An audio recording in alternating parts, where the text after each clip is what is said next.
Everybody, morning to you, your host Superman. Welcome back to Hex Token channel. Yeah, boy. Hey, good to see everybody. Hope you guys are having a good time. Just watched the end of Crypto Cabana's live stream. It was pretty cool. Good to see a dip catcher on there, some alpha being dropped on that channel. And of course, earlier before that had Gunther, the account as well. Nice show there. And also with Funding Jim. Big fan of Funding Jim and Crypto Cabana. So Cabana Crypto. So cool. Get into the chat, say hello. Welcome everybody to the PulseConference online pre-party, day number 2, day 2. So we're gonna have a lot of fun with that. So let me check the audio's up and running. Audio looking good. So we're gonna hit the mute button there, get it into the list. Top live chat. Bam, there we are. Okay, let's do this in the house already. Got it's now. Good to see it's now. Moderator of our team 6 moderators. So Agenda 69, hello there. Good to see Agenda 69 and CP in the house as well. Welcome everybody. So I hope you guys are looking forward to day 2. This is actually excluding the Richard part. This is my favorite day coming up. So we've got some pretty epic teams coming in today. I wonder whether we will get more insights from Liquid Loans today. On their agenda. So on the sacrifices, that'll be interesting. We had the little video teaser, which we're going to watch later on. But that's going to be cool. So we've got day 2 there. We've got full review. We've got talks. We've got what's new. And then we've got, which is what I'm looking forward to. It's got Liquid Loans, Maximus, of course, which you just saw Dipcatcher dropping some alpha there on Cabana Crypto's channel. And of course, Hedron in there as well with Okoza. So we've got some heavyweights in there. There's 3 of the 4 of my big heavyweights, and 2 of the dragons. 2 of the dragons in there. It's going to be fun. Now, of course, and then we've got devs and maths later on in the third part there, looking good with a lot of popular YouTubers. And then Aubrey de Grey there with the longevity. Nice update about that. And then finally, social there with the likes of Crypto Heartbeat and others. So Ash the Ash from the looks of it and a few others. So it's going to be a bit of fun there. What a day in the office. Woohoo! Pre-party. So let's hear us in house. Brizolzi, what's up? Hey, good to see you, Briz. And Chris P as well. G'day, mate, from Australia. G'day to you, Chris. So it's looking good for the day ahead. Let's deep dive into the actual curriculum in a bit more detail. So day 2, we've got talks in the morning, sample of many PLS projects. We've got Pulse Gains Taylor, Fashion Coder, and Pulse Hot List in there. We've got 3 talks, Maximus, Hedron, and Liquid Loans is my highlight there. And of course, like I said, will we get some interesting, will there be an announcement in here in the Liquid Loans? That would be my thing. Hedron, of course, we are expecting, we got Okoza, and of course, that potentially could launch at the end of this month, possibly, and if not early August. And true for Maximus as well. That seems to be ahead of time, either launching end of this month, or early August is probably the time frame. These are the 2 giant. These are juggernauts. What could they do for the Hex price? That's going to be fascinating, and of course, countering any bear market and volatility in the financial markets. This is a big deal. Then we've got experts. We've got RH Max, Dorado, Jake Sharp, and Crypto Giraffe. So they're YouTubers. So that's where they are. We've got Keynote there, longevity. Aubrey de Grey in there, and of course the finance streamers there, Johnny Chaos, Papa B, Crypto Heartbeat, and Ashley Ash there for the social. So it's going to be a big day in the office, and there we are. So I'm going to post that in the chat there, just in case you want to get the itinerary yourself. We've got Academiated in the house. I always say that. Superman, what's good, brother? Good to see you in the house. David Morales as well. Hey, good to see you, David. And glad to see your fuzzy face, Brizoldi. Yeah, Brizoldi's like a boss.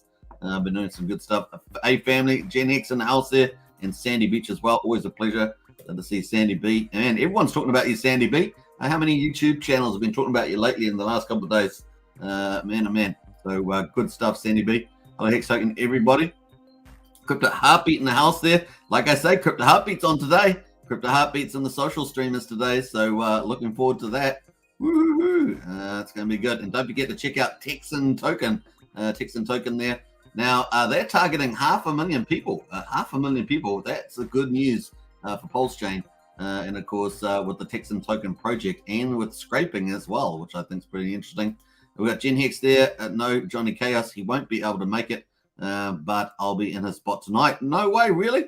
Woohoo! Nice one, Gen Hex. That is fantastic news. A big shout out to Gen Hex there, Craig. It's going to be taken over there on the stream as well. Well. First conference too, there, Craig. Nice work. Really, I hope it's all nice there, Sandy Beach. Yeah, it is all really nice. Very flattering, to be honest, Sandy Beach. Maxim website not loading for me. Yeah, I haven't actually checked that. And CP announced that. Hi, guys. Good to see CP. Woohoo! All right, rocking it. That is the conference. I posted the link in the video description there. That is it for today's conference. Pretty epic. Of course, tomorrow we are going to have a lot more, including Richard Hart himself. That's going to be a lot of fun. Will we get some alpha drop from Richard Hart around Pulsechain towards the end of the day? That'd be pretty neat. That'd be cool. At least a nice little update. That'd be cool. Anyway, so here is the website, of course, to Maddie Allen. So definitely go and key yourself up for that. That is Maddie Allen's website. YouTube channel. So there he is. Bam. And of course, what else we got there, Craig? Good to see you. A nice one. Yeah, good conference. Yeah. Okay, so this is day 2. So this is the one we got coming up today at the moment. So nice. I'm going to be not first, but I'm here. Peers. Let's do a peers. It's probably the way to go. Peers. Peers. There we are. Bam. Peers. SJ Wild will love that one. Appears. So that's who we're out to. Nice to see. And we've got a few people. Bullish X in there. Gifford. Deepak in there. Fashion Coders in there. Hex Tokens in there now. Representing. That is the YouTube video. So we're going to post that. Bam. That is in there. Man, oh man. We're having a lot of fun. This is the pre-party. So we're pre-partying on this. And of course, don't forget to smash the like there as well. I see Maddie Allen's channel's heading up towards 10,000 as well. Of course, we just saw Pulsification channel hit 10,000. So it's nice to see, YouTubers in the space. These are,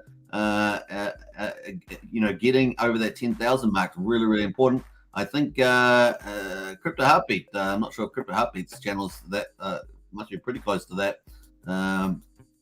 Very, very cool on there. So it's nice to see we're getting more and more channels going over that 10,000 mark. We're getting one or two more going over the 20K, I think. So it's bodes well. Can you imagine when Pulsechain launches, how big these channels are going to be? We know the big YouTubers, pumping Bitcoin and Terra Luna and Celsius and all that, and doing the margin trading. You know how big some of those are. Of course, many of those channels have been around for a long time. Multi-years, 4 or 5 years, some of them. And of course, been able to accumulate there. But you can see the growth in the Pulsechain and the Hex community. YouTubers is getting bigger and bigger and bigger. So really, really cool. Just a multi-year thing, man. Multi-year, it's going to be awesome. And the engagement's high. What's really important? The engagement is really high relative to a lot of those other channels. So very, very exciting. All right, so that is it. Let's get into the stock market news. Before we do that, we're going to quickly check out Steve Wright. Superman, you and Crypto Heartbeat have been my favorite sources of info and inspiration. That's fantastic, Steve. Crypto Heartbeat's watching, so he heard that too. So big shout out. Absolutely. Get Hex in there. Good morning, Hex Token. Good to see you, Get Hex.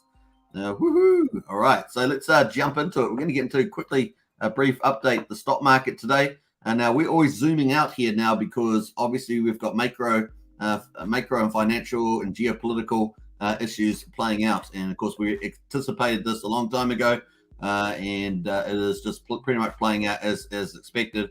So stock market today, Dow rides strong economic data, surge and city higher. So we're going to get good days and bad days. Pretty much that's what we're going to get. And that's going to be a bit like a tossing ship. But there we are. We've got the Dow Jones up 658 points, up over 2%. Really nice day in the office there. Back up to 31,288. I really don't want to go under the 30,000 for the Dow Jones. Remember, the Dow Jones is the top 30 industrial firms in the United States. We really want to stay over that 30K. If we go down under 30K, it's going down. It's going to go down really fast. We'll have pretty volatile days. That's why I'm keen to stay over 30. We did dip under there, I think, for a day at about 20, 29 something. But we managed to get back over there pretty quickly. So that's cool.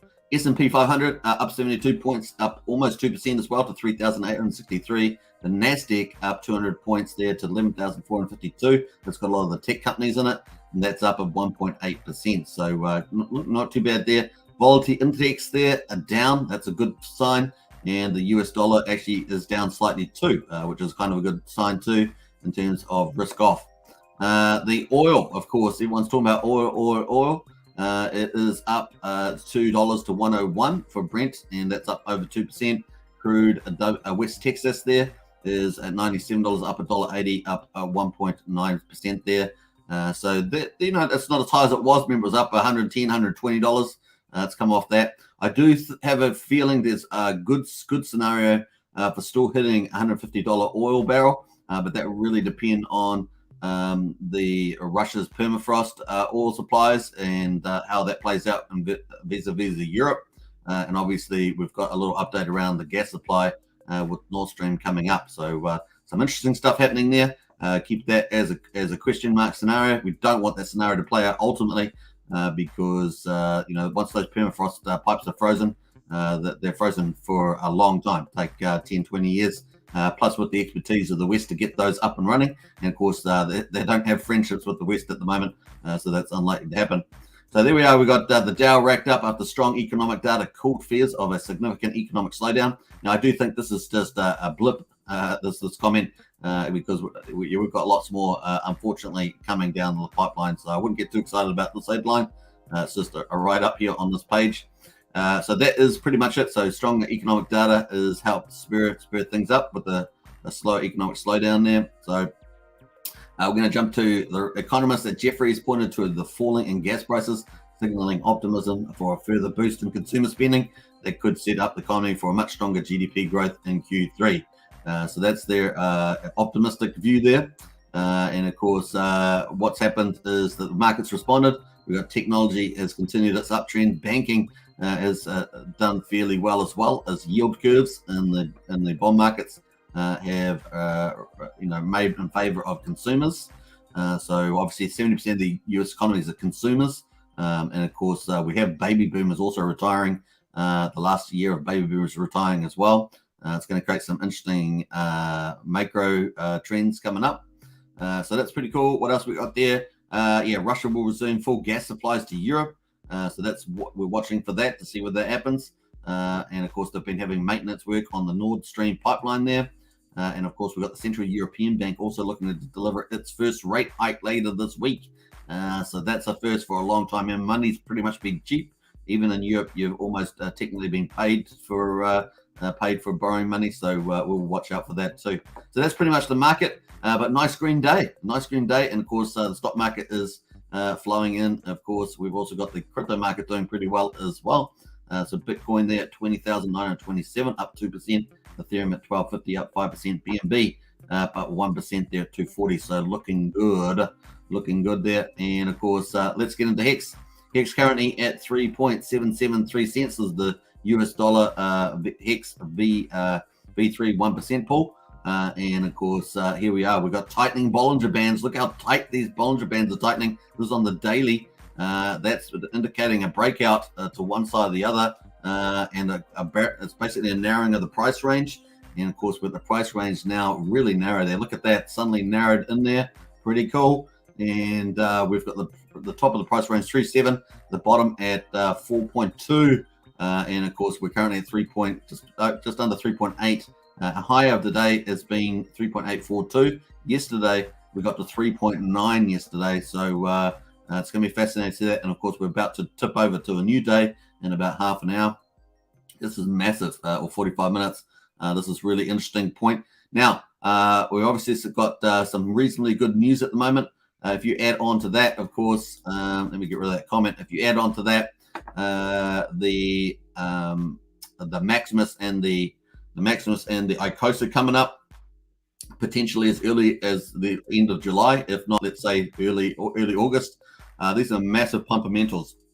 If those run short too, like over 7 days for the Maximus, you're talking about, and if they get up to their big paydays for the base token, the trio token, the lucky token, and the decky token, if they just hit the big payday amounts for each of those, that's 600 million Hex. Some of that's going to come from the market. So what's it going to do to the Hex price? We already saw it with the Maximus 15 yesterday. That certainly had an impact. So let's watch out for that. That's going to be pretty fascinating. Not only that, but we also have a COSA. People wanting to get HSI stakes. Now, how much of that will come from either liquid in their wallets or from the market. So we got two big, giant, enormous, the bullish things for Hex here coming up. This was not expected, and of course, this is a bit of a game changer, and it just shows you how fast crypto can change, especially in the Hex community with so many awesome developers and teams and stuff like that, and of course Pulsechain as well. So it's exciting to see this. This is before even all those big things are coming down the line as well, because these are big. These are directly big. Those other things are more environment, ecosystem, big things coming up with the Hart wallet and Pulsechain and stuff like that. But we're getting this right now. This is coming up soon, and like I say, maybe within the next 4 to 6 weeks. What's this going to do to the Hex chart? It's going to be fascinating. Even in the bear market, could be counter bear mechanisms. They're certainly big enough to do it. So we will watch that out. Fascinating stuff. Super bullish at the moment, honestly. And obviously no investment advice, because we just don't know what how high we will get those bigger pays, better bonuses in there. Obviously there's other benefits to those contracts. There's optionality, there's fungibility, liquidity options, gas fees as well. So there's a couple little other issues in there, benefits in there that are certainly bullish around that products. So it's going to be fun to see. Then of course there's the team token as well, which is going to help Maxi in regards to taking supply of the market. 30% will be burned or whatever goes in there. That's bullish for a team token. Team token's one off, so once the amount's made, that's what it's going to be. Now these products aren't the end of the product development for Maximus, so it's more to come. That team token's going to have a lot of benefits feeding into it from all these other product developments. Huge. So looking good. Anyway, we can see a bit of convergence here between the buyers and sellers on the DMI. So we've got the buyers here just zigzagging up a little bit. The sellers here starting to wane off. Nice to see a cross here, to be honest. Let's keep looking out for that. Looks imminent though, because our Bollinger Bands are getting really tightly closed together as well. And we've got plenty of room in the RSI to move higher. So maybe a couple of weeks from now, we will see how that goes. We've still got the Fed Reserve coming up. I don't want to get too overexcited, but we've got the Fed Reserve coming up 26th, 27th. We may get a 75% basis points from looks of it. Looks like people have discounted the 1% or the 100 basis points there on the federal fund rate rise. Currently that's at 1.75, so wouldn't be great. Otherwise it would jump to 2.75, so we might get to 2.5. After that, that's still, still getting up there. Still cheap by long run comparisons, but over the last, since 2009 or so, it's been pretty cheap money on the most times, bar a couple of years. So cool. Let us move out of there. That is where the market's at the moment. And of course, if we want to get to 10 cents at the moment, we need $4,650,000 to be buying on the market to get back to 10 cents. 4,650,000. It's just the way it is. All right, cool. Let's get into the chat. We've got a couple other comments in the chat, so we're going to read through those. Let us get in there before we jump over to some of the Hex Daily stats. We've got Unimax in there. Hi, Unimax. Good to see you in the house. What else there? Dave Fetters in the house. Hey, David. Nice to see you. Good evening, Hexkins. It's always a pleasure. Great to have David in the house. And, of course, Katie. Woohoo! Let's go. Deepak Kumar, love you want it to be, says Deepak. Nice one, Deepak. All right, so that's where we're at. Let's get a look at the Hex Data stats quickly. Now, obviously, we can't do the wrap-up at the end of the day because the Hex conference will be starting soon. So I've got the countdown on that somewhere. Where's the countdown on that? I think, the countdown, 40 minutes till the Hex conference starts. But we will quickly have a look at the Hex payout. 6.143 there. Brazology is the payout. And of course, Brazology knows that I love the Hex payout more than he does. And that's why he comes and harasses me in the channel. No, I'm just kidding. The 6.143 there is the Hex payout. We got penalties of 284,000 at the moment. Liquidity in the pool, 184 million X. That has gone down again. If you recall, yesterday we were at, let's have a look here. Yesterday we were at 188, so it's down slightly. I'm feeling good for the next not next couple of weeks, maybe, next couple of weeks. It's going to be pretty interesting. Certainly in 3 weeks' time, I think it's going to start getting pretty interesting with the liquidity. And we've got 10.1 million USDC in there, so nice. The share rate at the moment, 22,967, Our T share rate price is for 1 day stake $870. Obviously, if you stake for 10 years, you can get it for a third of that price. And that means you need a third of the Hex if you do it 10 years, because you get 200% bonus in your shares. Pretty much that. So cool. Let's jump over to the currently the global staking ladder at the moment. It's sort of chilling with the homies, as it were. Let's get into that. Bam, bam, bam, bam. Let's get rid of that. Bam. All right, cool. So this is the stake we've got coming up here. Stakes, I should say, the 18th of July, which is our next big candle. 595 million Hex coming out there. And of course, that's only a couple of days away. Then, of course, we've got the 1st of August and 2nd of August. We've got 2 big candles there. And finally, our last big candle for the year, this out to the end of the year, is 674 million on 1st of September. Remember, a lot of this stuff are the larger holders that are short-term staking, anything between 7 days and 90 days, kind of in that short wave of short stakes that large holders, they slowly get diluted over time with the share rate going up and to the right, but they do make a passive income on a short-term basis. It's a risk-reward play. But these candles are getting smaller and smaller as we move into the future, generally speaking, until we come up to some longer stakes. These are slowly getting shorter, smaller and smaller, and less of them. And of course, when we have the sacrifices as well, they've caned out a lot of these big candles. So it's pretty fascinating to watch Hex play out. And of course, now we've got Maximus and Hedge and Icosa, and then we're going to have Power City Flex coming. Who knows what else we're going to have coming, eating up the circulating supply and staking it out. So it's going to be pretty fascinating. And as we saw, we've got only about 184 million Hex in the pool at the moment. Doesn't take much, you see. Does not take much for the things to change around in the multi-year period. But actually, a lot of the stuff's happening earlier than I expected. It's going to be a lot of fun to see that play out. So bullish, bullish, bullish for me. We got 3.7 cents on the Hex on the hourly there. That's the Hex hourly. We got Hedron at the moment at 836. Nice uptrend for Hedron, and that's looking really good. So Hedron, a nice uptrend. It's going to try and challenge 1,000 again. I have a pretty good confidence it's going to blow past this. We've got Icosa still coming up there, going to testnet. So looking good there. Big shout out to Alex for that, the dev. And of course, let's have a look at Maxi. Obviously, Maxi looking like a boss. Maxi like a boss here. Look at 7.63 cents. And this is pretty much towards the high of the day. This is the daily candle. And let's have a look at the premium. Premium is like a boss too. Look at that, 201.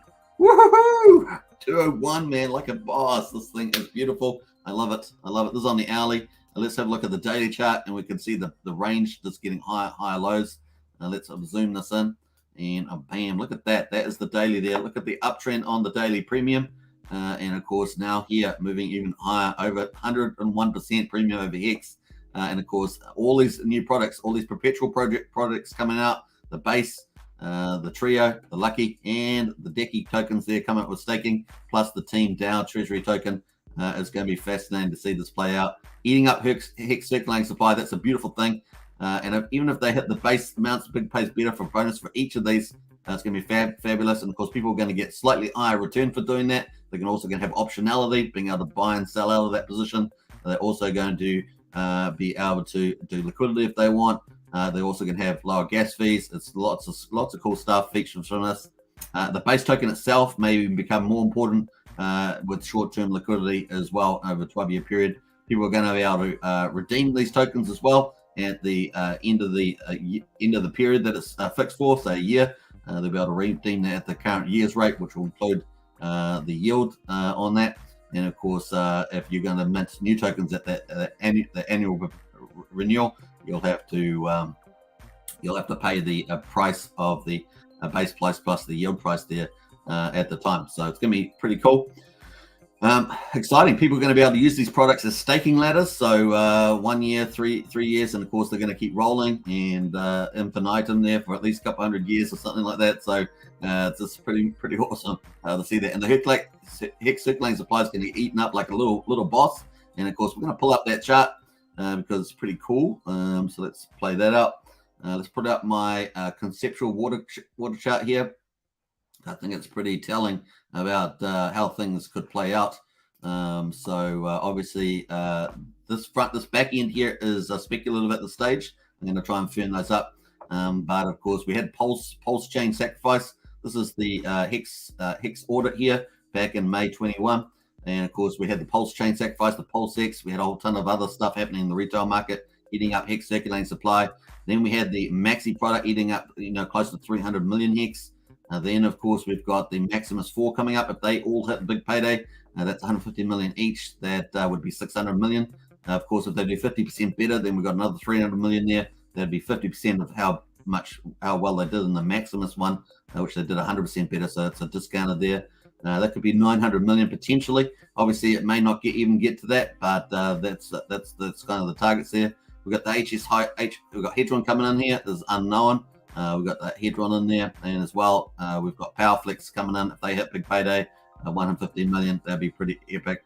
If we get more projects that are coming into the space doing the same thing, obviously Maximus is looking at doing more projects down the line. Then, of course, that could be huge too. I've got 450 mil for that. We've got the Hart wallet coming up. We've got 500,000 for that, etc. Then we start getting into more speculative plays here. We've got the Hex Investment Trust here. This is not as speculative, but this is coming up here with the numbers. And we've got Hex Investment Trust going private and then public. And of course, if it goes public, it could actually eat up a ton of Hex.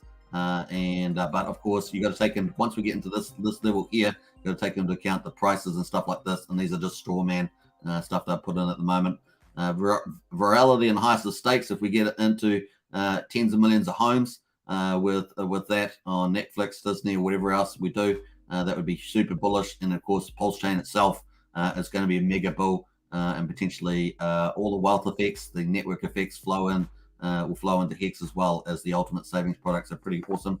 We've got the EBX exchange coming as well with Rack and Rochelle Overwatch, could be massive, and of course other stuff there could get circulating supply down really low here as well. So I do down the front end here, ignore the numbers until I firm them up a bit more, but that gives you an indication of what we could have.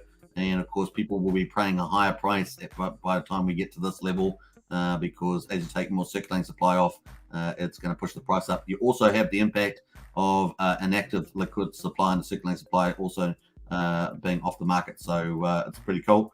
Obviously, it's also finally down to the liquidity in the pool, and obviously we could get pretty low on the liquidity in the pool once we start eating up all the circulating supply as well. So it's pretty bullish for me, and a lot of this stuff up the front here, this is coming sooner than later. Like we're talking about possibly 6 weeks, somewhere like that. So maybe even 4 weeks. Who knows if they can keep that deadline. Pretty exciting stuff from there.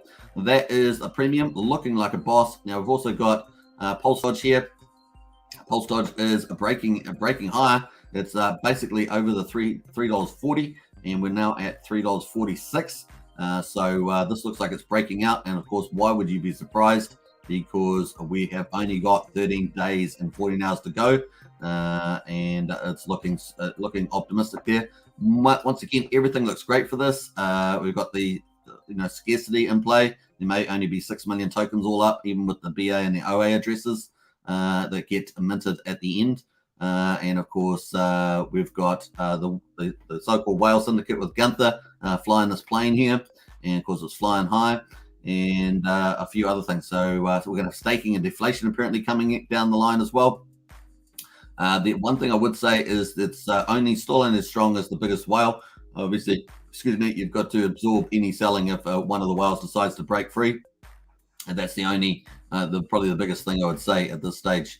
But at the moment, performing really well. $3.46, looking good, and of course, not long to go until the end of the claim phase. If you had Hex T-share stakes at the 30th, was it the 24th of April? Then 20th of April, you'd be able to qualify for that. Nice. All right, so cool. That is pretty much happening there. Let us get into Richard stuff here. Now, this was here. Was the M6 in London, I believe. And this is a big billboard with Hex on it. Look at that. It's absolutely blaring there with Hex, which I think is beautiful. Look at that thing. Woohoo! 90% off. You get a 90% off at the moment. I love that. So that is another picture of it there with a picture of it off there. That's pretty cool. We love that, man. That is so cool. Hex now 90% off. Hex.com. The colors of this zing, aren't they? The colors are just so zing. People are so attracted to these colors. It's just crazy stuff there as well. The other thing is Richard Hart was trending on Twitter yesterday. If you didn't see that, which was pretty epic, probably following that epic Twitter spaces there too. So well done to Richard there. Richard is doing the marketing, and of course other people, it looks like they're doing marketing as well here with the M6 motorway there, I think in the UK. So cool. I love it. That's pretty neat. You can't miss that, can you? You can't miss that at all. Woohoo! All right, let's get into the chat. We've got a few comments in there, and we're going to get after that, we're going to then get into the BNB coins and the airdrops as well. We're going to stay tuned for that. It's going to be a lot of fun. All right, who else is in here? We're going to get in through a few here. Let's find comments. I think we got up to there. Woohoo! Katie's in the house there. Let's go. Absolutely, let's go. And Katie says pre-party time. Absolutely, that's what this is about. Brazil says not true. I love them more. That's the Hex T-shares. Hex payouts per T-share. Not sure about that, Briz. I'm not sure about that. We've got 28 minutes to go until the conference goes live. It's 28 minutes. So we're getting up there. We're waiting patiently. 28 minutes till the conference. Brazil's got lol. Yeah. I'm pretty sure I still like them more. No, I'm just kidding. All right, smash the like button. Definitely smash the like button. CP says. GetX says looking good. It is looking good. Hex 2 cents soon says Pulse Bezos. That's Pulse Bezos there. Good morning, Superman. Hey, Pulse Beta. Good to see you in the house. Woohoo! Check my pulse. Says, what's up, Superman? Hello, Hexagon's been listening to day one. We're working and driving. Next one. Check my pulse. Lol. Yeah. All right. So we've got today in the roll up there. We've got Liquid Loans is going to be in there. Now, obviously, Liquid Loans gave us an update, so we're going to watch that update now. A bit around the sacrifices and, of course, the user tester. And we're going to play that now. So enjoy this, and then we're going to jump back in to some of the implications of this today. So cool. On people, it's Matt from Liquid Loans, and in this one I'm joined by our CEO CC as he gives us some updates on the sacrifice balances and the testnet. So with no further ado, let's go. Hey Christian, thanks so much for jumping onto the YouTube channel. Thanks, Matt. Thanks for having me. I know we have to have a little update on what's going on behind the scenes, and I know the most pressing question right now is the sacrifice balances and the website and all that good stuff. Look, it's interesting. We had expectations that we'd have the SAC balances out earlier. Again, just a few glitches, and a couple of things that I wanted to point out to the community is that, look, we were almost there, but ultimately what people will become very aware of, and certainly should be aware given the amount of changes that have occurred with the Pulsechain sacrifice balances, is that every time something changes, and it doesn't matter what transaction it is, it actually has an effect on everyone else. So as an example, it could be that maybe somebody had incorrectly put in an amount for a delayed gratification. We've had to deal with some of those. I think we might have mentioned that last time. The problem with that, though, is that as soon as you tidy that up or you sort that out, it actually has an effect on everyone else's bonus multiplier. So you kind of have to revisit all of that again. So you can imagine, super frustrating, but we're there. So that the site is actually up and running, but we're going through some alpha testing at the moment. So, and when I say that, there's a select number of people that are actually going through and checking balances and making sure that the site hangs together nicely. I'm pretty happy with the way it's working. So I think what you'll notice, and I know, Matt, you're going to go through a more detailed version of this, but you might show some of the pages now, is that effectively when you go to the site, you can put in your wallet address and it takes you to what I consider to be a really nice summary page. So the summary page provides you with what was effectively the sacrifice points that you've achieved. And that could be a combination of, the longer pays better combination, including the delayed gratification elements. So that plus any rank multiplier to your sacrifice, all of those are actually added together. And if you've had any referrals or if you've used the referral program, it also displays the total amount of points that you've received from referrals. The nice part about the summary page is it brings it all together. But also you'll notice, and Matt, I'm sure you'll go through this in some detail, is that when you go into each of those transactions, you can see and connect directly through to Etherscan. So if there's a transaction that's showing, you can check it against Etherscan, or in the case of any transactions that came through from Binance Smart Chain, BSC scan, you can actually have a look through that. Given that we did end up receiving transactions from other chains, we've done as best we can to provide effectively the Etherscan versions for those different chains so that people can still see the raw transaction on their blockchain, and they can compare it to the summary page and to the transaction page itself. So I'm feeling pretty good about it. Obviously not there yet, almost there. A few little things that we need to do. I think it kind of leads me into the next thing, and that is, as you can imagine, whilst I think there's roughly about 9,500 wallets thereabouts. The truth is there's a hell of a lot more wallets, because there was people that were actually pooling into sacrifice groups. I think Magic Toshi Ride was one of those. So they have a significant number of people that have actually sacrificed with them. So potentially, whilst we've only got those number of wallets, there might be about 15,000 people wanting to check their balances. And as you can imagine, not that we're expecting a lot of queries from that, but if we do get queries, we want to be able to handle those in a professional way. So what does that mean? Well, basically, we're not just going to give you the website and say, there you are, and then you've got no mechanism to engage with us in terms of, hey, if there's any queries or if you've got some questions around some of those. The process will be something like this, that we obviously have the Telegram group. We'd expect people to go into Telegram, identify that they may have an issue, and hopefully the admins within that group can actually help them through that. I know the admins have been doing a great job so far in just providing feedback and assistance to people. But ultimately, when it comes to SAC balances, it'll be the same sort of thing. So whatever the admins can actually provide and hopefully respond to through Telegram, we'll deal with the majority of the issues. But there may be some instances, for example, that someone feels like a transaction was missing. So it's like, hang on, why didn't you capture this transaction, blah, blah.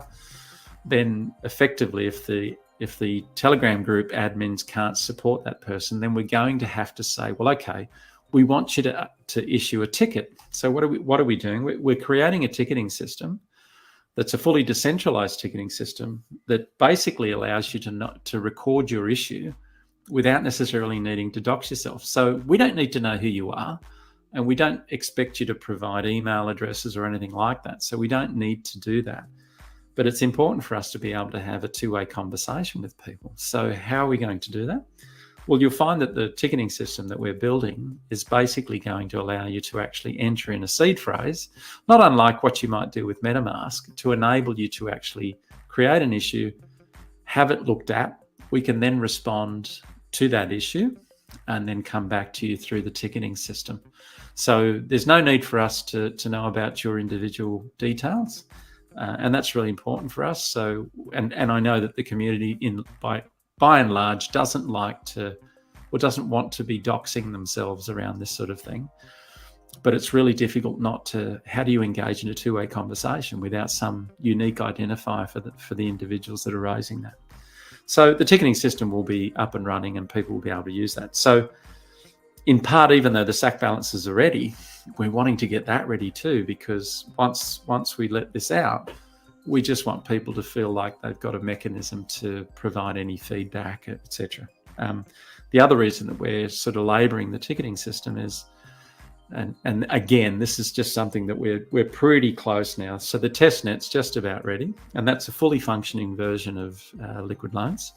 And ultimately, what we want to do there again is, whilst not everyone will have logins to GitHub, so people that go into GitHub can actually review the code, make some comments, provide feedback. Not everyone does that. Not everyone has that, but they may want to provide feedback on how the dApp's working. So we want the ticketing system to extend to that as well. So ultimately, once the dApp's out there and on testnet and people are actually providing feedback, my expectation is that ticketing system will serve a couple of purposes. One is to identify any issues that people are seeing that, hey, it's not working correctly, which we kind of hope that, we really do hope that there's not too many of those. But secondly, there may be a whole range of enhancements that make a lot of sense for us to consider. So if that's the case, we want the ticketing system to do that. But again, we want to do it in a way that people don't feel that they need to dox themselves as part of that process. But we need to create a method to have two-way communication with people on an ongoing basis. And I think Matt, you and I spoke about this, and I think one of our devs did some really good work, and we had to shut it down. It was on the site itself. We had a chatbot, and we thought, this is bloody fantastic. This looks great, works really well. But the problem is with chatbots, and I know that we could have explored this further, but with chatbots in general, is that you can script a whole bunch of stuff, but there's no easy way of collecting that information for further discussion. So it's an immediate response type thing rather than response, record, log, and then come back to you. So whilst chatbots are great, they're sort of immediate response stuff. And we feel that the Telegram group will actually provide that. And really, ultimately, if people want to have a conversation, that's probably the best place initially to start. And then if the issue can't be resolved within Telegram, then okay, use the ticketing system to do that. But again, we want to be able to provide that when we make available the testnet version of Liquid Loans. Yeah, I know there's been, challenges, as there is a lot of the times with software, but having the privilege of seeing the Sacrifice Balances site and the testnet, I think the community are going to be very impressed with how clean, how easy it is to use, because this really is making it super simple. As you said, there's a summary page on the Sacrifice Balances site, and the fact we have the ticketing system. The majority of the community understand that. They understand how challenging this is, and they also understand that these things take time. And so they're accommodating it. And whilst we would have hoped to have had something out earlier, there's been some challenges. So we just haven't been able to do that. And we'll certainly release it when it's ready. And I just urge people just to be mindful of that. So when you're getting annoyed that it's not out, just remember we're not sitting on our hands here. We're doing a hell of a lot of work in the background to make sure these things come out perfectly. And it's really important for us that we maintain that, because ultimately this is a reflection of our brand. We are aiming to deliver a really good outcome for this community. And we just ask people to just be a little bit patient. And even if you are a little bit frustrated, just be mindful that, we're working really hard and we're not sitting on our hands at the moment. We're doing everything we can to make sure that we're delivering a great product to the community. Absolutely. Well, thanks a lot for coming on here, CC, and updating us all. I really appreciate it, and as I'm sure the community do. And you'll have to come back on soon when we have a few more updates as well. Fantastic. Thanks, Matt. Thanks for having me on. All right, so that was a really cool update from the Liquid Loans team, put out 2 days ago. And of course, they're going to be at the PulseConference here in the second hour. Second hour there. They've got the last slot there at 8:40 p.m. So will they announce the link there for the sacrifice? Who knows? It may happen. Of course, it may just be a generic talk about Liquid Loans, or it could be giving us some details on the sacrifice, as well as the user interface testing on Pulsechain as well. So on the testnet. So let's stay tuned. Could be a real highlight there. That was a nice update though from the team. And of course, they're going to have a ticketing system if there's any issues around sacrifice. They were talking about, I think, a seed password that's not to do with your wallet. They're not asking for the seed phrase for that, just a clarification on that one. So super excited. Obviously, Liquid Loans is going to be massive for Pulsechain. Probably 4 to 8 weeks after the launch of Pulsechain, once the Pulse prices settled down, they'll be able to launch. Obviously, with getting access to oracles as well, which no doubt they're arranging. They need oracle prices to do price calls for that, and of course with redundancy backups as well. So that's going to be pretty amazing. I suspect that USDL will be a powerhouse stablecoin, probably the native coin, ultimate native coin on Pulsechain 2 is my expectation. Before that, of course, we'll have the usual stable coins getting bridged over and things like that. So going to be fun to watch. Liquid Loans looking exciting. Obviously, Maximus is going to be in there, and that's going to be super exciting. Obviously, if you just saw Cabana Crypto, Capital's on there, it was so exciting, this stuff. I can't wait for that. And Hedron Icosa with staking for Hedron burning deflation. It is exciting. So very, very nice. I would have liked to have had Power City in here too. Those are the kind of the 4 big ones for me. And of course, it would be nice for that. But after that, we've got the panels experts there with RH Max, Gerardo, Jake Sharp, and Crypto GRFX. Then obviously Aubrey de Grey with the keynotes, and then streamers Johnny Chaos, who's now apparently being subbed out with Jen Hex there with Craig Welling, Papa Beat, Crypto Upbeat, and Ash. So looking pretty good. In the morning, We've got Pulse Gains Taylor and Fashion Coder and Pulse Hotlist there as well. So big talks. That should be a lot of fun. You know, Pulse Hotlist has also got a number of projects. They've got Free Pulse, Hex.pink. What they got else? They got Free Pulse. They got Pulse Hotlist, Free Pulse, Hex.pink, the PRC20s.com. And one more, which just escapes my mind, but they're doing pretty amazing stuff, and they're building onboarding tools. So cool. That is coming up pretty shortly. We're only 14 minutes away from the launch of PulseConference Day 2. So it's getting pretty close. PulseConference says Liquid Loans can't even get their SAC balances out yet. They doubt very much they will be operational 3 to 6 months of Pulsechain's commencement, says PulseBeta. Yeah, I'm a bit more optimistic about that, PulseBeta. I think that once they have their user test interface up, that's pretty much the final product. They'll probably make a few enhancements to that, maybe a few upgrades.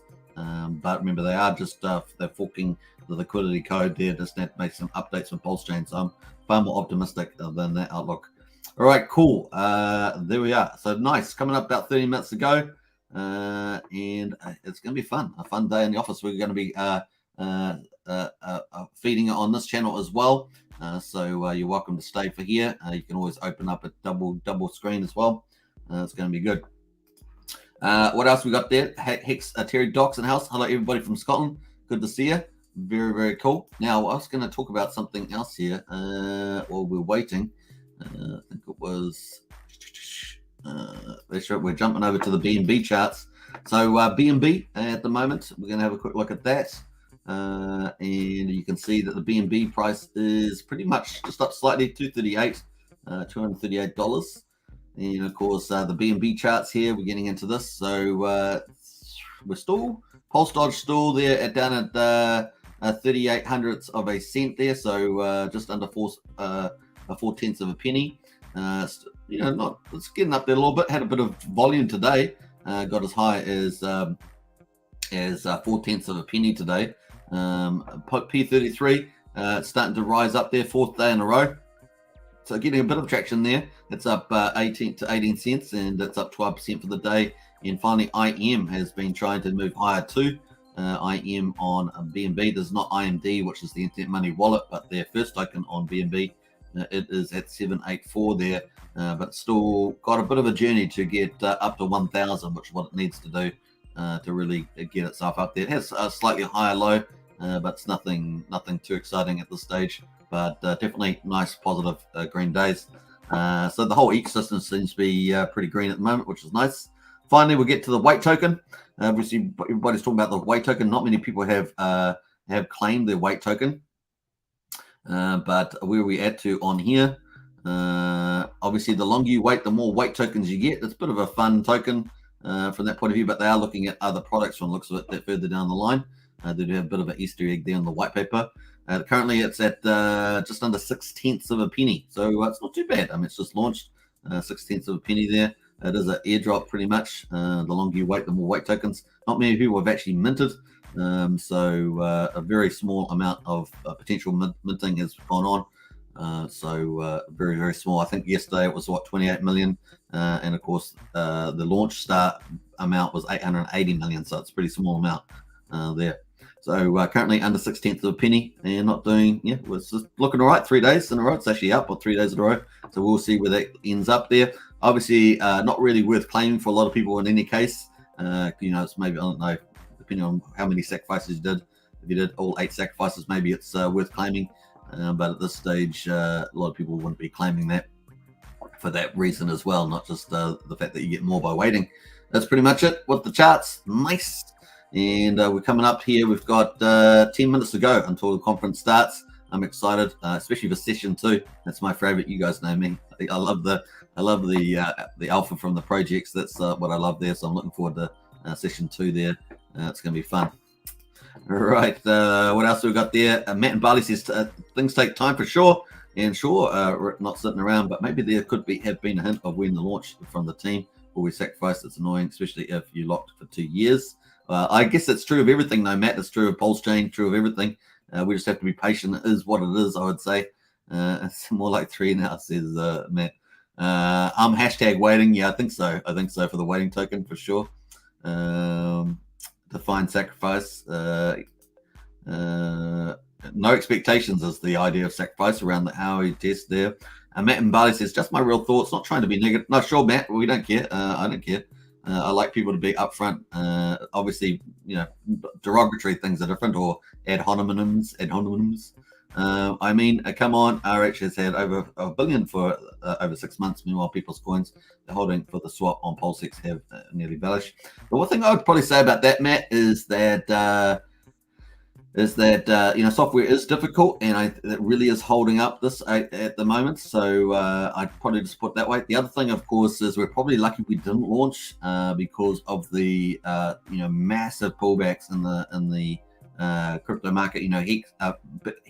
Bitcoin went down $40,500 inside a week, and then the second time it went down about $12,500. We don't want to launch during that time, so we're actually probably been quite lucky from that point of view. Even if we had launched before all that, we'd be pretty lucky. Otherwise, we'd be dragged down with that, regardless of how bullish a market is, I would say. So it's probably been a godsend for that, Matt, and we'll probably be launching somewhere near the bottom of the market, probably. As expectations. So we'll keep watching out for that. If we do get a third quarter GDP rise, that could elongate the environment that we're in financially, and that could be bullish if we do. But I'm not optimistic for it myself. But if we did get it, it would be pretty positive. Rothko in the house there, and namaste Hexkin. So good to see you, Rothko. Woo! Matt says, "Unbelievable, all the same." Yeah, I understand your frustration, Matt. A lot of people have got them. It's not surprising at all. I know you are, Matt. Just stay strong. That's what I would do. Just stay strong. And proof of weight. You got proof of weight, Matt. Proof of weight. Rothko says Matt's going to be so later when it launches. Absolutely, Rothko. That's really well said. David Feder in the house. Yeah, I saw David Feder was in the house earlier. Nice to see David as always. And Al Merlos, Superman. Hey, Al. Good to see you. True launching at the right time is key also. Absolutely is. Key Nato's in the house there, Natural. Hey, everybody, good to see Kato. And Pulsechain says it's not Richard Hart's fault. The entire market collapse just hot all year. That's definitely one of the factors. The other thing is, I think fundamentally the code's not ready. At least they're not fully tested already. So we don't know the exact status at the moment. Hopefully we'll get a bit of a status update from Richard on the final keynote. Would be pretty nice. Just to give people a bit of information. He's been pretty regular, I think, but it'd be nice to give it. I think the last date we had was his interview that he had with Miss Teen Crypto, and of course I played that on this channel. So if you want to see his latest update, check out Miss Teen Crypto video on here. We got a little excerpt around the Pulsechain launch at that stage. Hello all, Hex, EHEX, and PLSX for the win. Absolutely, that is the ultimate strategy. This is a maxi channel, and of course, we're not maxi because we're deludedly maxi. We're maxi because that's where the best value is, and we recognize Richard's awesomeness for what it is in the crypto space. I blame NWO, says Rothko. Me too. I do too. Those guys, man, they're up to no good. Thanks all, Pump, says Matt. Yeah. That's all. You're welcome. Could be worse, Matt and Bali. You could be Matt and Alice Springs. That's true. You could be Matt and Alice Springs. That is true. We all win, says Al Mills. That's right, absolutely. And hey, look, we've got so much stuff coming up. As I said in the waterfall chart, look at this thing, man. Now, I've obviously got to firm this. These are speculative numbers. These potential target numbers. And these are actual numbers. The bullishness in the space for Hex and Pulsechain is mind-boggling. And stay tuned. It's going to happen pretty fast too. There's a lot of stuff that's coming up within probably 6 weeks, and it's pretty bullish. So stay cool, stay calm, and of course, what other projects out there have what we have, directly benefiting from in the Hex space, and of course, Pulsechain as well. So it's exciting, man. Everyone else is still crying over Terra Luna, over Voyager, over the Three Arrows Capital, over BlockFi, over Binance not letting you take your stuff out, but we're not. We're just building. We're building. We're waiting patiently, and it's going to be exciting when it launches. We're going to have the biggest thing in crypto, and Richard is this is the year of infrastructure for Richard, and of course he also is keen on crypto domination, and I'm sure we're all of us want to enjoy the magic carpet ride as we wait. All right, we're down to 5 minutes. Woohoo! To the conference launches day number 2. So we're getting there. It's getting pretty close. Getting pretty close indeed. Woohoo! I'm getting excited. Man, this is crazy stuff. All right, so what else we got there? Alice Springs is I've been there before. Nice sunset. That was all it had. And stinking hot days and cold nights. Yeah, it would be Alice Springs right in the middle of the Australia there. The big giant rock, if you're not familiar. I don't know if it's the biggest rock in the world. I'm not sure. It's pretty big anyway. Hart Richard says tweet live and then reheard. Wow, no one gets it. It's connected to this RH. It's true. So look at that Twitter space he had just had. Tried to play it yesterday. I do apologize for the audio feed that I had. I'm not sure. I had no control over that. It was just weird. He was absolutely, they're quite clueless. There was one person on talking about markets economics, and I'm just like, seriously, they didn't even understand what they're talking about, because the criticism they're making is true for all markets, and Richard was trying to say that's true for all markets, and it's just like, it's not a criticism of Hex, it's a criticism of all markets. It didn't get it. It's just crazy stuff. So hey, Richard was educating them, whether they liked it or not. And of course, man, did it get huge following, massive following. And of course, Richard Hart was trending on Twitter there too. It was nice. And more of that, right? More of that. Fox Business News, big Twitter spaces, massive. There, obviously, other people in there. Tony Bays and others in there. Funding Jim was in there. It's going to be fascinating. This is just warming up, folks. Just warming up. Heist Stakes is coming. And if you haven't noticed, Overwatch is, Rackham Rochelle is boosting up his profile. He's looks like he's definitely heading into the space as a personality, and that's exciting too. And as a big advocate of Pulsechain and Hex, that's going to be a good thing. Exciting stuff coming, man. Really is going to be lots of fun for that. So we've got everything happening in the right direction. Just more patience required. Is that I know a lot of people are keen to earn passive incomes and stuff. Once again, we'll just have to be patient and wait for everything to launch, and I'm sure it will launch at a good time. Woohoo! Rock on! And of course, we've got conferences coming up galore. We've got this conference. We've got Pulsechain, PulseCon 2022 coming up. A million Pulse tourists out there doing their thing over the next 6 months or something. It's no shortage of awesomeness happening in the space. It really is exciting. We've got the Heist Stakes by the end of the year. We've got the Hex third birthday party coming at the end of the year. Hex 3 years, moving into its 4th year. There's so much good stuff coming down the pipeline as well. So it's going to be really fun for us. And we're in it. We're early. We're early. We're 3 years early. 3 years early. I love it. It's so good. All right. 5555 says Rich Wealth. Absolutely 5555. All right. We're just about there, folks. Count it down. 1 minute and 45. It's going to be a lot of fun here. I'm going to pick out the feed. Let me just close down a lot of my other sites here. Before we do that, we're going to Hex is currently at about just under 3.8 cents, just as a wrap up there. What else have we got? Hedron at 8.36. We got Maxi at just under 5.6 cents, and Pulse Dodge at $3.45, making a bit of a breakout move at the moment as we speak. So it's pretty cool. We're going to jump out of there, and we're going to pull up the old movement. So we're going to move some of this. I'm just clearing up some of the studio here. And here we are. We're going to full screen myself. Oh my gosh, just full screen myself. All right. I know Crypto Heartbeat's used to that, but I'm not so used to it myself. Crypto Heartbeat smooth with that smooth voice. But here we are. Boom. Let's pull it in. Bam. All right. Matt Barley says, enjoy off to the beach, back on the replay. About 3 other rocks bigger, according to Google, in South Australia had the biggest. Nice one, Matt. Yeah, I wasn't exactly sure. People used to say it was the biggest, but that's just the way it goes, I guess. What else have we got there? T-share appreciation rate will melt faces. That's true too. That's going to be absolutely massive in the future. Sandy Beach says, thank you. Woohoo! Hey, Sandy Beach, you're welcome as well. Terry Doc with the 9999999. Yep, talking about Richard Hart. That's true. Hey, can you tell why channel? I'm not sure what that is about there, Bale.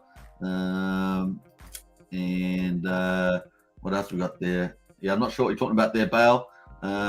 Standing Beach in there. Hex Token put live chat on put live chat on conference chat. This one here, live chat there. Boom, boom, boom, boom. Normally I don't keep the chat on as well. Rich Wells says Wales done told you. Yeah, Wales has done told you guys. Who else? Crypto Heartbeat done told you. David Feder done told you. Maddie Allen done told you. Wales only done told you. Richard Hart definitely done told you. And of course, Superman done told you as well. Nice one there. So yeah, cool stuff. So woohoo! Let's get it. We're just about there, man. They just extended it. They just extended it, did they? Did they just extend the time? Was that the time 4 minutes? I thought it was we were down to a minute and a half there. Maybe they did extend it by 5 minutes. We're waiting patiently then. Let's see. We're still waiting patiently, so we're going to pull up a little bit of entertainment on the way there. Let's get a bit of Richard Hart around the Pulsechain. Let's play that. Actually, what did I have on there? Yeah, I think I had that there. Let's play a bit of this. So there is no such thing as perfect security. Perfect security, you have a ratio between the amount of effort you put into being secure and the amount of effort that people are using to attack you. And then you have what's called attack surface. The more places that you have to secure, the less secure a thing is.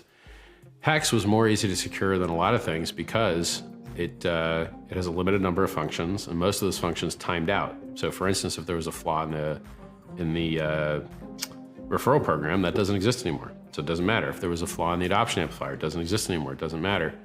And so by restricting the number of functions and making the code immutable so that it can never change, it allowed us to be extremely secure, which is why we've never had an inflation bug. We're extremely resistant to inflation bugs, but Bitcoin's had several inflation bugs. Monero's had an inflation bug. XLM's had an inflation bug. Ravencoin's had an inflation bug. Coins have inflation bugs, which basically means you can mint as many free coins as you want all the time, but my coin doesn't. It's a superior design. Now, Pulsechain, we're using the most secure software that's out there already, which is Ethereum. It's never had an inflation bug. And we're fixing a lot of things. The code that is Ethereum isn't perfect, and we're making it better than what we got. I like that. I like that a lot. Woohoo! What's the other one there? We've got this one too. Bam. I think cryptocurrency is one of the few things in the world that could really return power back to the people. Every year you get less and less choice. Your money's worth less and less. Your hours get longer. It seems like almost everything's getting worse. And crypto is one of the few things that lets you extract yourself from that horror. You can participate in the world's highest performing asset class. You can participate in trustless peer-to-peer revolution in finance where, you know, there's no banking hours. We're open 24 hours a day, 7 days a week. It's you and the code. You know, nobody else can stop you from cashing out. Nobody else can stop you from doing what you want to do. And, you know, when you give people the power to create good things, they quite often do. A lot of innovations come from cryptocurrency. There's things you can do in crypto that you can't do anywhere else in the world. And I'm proud to be part of that revolution. Me too. Me too. I am as well. All right. There we up to. I think we're up to that one. Bam. All right. Nice. It's getting pretty close. Down to 1 minute. Woo-hoo-hoo-hoo. Let's go. We're at the party, the pre-party. We're rocking it with the DMV. That's how we're doing. I forgot what was it? The Department of Motor Vehicles. Is that right? DMV. I think so. We're counting down 1 more minute. Come on, you can do it. You can do it. We can make it. What's it? PulseCon Online Day 2. Crypto longevity Aubrey de Grey. That is the keynote speaker there today. That is going to be fun. What do we got on there? We've got the sample of many projects is the first one. We got Pulsechain's Taylor, Fashion Coder, and Pulse Hotlist. And we got then session 2, Maximus Edge on liquid loans and the talks. Session 3, the experts, RH Max, Gerardo, Jake Sharp, and Crypto GRFX on the panel. Then, of course, the fourth one is the keynote. We're going to have longevity with Aubrey de Grey. That's the keynote. And, of course, yesterday's keynote was game theory. And then the final session at 11 p.m. is going to be streamers with apparently Gen Hex replacing John Chaos, which is Craig, and, of course, Papa B and Crypto Heartbeat and Ashley Ash to wrap it up on the socials there at the end of the day. But day number 2, looking cool. Looking cool. Malos says masterful, absolutely. Escapes inflation by entering Hex. Yeah, that's right. Woo! All right, it's coming. Hey, my life is awesome in the feed there. Look at that. We need 32 more likes. Yeah, definitely is. Nice to see My Life is Awesome back streaming, slowly edging himself back in after a lot of stuff happening in his life. So it's good to see My Life is Awesome just slowly feeding back videos into. I think it takes a little while to get back after a big thing like that. So it's great to see him. As we say, Hex, Pulsechain, Pulse Hex. I love it. It's pretty cool. Rothko says, I am two chats. Yeah, Lit says Sandy Beach. Yeah, Lit is on fire. It's good to see him back in. And we're live. Waiting for that. And we're live. There we are. It's coming. You know it. What if you'll do it? What if we do it? I wish we could have a poll. We should have a poll. Is he going to do? Am I live? Oh, we're live. And we're live. Wait a minute. I should refresh the page, but hopefully it's just going to reset itself. Lies beneath there with the smileys. Love it. He does it every time, Lol, says Sandy Beach. Yeah, he does. Yeah, he does it every time, yeah. So every YouTuber's pretty much got their own little personality, their own little mannerisms. Yes, just part of our individuality. Here we go. Welcome to the second day of the first annual PulseConference.online. I'm your host, Maddie Allen, and we've got a great lineup for you today. We're going to hear from a longevity founder, as well as a number of popular YouTubers in the space of Pulsechain, PulseX, and Hex, as well as people who are building on top of the Pulsechain. And so, first off, I want to announce that we have a giveaway from one of the most popular people when it comes to onboarding into Hex. Hex.toys has been generous enough to offer to give away 2 $900 watches. And these are pretty cool. So the way that I'm going to run this giveaway is what you need to do is type in the live stream anytime before the end of our conference today, type pls.academy. And you'll automatically be entered to win by YouTube magic. So I can see a count of how many people have typed this into the live stream, and I have a program that will automatically enter you to win. Now, if you go to the website, pls.academy, you can claim your free course on Chain Analysis 101 from me, and you have to do it in the next 2 days. It's a limited time offer. After that, I'll be charging $99 for it again.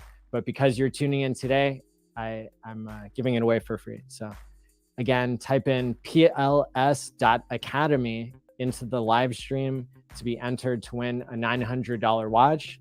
And then the second watch will be given away tomorrow out of the people who have already signed up for the course. So there you go. And so next up, we've got our very own fashion coder. Welcome. Hello. Thanks for having me. My pleasure. And you are one of the up and coming YouTubers here that does a really great job of reviewing the different projects that are being built on Pulsechain. And we appreciate you not only because of your fashion sense, but also because you have a background in coding before you went to the product side of things. And so I can't wait to hear your presentation here tonight. Oh, well, thanks for having me. Excited to be here. And yesterday was great. It was fun listening to the conversations. And so tonight's just going to be just as good. Awesome. Well, thank you. I'll let you take it away. Okay, perfect. So tonight I have a couple of different things I'm going to talk about. So thanks to Maddie for letting me choose some topics, as well as go over and review some of the projects on the Pulsechain network. So tonight I will be talking about what is the value of having women in crypto. So in all of the world, there's about 3.9% of people that own cryptocurrency right now. And depending on what statistic you look at, it varies how many women are within that. If you look at the Gemini report of the state of the US crypto report, 26% are women and 74% are men. And so as we go through this, I'm going to be telling you why we need women, what women are going to do to our space, and how we can get women into crypto today. So first and foremost, why do we need women? When women grow, economies grow. And I thought that that was a really interesting quote that came from the International Monetary Fund in 2018. And something from that report that they released is they talked about economic resilience. And within this, they're talking about gender equality and how when women are able to get involved and be a part of the conversation, that they end up being able to blossom an entire industry. And so, you know, we do have women coming into crypto, but we have such a potential that they're going to be able to bring in. I want to look at the tech space. So I used to be a software developer, and now I work on the product side of a tech company. And within that, I have seen historical figures throughout history that have actually affected all of us who are watching this right now.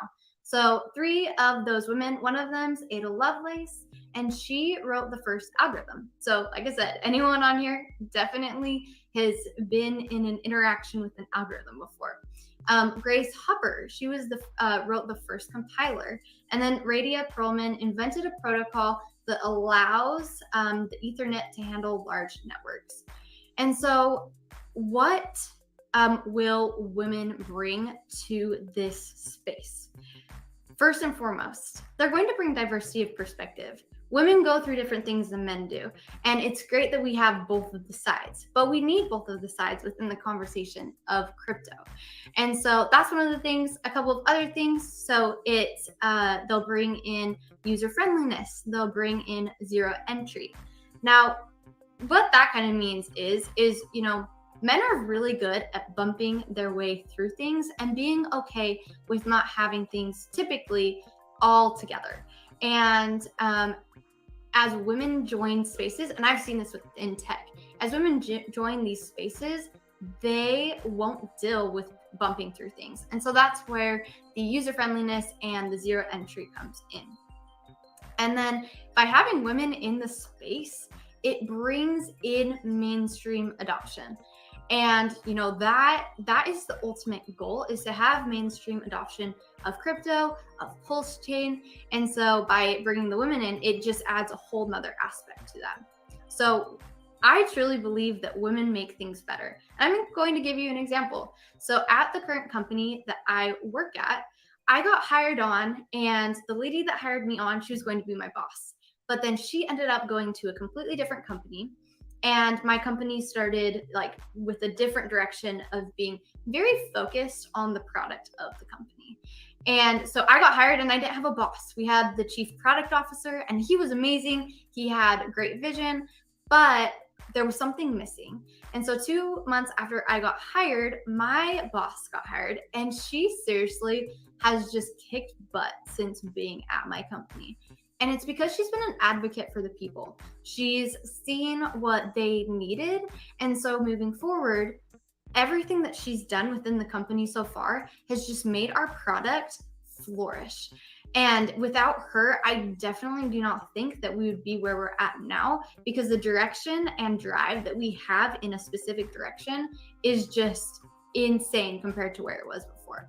And so really, honestly, women bring a great perspective to the table.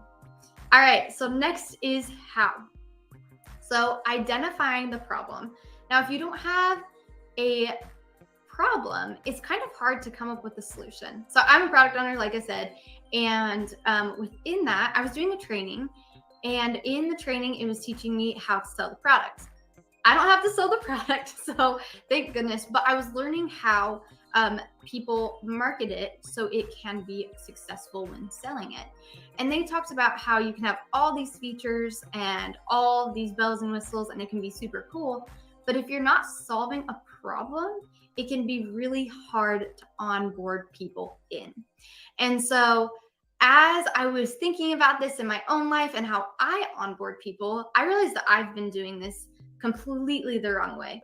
I've been going about it and telling them all these really cool things about crypto, of how it's decentralized and how it's secure and private and how it's self-governed. And I mean, all those things are really good things. But if we're not answering the question that women need answered, then there's no way that we can get everyone on board. And so as I was thinking about this, I was like, okay, what is the problem? And the problem that I identified is not having enough time to make extra money or add value to my life through financial means. And so when I say women don't have enough time, there's a statistic that actually backs this up. So the 2018 American Times Use Survey interviewed adults 15 years and older, and on average, women worked 5.7 hours of unpaid work a day, and men worked 3.6 hours of unpaid work.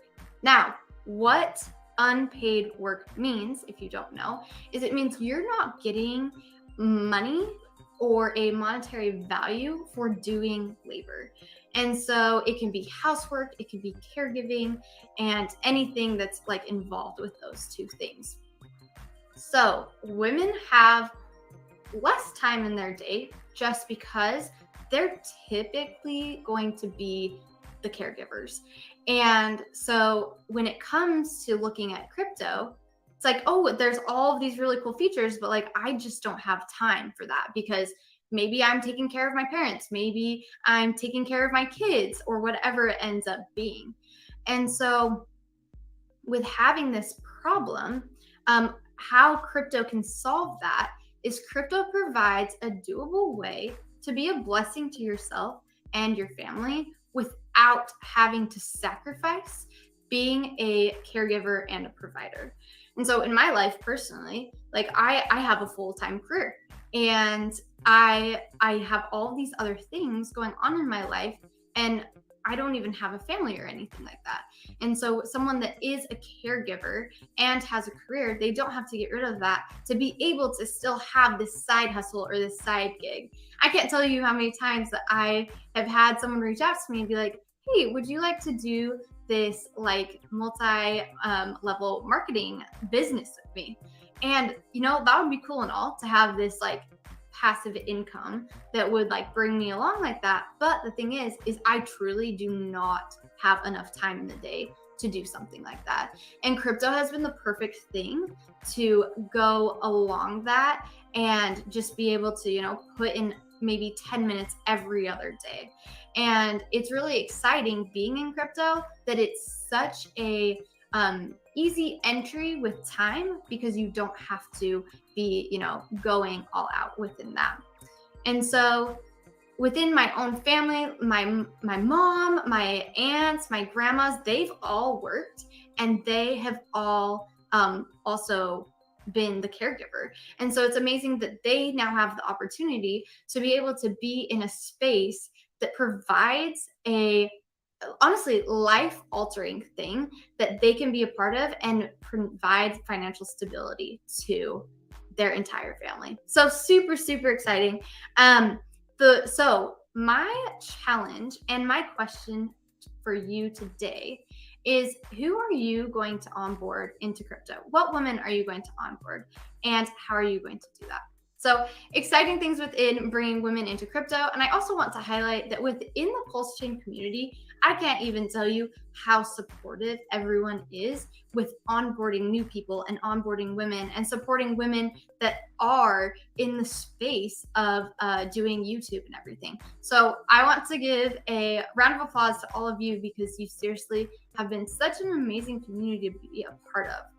So to kind of switch gears a little bit, I am going to talk about a couple of different projects that are within the Pulsechain network. So let me flip my notes quickly.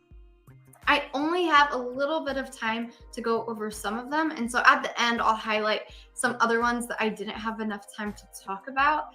But Pulsechain, like I said, has a great community, and the projects that have been popping up around the community have seriously been just like mind blowing. I see a project pop up and I'm like, wow, like that is actually absolutely brilliant and super cool that someone thought of that. And it actually has utility too.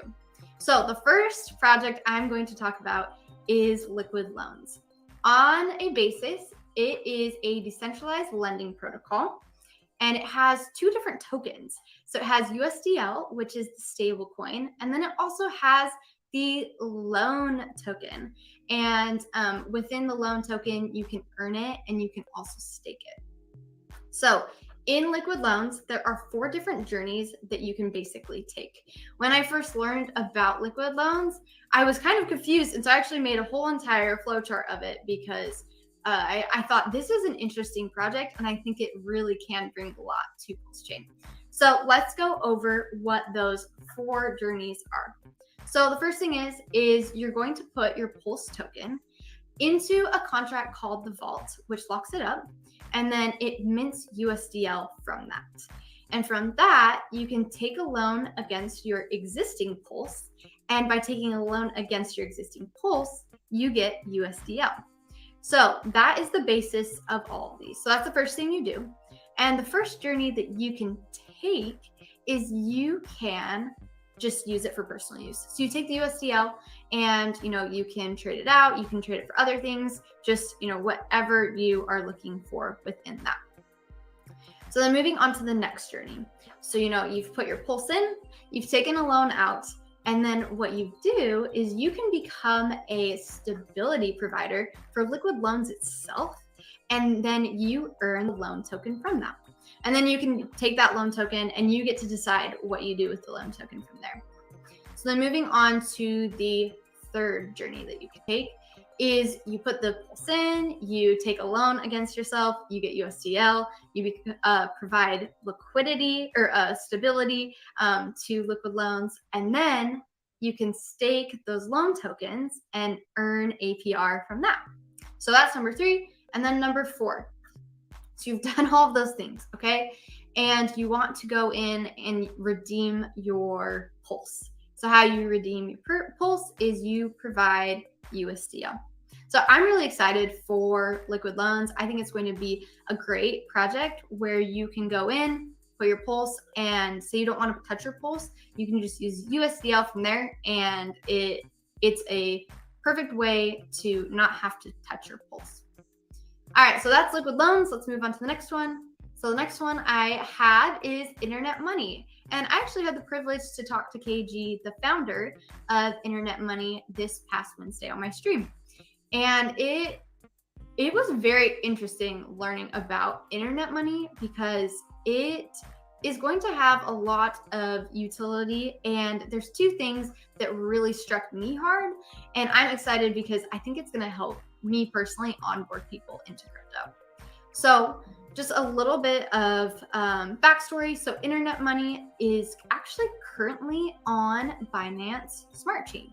So if you wanted, you could go buy it right now there. This is kind of cool. If you own IM on Binance Smart Chain, you'll actually be able to get an airdrop onto Pulsechain once Pulsechain launches. So that's really nice that they have gone in and done that. And then IMD, so that's Internet Money Dividend, is something that you could have sacrificed for back in March. Now, IMD, Internet Money Dividend, is one of the sacrifices that actually had a cap. And since it had a cap, it only lasted for like 2 hours. And so whoever got in, like that was awesome that they got to get in. I got in, not to brag. I'm actually super excited about it. But you had to sacrifice for that one. But later on, you can get it as well. So the sacrifice for Pulsechain has already happened, but there will be a sacrifice for Ethereum as well as Binance Smart Chain for IMD later on. Okay, so the 2 things that are really interesting to me about this. So they are coming out with a wallet, and the wallet that they're coming out with has 2 different pathways that you can take. And it's very specified for new people. So the first one is if you are a pro at, going through and creating wallets. The other one is if you're a new user. So it allows you to go at your own pace in the sense of kind of being handheld through it, which is great. So that's the first thing. And then once you get into the wallet, it is so cool. They have a little box at the very top. It's like a gift box. And what they do is they give out IMD and Pulse to users. So if you've ever onboarded someone into any crypto, you typically have to have them put money in right away. But by the within their wallet, they're going to be able to be giving the IMD token and Pulse, so you can trade it out into other things if you'd like. And so someone can experience crypto right there and not have to put money in directly. So I'm really excited for that because I think it's going to be a great thing. And it will be a simple way to bring users in. Okay, now the second thing. So if you hold the IMD token, you can hold it on Pulsechain, Ethereum, or Binance Smart Chain. If you hold it, what happens is you receive that blockchain's native currency. And so, for example, if you are holding it on Pulsechain, then you're going to be getting Pulse as a token. And when I say hold, like you don't have to stake it, you don't have to do anything. You literally just have it in your wallet. And from there, you earn those rewards. And they're good rewards because it's Ethereum or Pulse or BNB. And so that's exciting. And how you get those rewards is it's from the fees generated from the swaps. So excited about that one. All right, next project. So I'm going to talk a little bit about Mintra. If you go to their website, you will see that there isn't a ton of information on what they're doing, but it is going to be a green marketplace for NFTs, which is honestly something that's really needed. Something that they do go into on their website is the carbon footprint that is happening right now with buying, selling, and making NFTs. And it is seriously such an absurd amount of energy that is being just absolutely wasted within these things. And so what they're doing and what they're claiming is that because they're launching on Pulsechain, is they are going to be on a proof of stake, not a proof of work. And so the absurd amount of energy being taken is not going to be a thing for them. And so it's going to be an awesome place where, you can trade NFTs in whatever form it is and be able to, not hurt the environment as much. So excited for Mintra and just excited to see what they have coming to us. All right, next project. PulseSpeak is going to be a Web 3.0 social platform. And I think it's really cool that they are, taking this idea of censorship and everything that's going on in our world. I'm sure everyone can relate to this somehow, but there's this censorship. And because of the censorship, it's making it so, there's really truly not free speech. And so key components of PulseSpeak are it's unbiased, no censorship, and there's freedom of speech. And it's great because it's coming out on Web 3.0. Now, I think the most interesting part about PulseSpeak is that you back up your words by betting on your beliefs. And I don't think we really have anything like that at the moment. And what a better way to add something of that to our society than to add it to Web 3.0. So excited for that one and just to see how that will grow, because you'll be able to bet on, a game that's going on or a political thing going on. So it's going to be a great time to see how that social media platform pans out. Okay, next, I am going to talk about PulsePot. Now, PulsePot is in the gaming sector of crypto. And just to be absolutely frank with you, it is a gambling site. But I think it is going to be a great project in the sense that just like internet money, it is cross-chain. And so the fact that it's cross-chain it will hopefully bring people into Pulsechain, which is what we want. We want as many people in Pulsechain as we possibly can. And so PulsePot is going to be able to be one of those in our community. So what PulsePot is, I actually had a lot of fun going in and doing just the whole protocol and what they have. And so what you do, you go on their website, in their D app, and you connect your wallet. And there's a list of tokens that you can put into this pot, okay?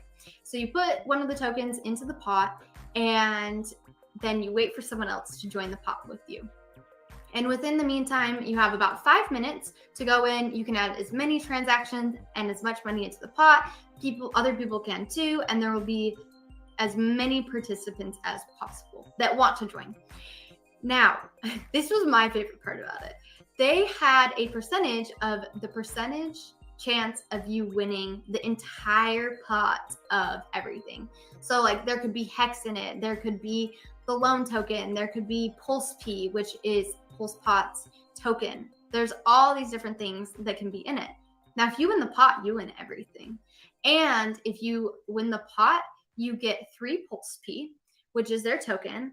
And then for every $20 that you earn, you also earn 1 PulseP. So with anything, when there's high reward, there's high risk. And so that is something going into it that you need to be aware of. But I think it's going to be great in the sense of bringing other people into our community. Okay, next token, last token. I think this is probably the newest token in our community, and it is called the Wait token. It's been around for 10 days, and so if any project has come out before then, I'm so sorry, I don't know about it yet, but the Wait token is for incentivizing people to wait during this time of us waiting for Pulsechain to launch. Now, there's a couple of things within this. So you had to have sacrificed for one of the 8 tokens that they have, okay? So if you didn't sacrifice for the tokens, you're not going to be able to claim it, but it is on ERC20. So if you're interested, you could go and purchase it.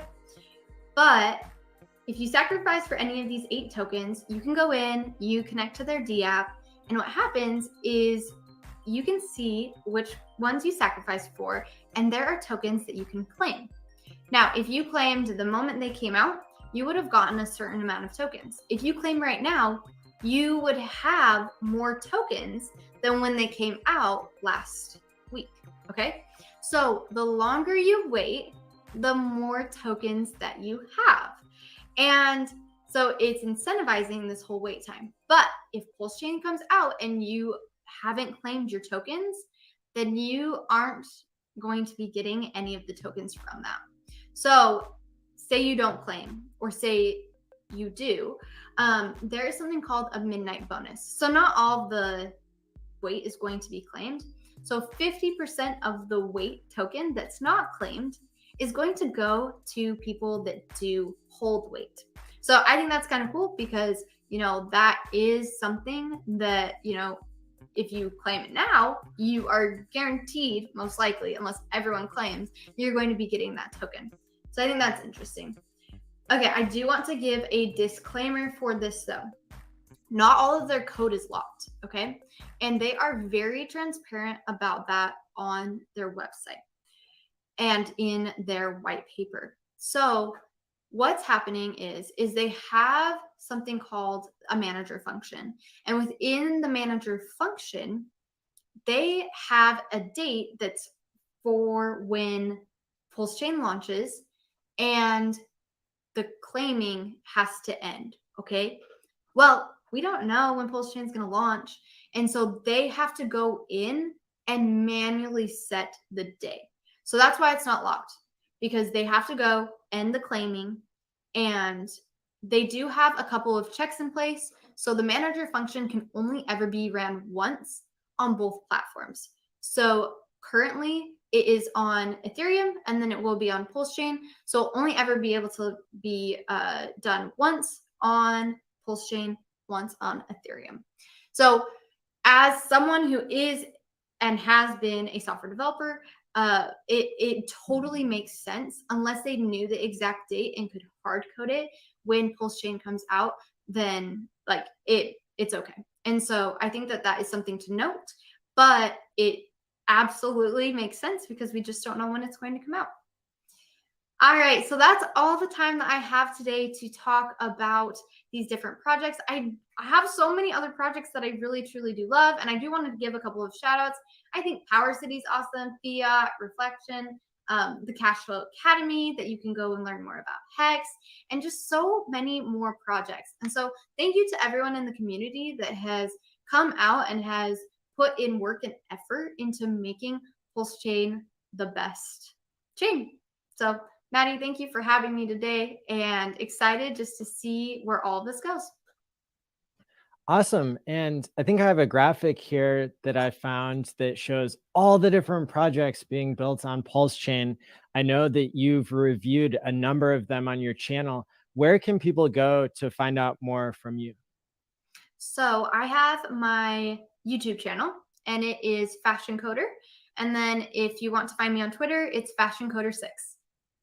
Awesome. Well, thanks so much for presenting today, and we'll look forward to hearing from you again in the future. Thanks so much. Bye. Thanks. Awesome.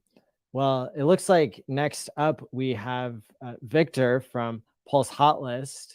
Let's see. I know our schedule has been changing a little bit here at the last minute. We're trying to add a few more projects to be able to speak because we want to include as many people as possible. And so I know that I just sent out an invite to PulsePot. If they can join in the next 20 minutes, then they'll get a 5-minute spot. If not, we'll have to wait till next year. And also, Internet Money has a spot coming up if they take it. And so does one other one. Oh, yeah, Pulse Speak. So without any further ado, we're going to skip ahead and check in with Pulse Hotlist. Victor here. Perfect. Hey man, how are you? Thanks for having me. Yeah, well, thanks for coming back here. You and your associate Felix are Hex OGs, and you have been building so many different things for Pulsechain and for the Hex ecosystem. I know we talked a little bit yesterday about what you're doing, but I think the reason I wanted to have you back is because this hour is focusing on trying to identify tools so people can see everything that's being built, can see all the different projects. And, so you're one of the authorities on that. Sure thing. So I have a lot of exciting stuff to talk about. Just first up, because I think it's funny, the graphic that you just showed on the screen, we actually made that. Meaning Pulse Hotlist. So that's actually all of the projects that are listed. Oh, thank you. Like I just posted that on Twitter, and it got a lot of traction because it's pretty much the only overview over all of the projects that are built on Pulse. But if you want to get like a more interactive version and a better version, go to pulsehotlist.com and you'll find all of those projects. Yes. And can you tell us more about what pulsehotlist.com does?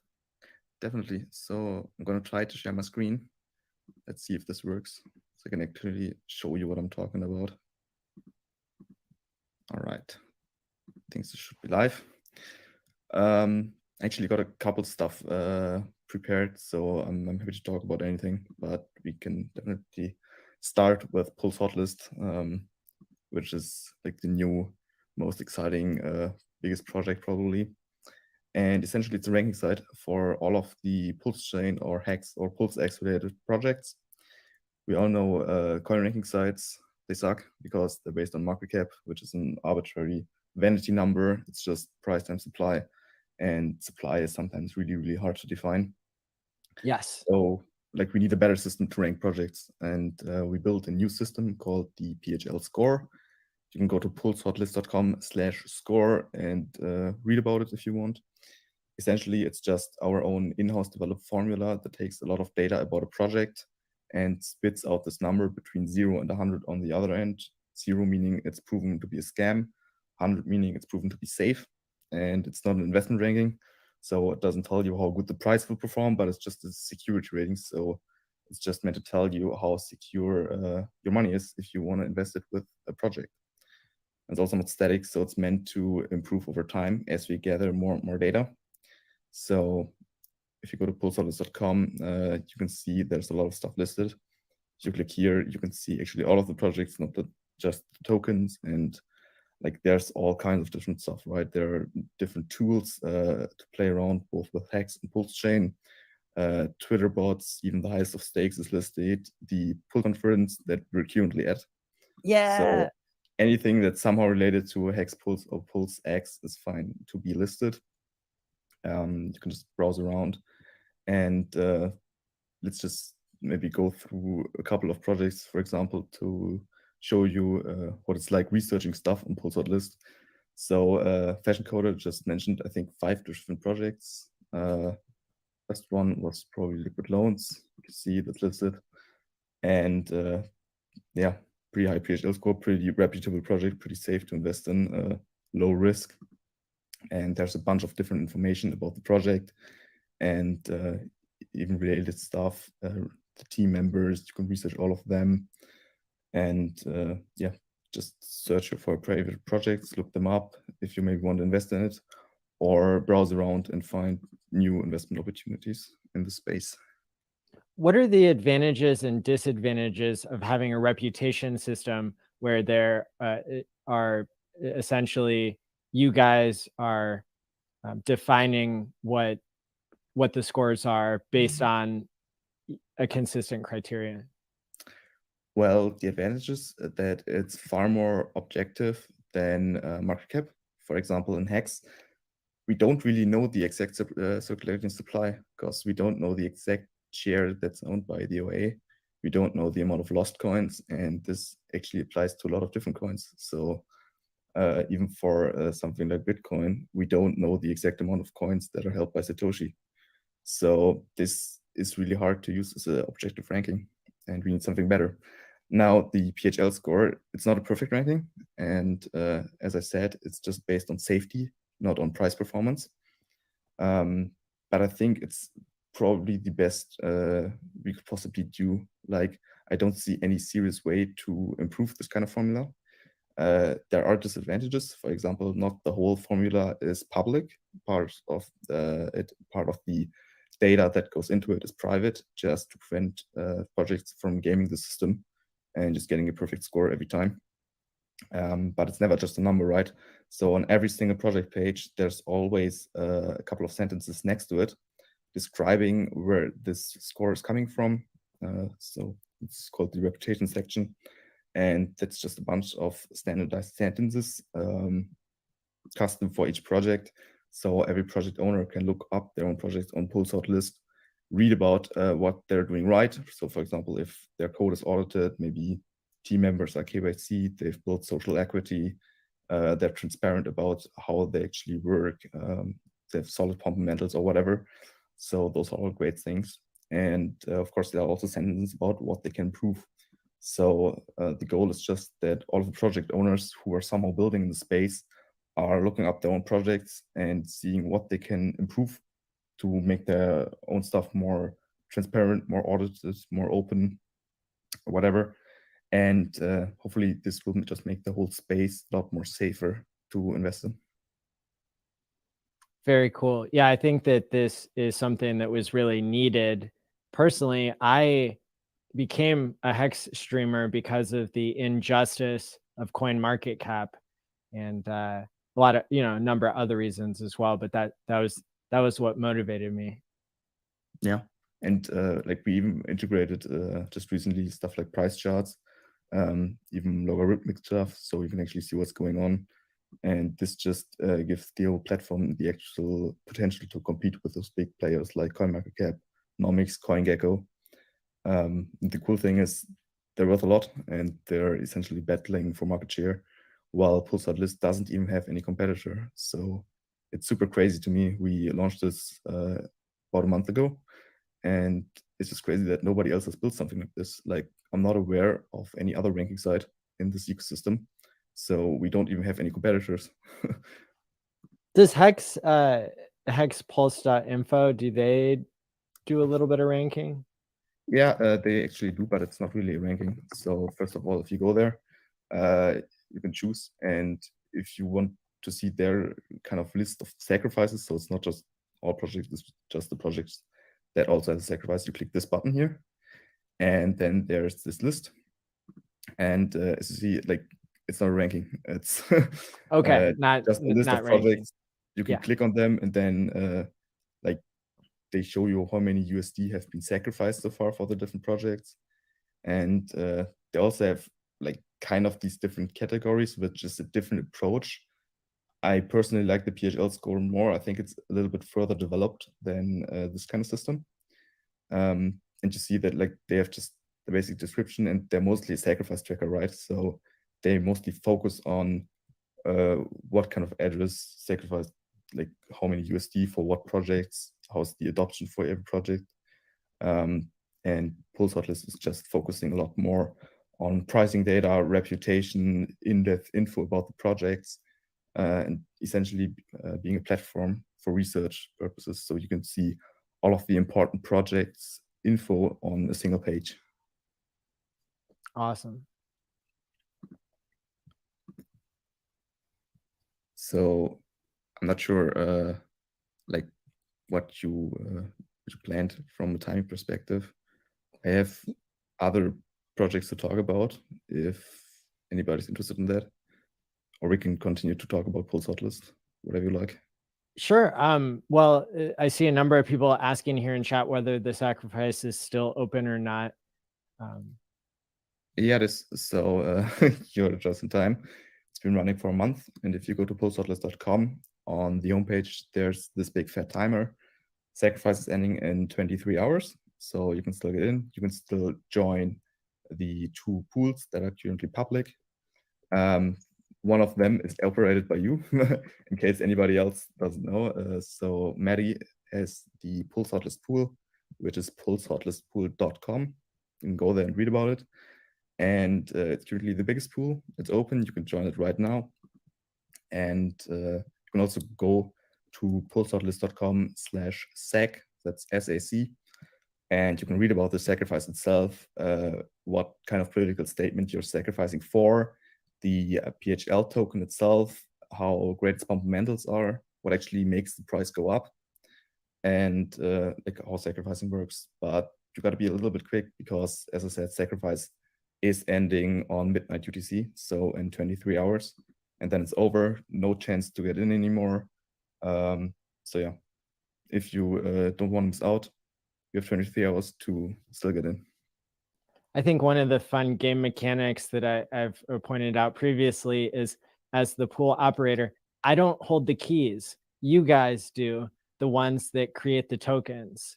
And so that decreases a significant amount of risk and makes it so that it's simply whoever does their homework and ends up joining the biggest pool gets this volume bonus that doesn't come along with the risk, and I don't take a fee, which I think is a really cool way to go about this type of a game mechanic. Yeah, so I think originally it was your idea to open the pool, and like Maddie's the manager and operator. He does all of the marketing and collecting people to join this pool and answering all of the questions, and me and Felix are just holding the key for the address so that Maddie can't run away with the money, even if he tries to, which of course I would never like think you would do, but Thank you. like a lot of people probably like this feature that it's just a trustless pool, and like in the worst case, the money just can't disappear. Now, I have another question, and I understand maybe you will or won't be able to answer it, but I've noticed through my Chain Analysis 101 course, by the way, that I'm giving away for free. Go to pls.academy is the website. If you type pls.academy into the chat right now, I think there's only 7 people who are entered to win this $900 watch from Hex.toys. So those are pretty good odds right now.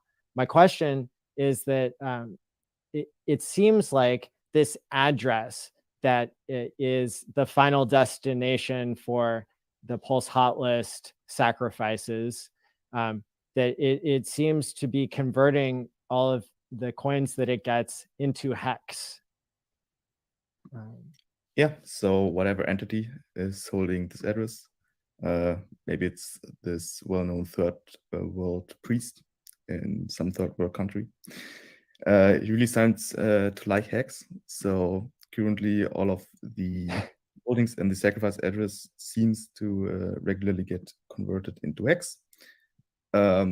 So I think that this is pretty great for Hex as a token, because there's a lot of buying pressure. And yeah, who knows, maybe this address doesn't like to sell Hex. You know, as a community member, I understand that you guys, you know, you're building something that's reputation based, Pulse hot list. And I think that that's so fascinating. And I don't have any expectations. When I sacrifice for things like this, I care about the legality.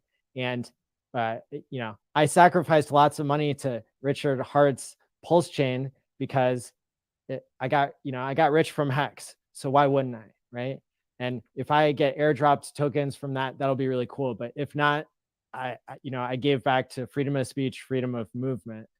This Pulse hot list is something where the amount of money that I invested wasn't as much as that I sacrificed wasn't as much as with RH projects, but it's really, part of the reason I sacrificed personally is because I believe that a tool like this is valuable. And but I think like something that would be really interesting, and again, I want to emphasize, I have no expectations, but I think it'd be really interesting if, you know, who knows what that Hex could be used for, right? It's already been used to add buy pressure to Hex. And who knows if it could be staked and emergency unstaked and paid out all the Hex holders and became this huge reputation badge for all of time, or if it adds liquidity, or if it does nothing, or if it sells the Hex. We don't know what's going to happen, but I think a lot of people will have their popcorn ready to see what's in store. Yeah, I mean, it's all on chain, it's all transparent, so you can see exactly what will happen to all of the funds in the sacrifice address.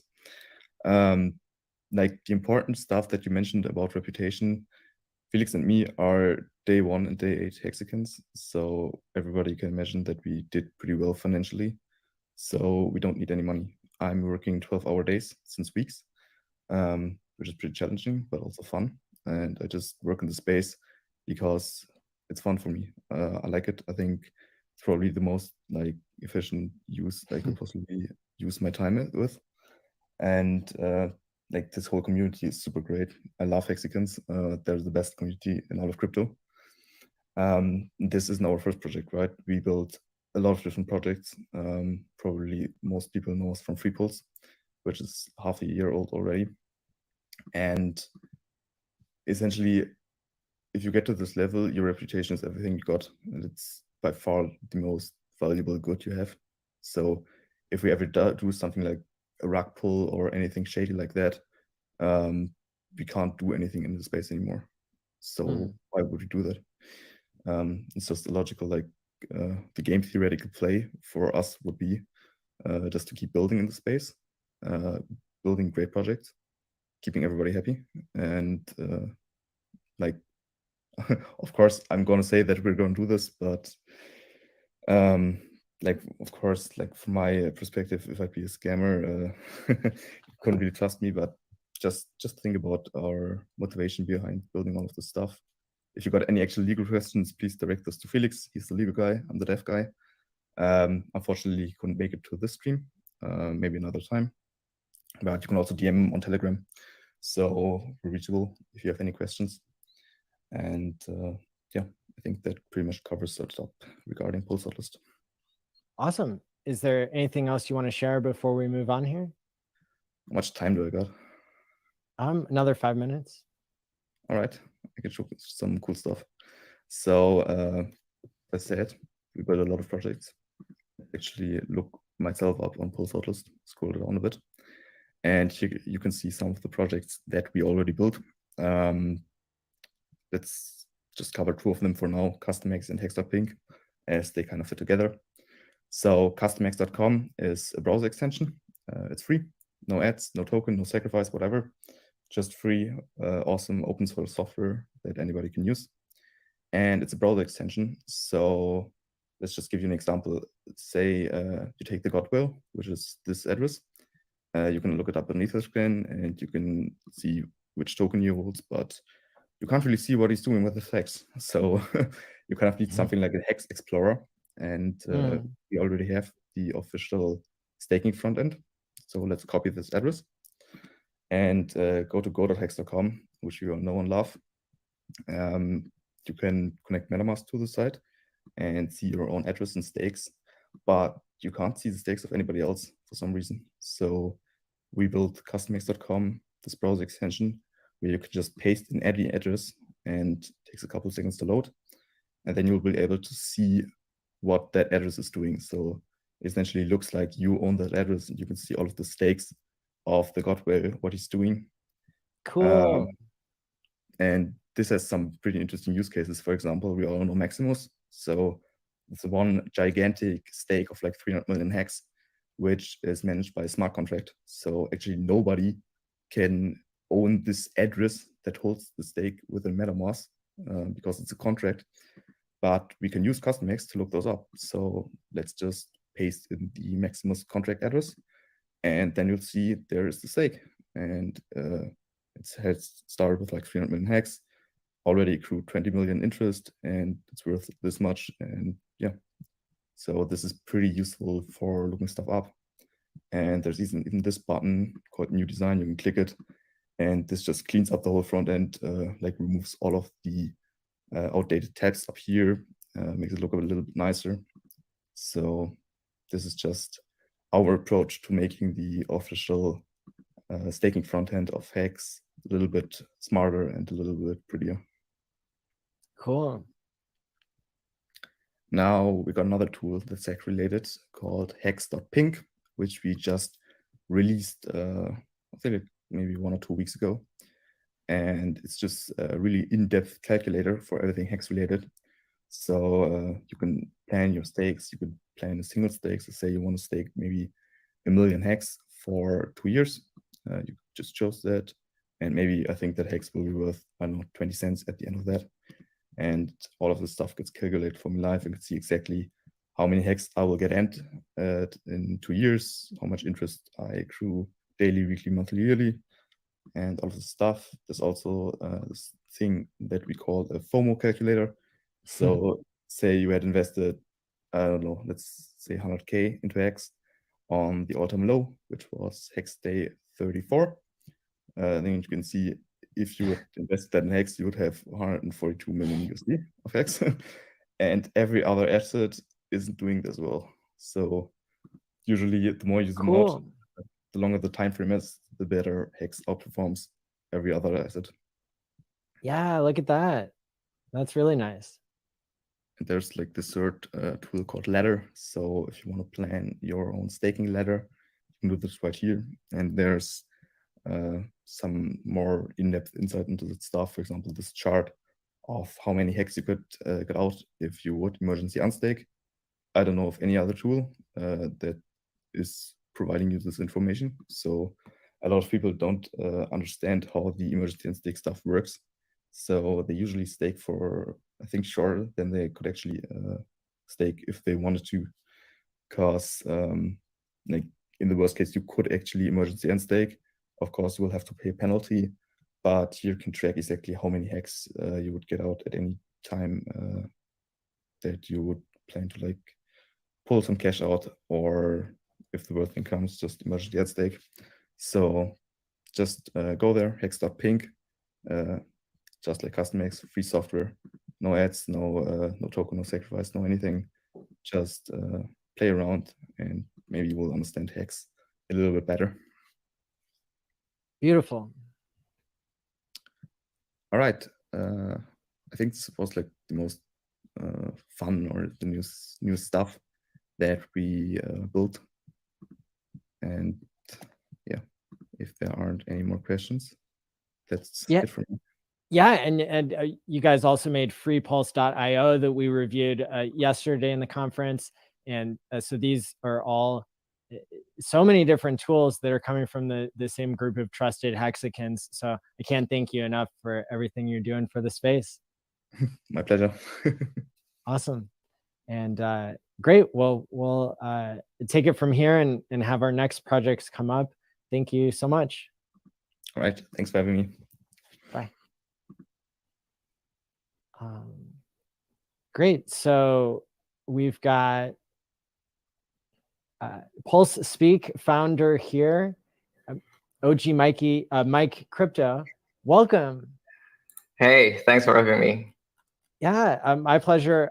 It looks like we've got enough time to squeeze you in here for a 3 to 5 minute talk. And I'm just so pleased that you're able to make it today. Thank you so much. Thanks for giving me the time. Yep, thank you. So first of all, huge thank you for Maddie holding such a huge event, awesome event, for all the projects from Pulsechain, and also all the hexagon will be able to have a better understanding on what type of projects are being in Pulsechain, and how do we as a community to build together, to grow together, to help Pulsechain get to a point that we could have a mass adoption in the future. So so right now I'm going to talk a bit about my own project, which is called PulseSpeak. So PulseSpeak is the first Web3 social media platform that's being built with a prediction market protocol. And for some OGs that they may know, the first prediction market protocols out there was actually called Augur, and Augur was one of the most important and one of the first project that was being on Ethereum blockchain at the beginning. So Vitalik loves it, and until these days, Augur was doing some awesome number. But I'm not gonna lie, I was one of the active users from their website, and until they have some kind of change, and I feel like might be that could be a good opportunity for myself to build a better version of Augur. So PulseSpeak, as I said before, is the first Web3 social media platform that's combined with the prediction market. So I'm going to explain a little bit on why there's such an important factor and a strong connection between this protocol and our social platform. So people are really sick and tired of all the scammer comments, click farms, right? And especially the censorship from mainstream social media platform nowadays. And actually, people want to find a better platform to use, but most of them are like crypto, like copycats from Twitter and Facebook. So regarding to this kind of issues, PulseSpeak would like to take a huge first step to innovate the social media platform by connecting a social platform with a prediction market. So there are 3 points I feel like that should be mentioned that help us to gain the adoption from outside world. And then the first one is volume boosting. So whenever there was a pooling in prediction market, right, usually it brings up a lot of controversy between 2 or 3 sides of opinions. And volume and interaction actually comes with the controversy and help us to scale up our social platform, which is creating a really good sentiment for people to have a really genuine discussion between the topics.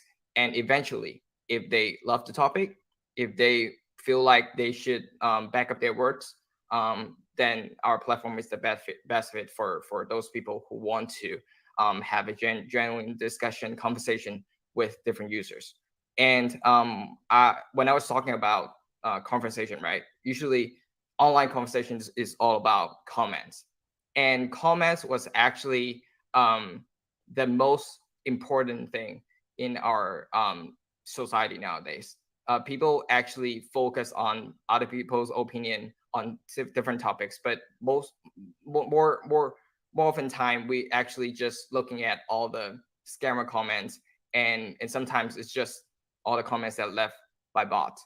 And in order to avoid this kind of stuff happen, our platform actually try to innovate the comment section. So user will be given a badge showing the site they wager in. on different topics.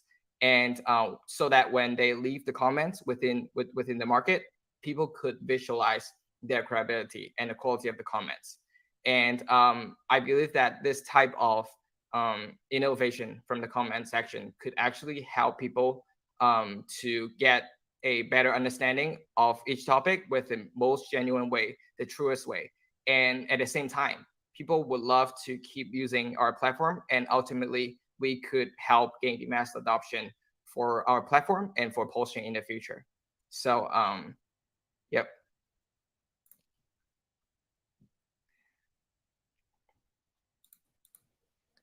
Awesome. Hey, thank you so much. And again, can you tell people where to go to learn more? Exactly. So for people that want to look into our website and our more explanation for our project, you can go to pulsespeak.com. And also for people who want to follow our social, it's twitter.com/pulsespeak.com. And if you got more questions, feel free to hop into our Telegram group, which is t.me/pulsespeak.com. And thank you so much. Awesome. Yeah, thank you. And just so everybody knows here, we've got a PulsePod up next for 3 minutes, and then we've got Internet Money for 3 minutes. Then we'll have Maximus up for 20 minutes, followed by Hedron for 20 minutes. And it looks like we'll also have maybe something pre-recorded from Liquid Loans. So next up, pulsepod.io. Jacob, welcome. Thank you very much, sir. Thank you for inviting me. My pleasure. And thanks for coming here at the last minute. I'm going to hand the screen over to you so you can do your 3 minutes. Thank you very much. So we at PulsePod, we have developed the first ever fully decentralized casino and sports market. We are trying to work really hard to adopt as many users into Pulsechain as possible. We built this protocol from the bottom up. It is not a fork. It is not a meme coin. It is nothing. It does not exist anywhere else in the entire crypto space. So we started back in November developing this from the bottom, and it is specifically designed to adopt new users into Pulsechain. We offer all non-sacrificed ETH users an opportunity to use their airdrop coins to get a free entertainment and a bit of gambling with these free coins. So you can go to pulsepod.io, you can submit trustlessly, 100% secure, you can submit all of your PRC20 coins into the pot, and you will be able to win a larger amount of value if you're lucky. So we believe that there's no better way of adopting someone who can get a 100% secure and free way of winning money. That is the best sales pitch we believe you can give someone who has to come and try something out. So when they go to our site, they interact with the dApp, and then the magic truly happens when they experience Pulsechain, the 3-second block times, the non-existing gas fees. So we basically give someone a motivation to try Pulsechain, and when they're here, they experience it, and hopefully they will stay for the duration and basically end up switching Ethereum out with Pulsechain. So we created a faucet with 50 million PLS for anyone to claim, and they can come to our dApp, fully decentralized, fully trustless, and they can interact with all of their PRC20 airdrop coins, and they can have a great experience with Pulsechain. We created this because we believe in the gambling industry. We have some issues, especially with censorship. We have some issues with bookmakers making bad odds for everyone, and we are here to solve that. On the short term, we would like to become a fantastic adoption tool for Pulsechain, but on the long term, we are aiming to becoming the world's largest decentralized casino. Last year, 60% of all Americans entered a bet. Last week, 12% of all Americans entered a bet. If you believe Las Vegas makes money, this is your chance to sacrifice for our project and own a part of that. You don't need to gamble yourself, but if you believe gambling makes money, you could at least earn a part of it. So we are currently running a sacrifice sale. We have 60% of our total allocation already claimed by more than 1,300 wallets. We only have 1 million total tokens available, so that's 1 million shares of all the profits that ever goes into the game. all games will have a 3% base fee, and that fee is paid back to all of the token holders. So we are using the entire profits of the platform and protocol to pump the price of our token back to the holders.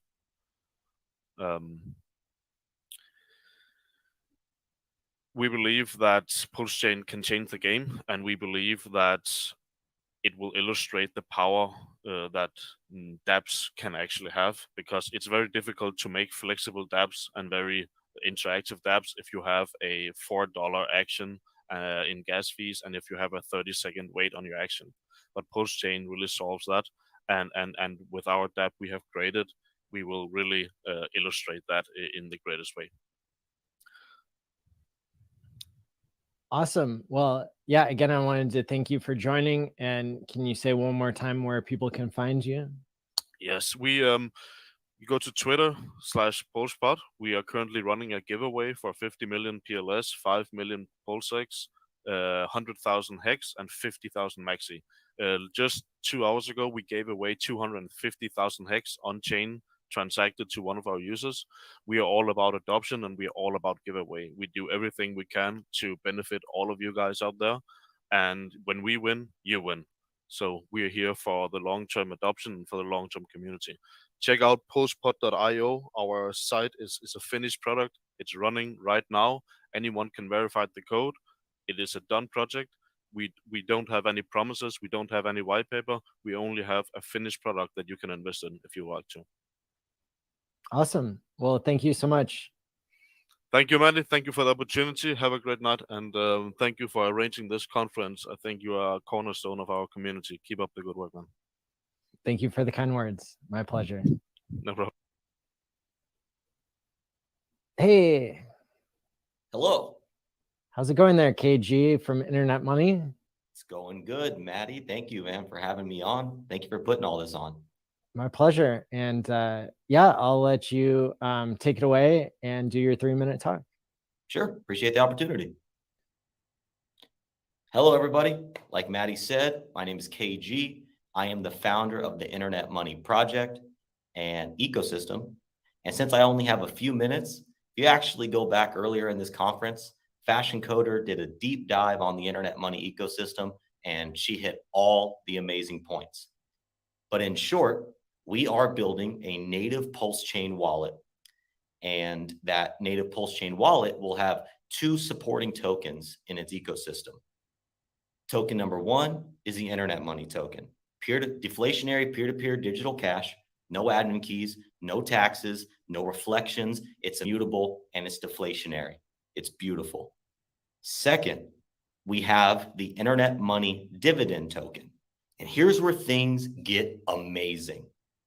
The Internet Money wallet will charge fees when a user swaps from one asset to another, just like MetaMask, just like Trust Wallet, just like all these other crypto wallets. The difference with the Internet Money wallet is instead of the fee being paid in the asset you're swapping out of, the fee is paid in the form of the blockchain's native coin. So for example, if you're swapping from Hex to Pulse on Pulsechain, the fee is paid in Pulse. That fee is then distributed to the holders of the dividend token. And we are a multi-chain wallet, so we will support Ethereum, BSC, and any other chain you want to import. And as we launch IMD on those chains, you'll be able to earn the rewards from the swaps. We are the first tokenized crypto wallet in the crypto space. And you don't have to stake, you don't have to delegate, you don't have to lock up your IMD tokens in any way, shape, or form. Simply by holding, you are able to claim your rewards as frequently as every block, or you can hold them for 10 years. It doesn't matter. There's no time constraints. Now, these are both amazing tools for not only onboarding users into crypto through Pulsechain, which is our mission statement, through the free giveaways of Pulse and Internet Money when people download our wallet app, which will be iOS app, Android app, and a Chrome extension. That is a great way to onboard new users into crypto and then have them swap that Internet Money into Hex. have them swap it into Hedron or Maxi or whatever project you believe in, onboard them into your project easy. Then we have the additional value of bringing other crypto users from other ecosystems into the Internet Money Wallet, introducing them to Pulsechain by giving them the value of being able to earn their blockchain's native coin. That is the high level overview. So Awesome. Well, thanks again for jumping on here last minute. And where do people go to find out more? sure. Again, thank you for having us. Right now, the best way to reach us is Twitter @InternetMoneyIO. Our website is going through a major revamp, and that should be done in the next month or two. So it'll be a lot more informative soon. Awesome. Thanks again for being here. Hey, Take care. appreciate it, Maddie. Keep up the good work. Thanks. Tanto Nomini. Maximus. There we go. There we go. Thanks for having me on. Glad to be Yeah, here. it's been too long. I haven't seen you since a couple hours ago. I know. What have you been up to all this time? Well, I went for a run earlier today and then got on the horn here to make sure that all of the longevity stuff was taken care of for later today. There you go. Yeah, it's been awesome listening. Yesterday's event was great. Today, great speakers too. Yeah, Excited to be part of it. absolutely. And you're building some amazing things that are Hex related. And we've got you here to do a 20-minute talk. Okay. Awesome. Cool. Take it So away. yeah, all right. Yeah. Okay. So so my name is Dipcatcher. On Twitter, you can find me at Tanto Nomini, and I'm the creator of Maximus DAO. And what Maximus is it's a suite of smart contracts that enable trustless pooling of Hex stakes and incentivize the growth of the stake pooling ecosystem. Stake pooling is really important. It introduces brand new value propositions for end users, and it greatly expands the financial utility of Hex. So just as Hex matures from kind of this, niche asset class within Ethereum, what makes it break through into mainstream finance is really expanding that financial utility. And we're pretty certain that this stake pooling mechanism that we're working on is a big part of that. So far we have some really important community highlights. On April 16th, we launched the first version of the stake pooling system through a token called Maxi. And in that, we had 294 million Hex pooled together and entered into a single max length Hex stake. So during that, people minted one Maxi per one Hex that they pledged to the contract. And then now it's been staked for about 2.5 months, and it's currently trading at a 2-to-1 ratio versus the underlying Hex.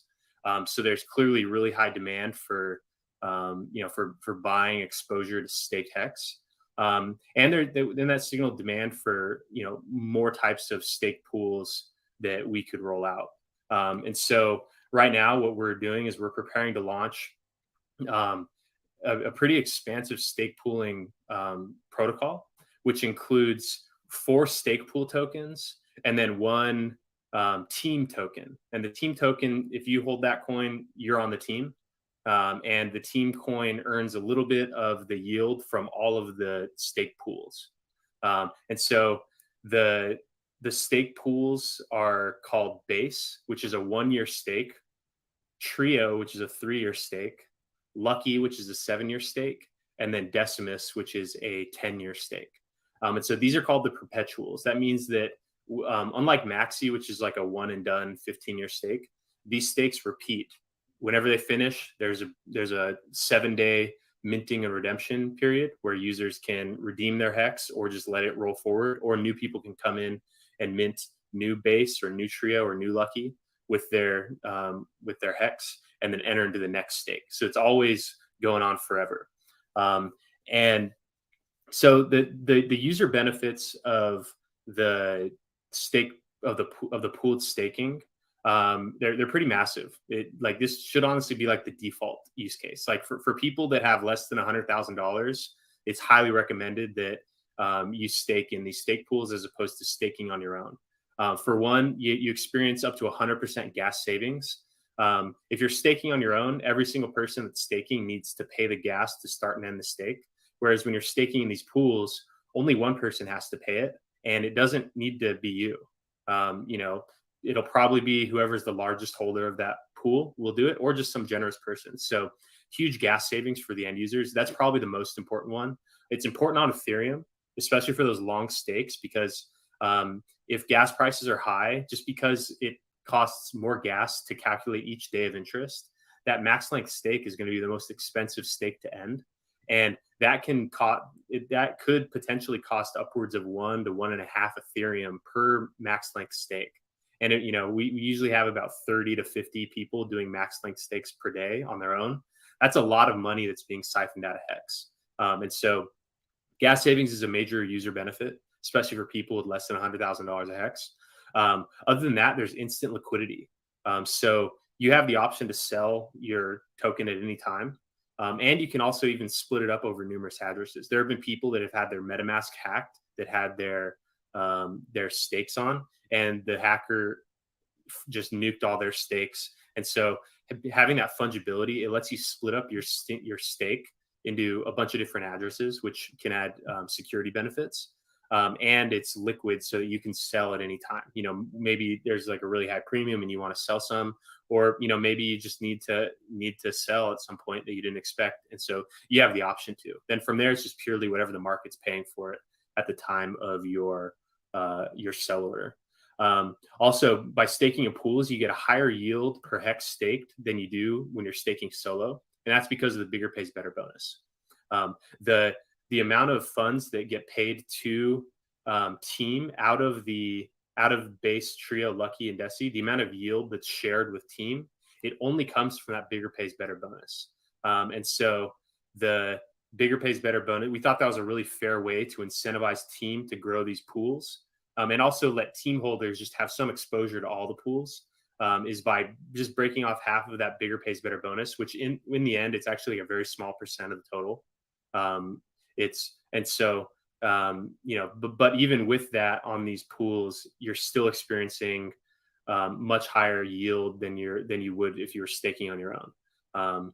And then also the chance to participate in these like yield on yield opportunities where you can hold these yield producing assets and then put them to work in other DeFi protocols, such as being a liquidity provider, or if one of these lending protocols wants to support these tokens, you could stake them there, and then you can be lending out your base or lending out your desi.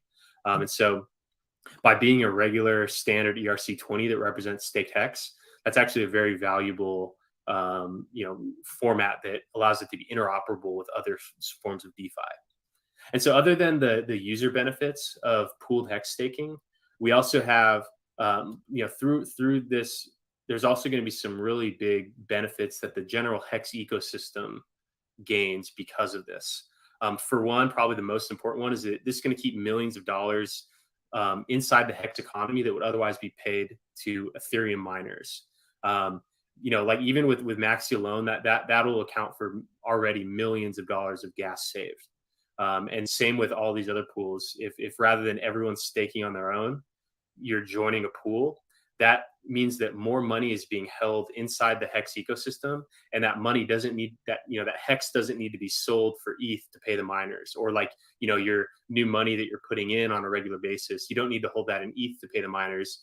You can just keep that in Hex, through these stakes. So keeping that money inside our economy and then not in the Ethereum miner economy, that's probably, that to me, that's the number one importance of all of this.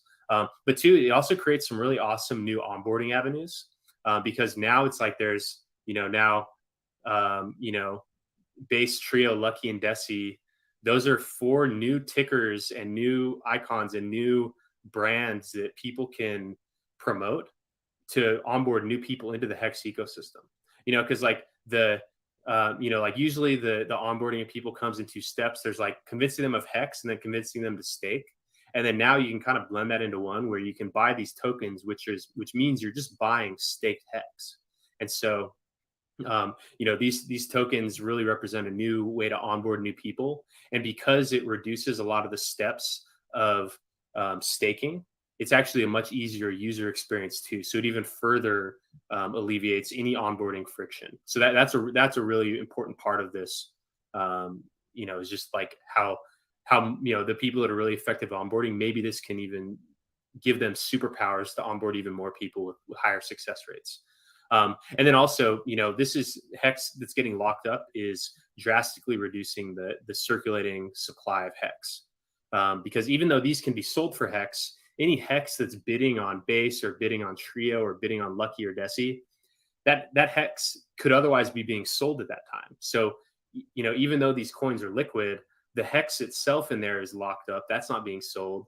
And then, if people are buying them, that's Hex that could otherwise be being bid on dollars, but no, it's being bid on these pools. So it removes a lot of Hex from the circulating supply. Like with Maxi, we removed 294 million Hex. What do you think the Hex price would have been if all that Hex that got locked in Maxi was liquid? Because it was liquid Hex that went into Maxi. So, we think that just the existence of one stake pool in Maxi drastically reduced the amount of downside that the Hex price reached.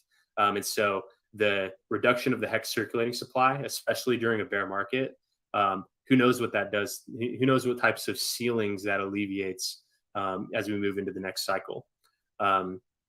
So I'll give you a quick overview on how it works. So just a quick recap. So Team, that's the Maximus DAO Team token. Team earns a little bit of the yield from Base, Trio, Lucky, and Deci, but Team is not backed by Hex. Team is its own token. And then Base, Trio, Lucky, and Deci, these are the perpetuals. So these are the revolving stakes. So the way this works is first you choose which pool you're going to join. We created 4 of these pools so that people could have a variety of lengths and yield, so that they could form a portfolio that fits their time horizon and their risk preference. Where on the short end with Base, it's a 1-year stake that's the least risky, but also earns the least yield. That'll earn probably around 13%. Whereas Deci on that's like maximum risk and maximum yield.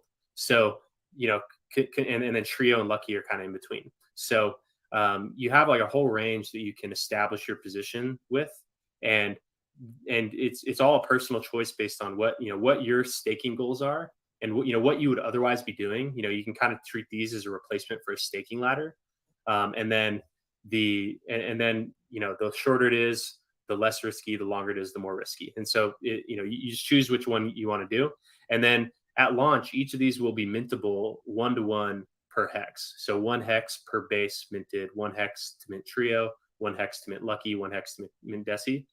And then after the minting phase is done, then all the Hex that's in the Base contract is staked for a year. All the Hex in the Trio contract is staked for 3 years. All the Hex in Lucky is staked for 7. All the Hex in Deci is staked for 10.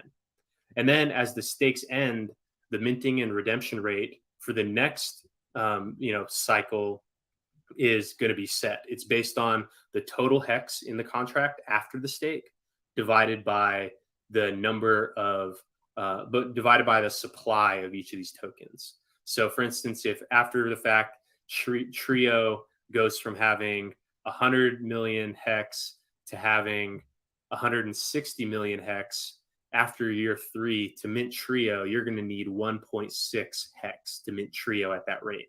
And at that time, each Trio is going to be redeemable for 1.6 Hex. So as these tokens earn the yield, every period when the stake ends, it kind of ratchets up that redemption rate. And then as we saw in the first week of Maxi, when it was redeemable and mintable, the price of it kind of just like attracts the price to that level. And so you'll see the price of these measured in Hex just kind of ratcheting up over time with the redemption rates.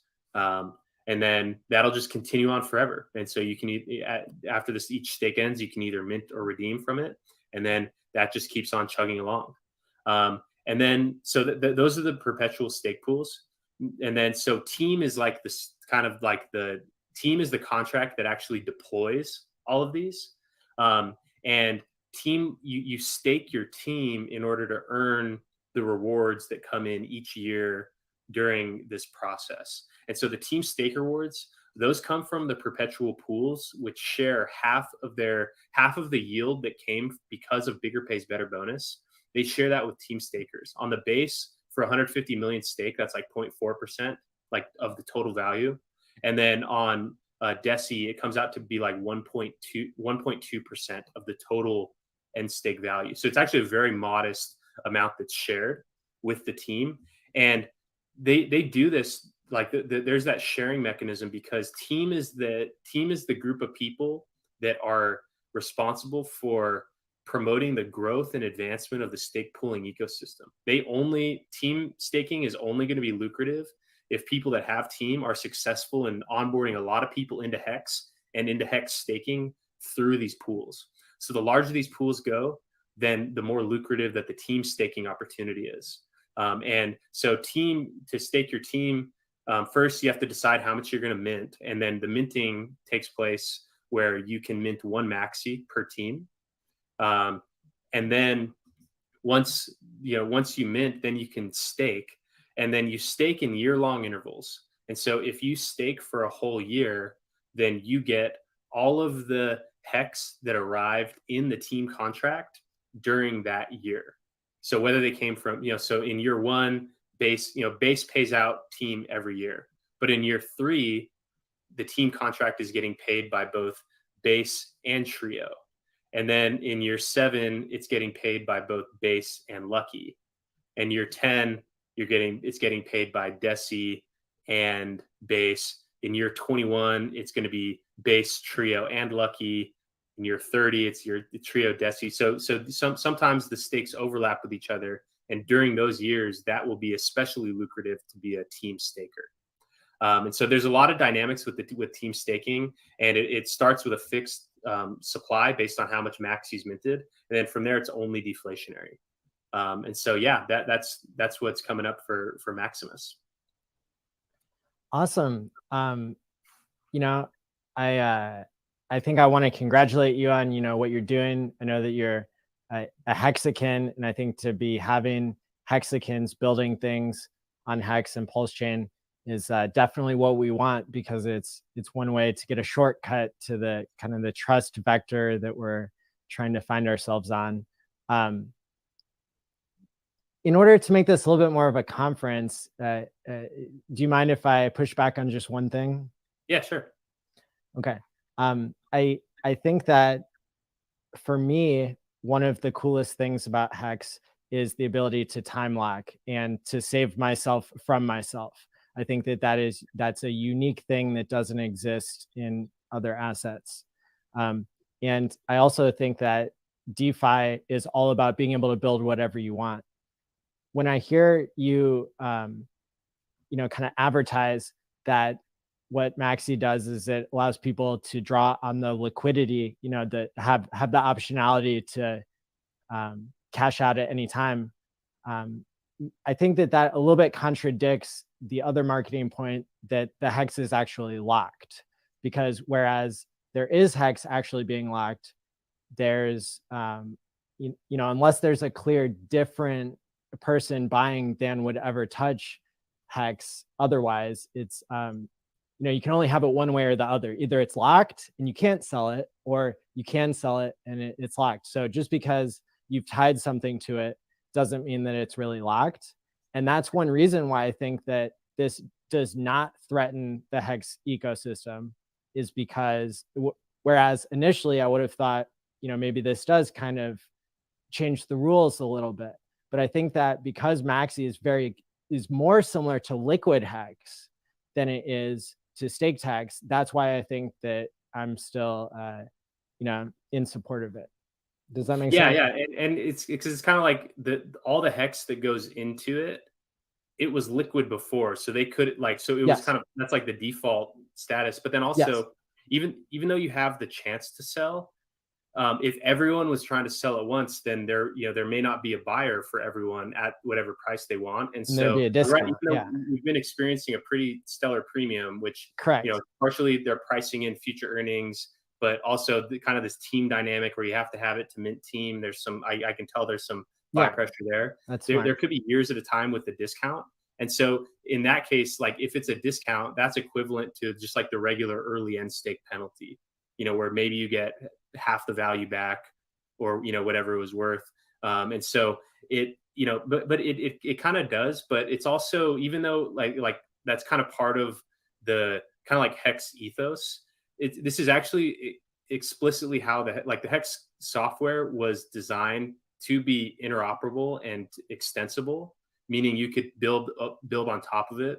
And so, even though it can't, like, kind of that, protect yourself from yourself narrative, it kind of contrasts with that. It, still fully, like, it operates. But it's all in the game, yeah, because Liquid with Hex code, is just the same, that you can sell it. And so, yeah, and the majority of the APY comes from Hex's price appreciation, not from the interest that people are getting from time locking anyway. So, like that's where most of the gains come from. And in the pool, really, longer pays better. That's where the money's made.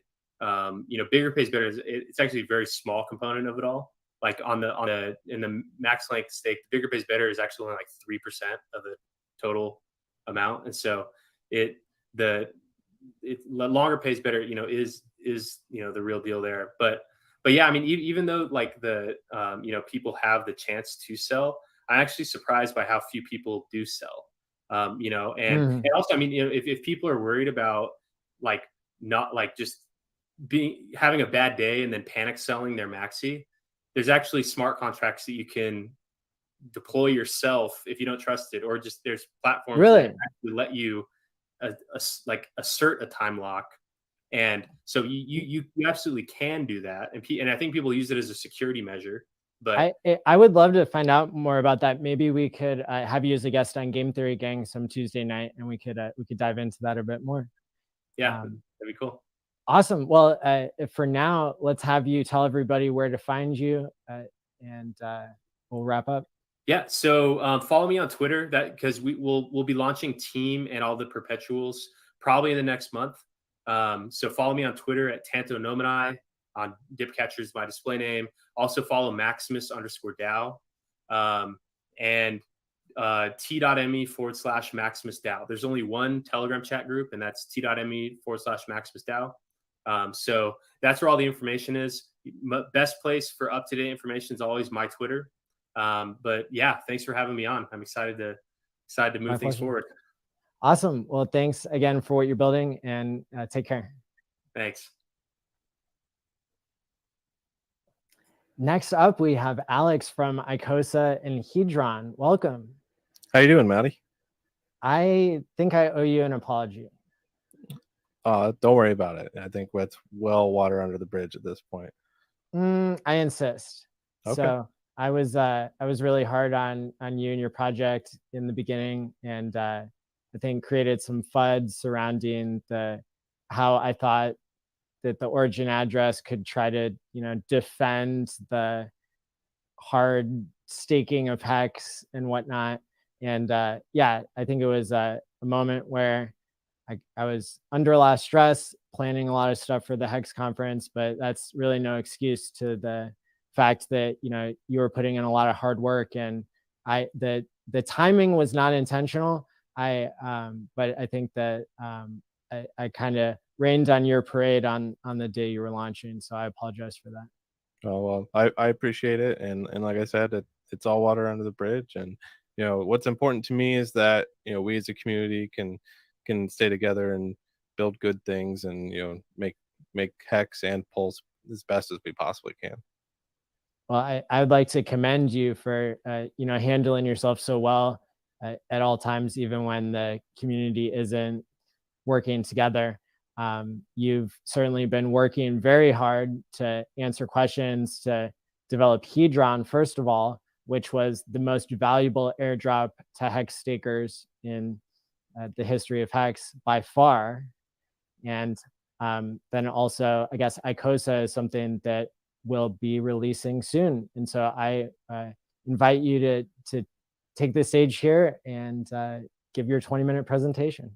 All right. Thank you. Thank you. So we'll start off with Hedron. So, because there's probably some people here who haven't heard about it yet.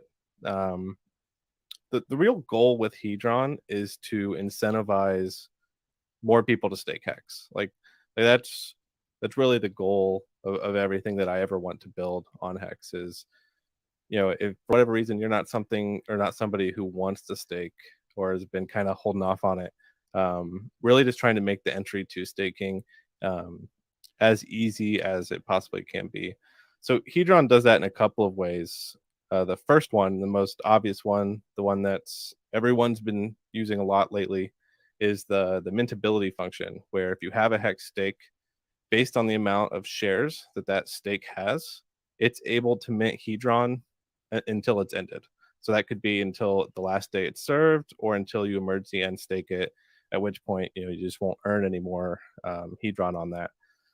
So the fun part about that is the mintability of the Hedron token itself is tied to T-shares. In a way, it's a derivative token of the T-share itself.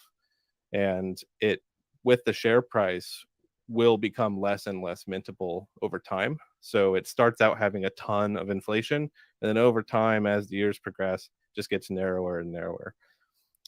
So the second real big feature of Hedron is the ability to encapsulate a Hex stake into an NFT. And so what this does is if you make a Hex stake within Hedron, you have the option to turn that into an NFT and go list it on OpenSea or Rarible or just hold it. A lot of people use it mostly. Like if I'm looking at like the usage statistics of those NFTs, the primary use is people just want to send them to different wallets. Like they have a cold wallet, they want to send it there, leave it there. It's never interacted with a computer before, so they have like absolute minimum risk of it ever being hacked. The next use case that's obvious is people buy and sell Hex stakes, primarily on OpenSea. There's also a project called Hex Market that's I think still kind of in development, but I do know the buying and selling of stakes is at least functional there. And that's like an NFT marketplace specifically for these HSIs. But one use case that I didn't really think about when building Hedron that it's been used a lot for has been OTC trading within Hex.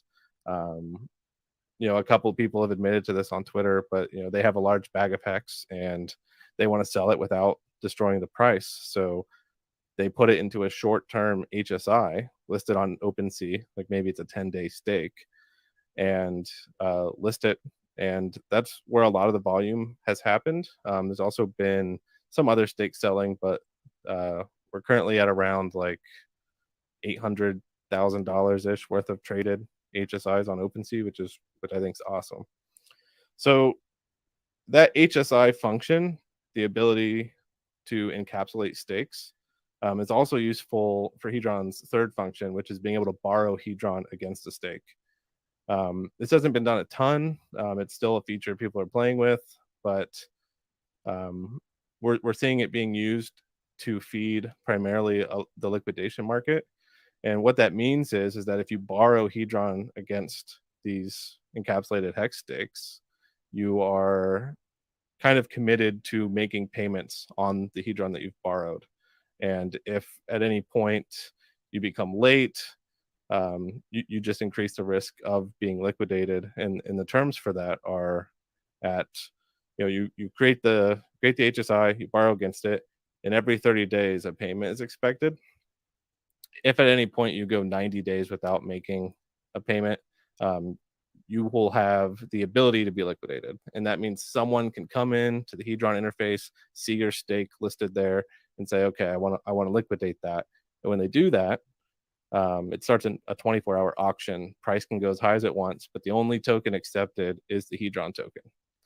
And whoever the winning bid is, like they'll end up getting ownership of the stake, but their Hedron is in turn burnt. So that's another kind of deflationary aspect to the Hedron token itself. So not only will its mintability decrease over time, but also as liquidations happen more and more, the actual supply will just be burnt out of existence.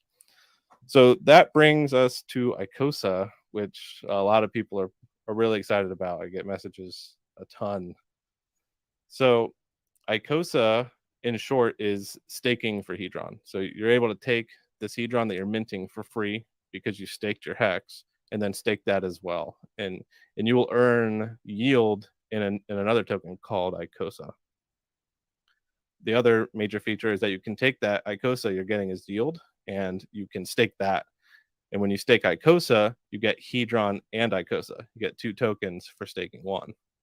So those are the 2 like really core features of ICOSA. The other piece of that is that the yield is not fixed like Hex. The yield is actually variable, and it's based upon the amount of Hedron that's burnt over time. So if an auction happens and a bunch of Hedron gets burnt, the yield for the ICOSA coin in all staking pools will increase on that day. So it's a lot to take in there. But in short, you can kind of just think of it: stake Hedron, get ICOSA; stake ICOSA, get Hedron and ICOSA. There's 2 other features to ICOSA that kind of help it fit into the ecosystem. The first, like kind of optional one, is the HSI buyback feature. And this is where if you have an HSI and maybe you want to sell it and you've listed on OpenSea, maybe people are buying it, maybe they're not. The ICOSA contract itself will actually buy those NFTs from you, and it will pay you in ICOSA to do it.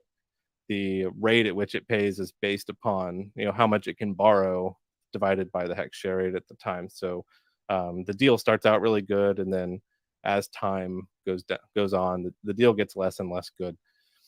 But what happens when you sell an HSI to ICOSA is it's going to borrow against it. So you sell that HSI, you get your immediate ICOSA. You can do whatever you want with that, stake it, be an LP with it, however you want to do. But the contract itself is going to borrow against that HSI you sold to it, and it's going to take that borrowed Hedron. It's going to put it in the ICOSA staking pool, and then it's going to allow that stake to get liquidated, which takes about 90 days. And once that happens, an auction will start, which will require Hedron to be bid. And when that happens, Hedron will be burnt. And when that happens, ICOSA yield goes up. So it's kind of a big chain reaction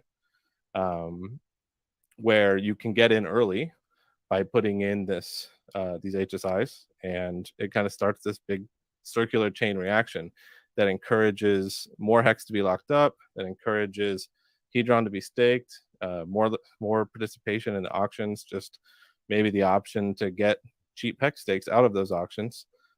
Just a lot of things for people to do. The kind of fourth side feature is a little thing we call "We Are All the SA," and SA is short for source address, which is a kind of like the OA of Hedron in a way.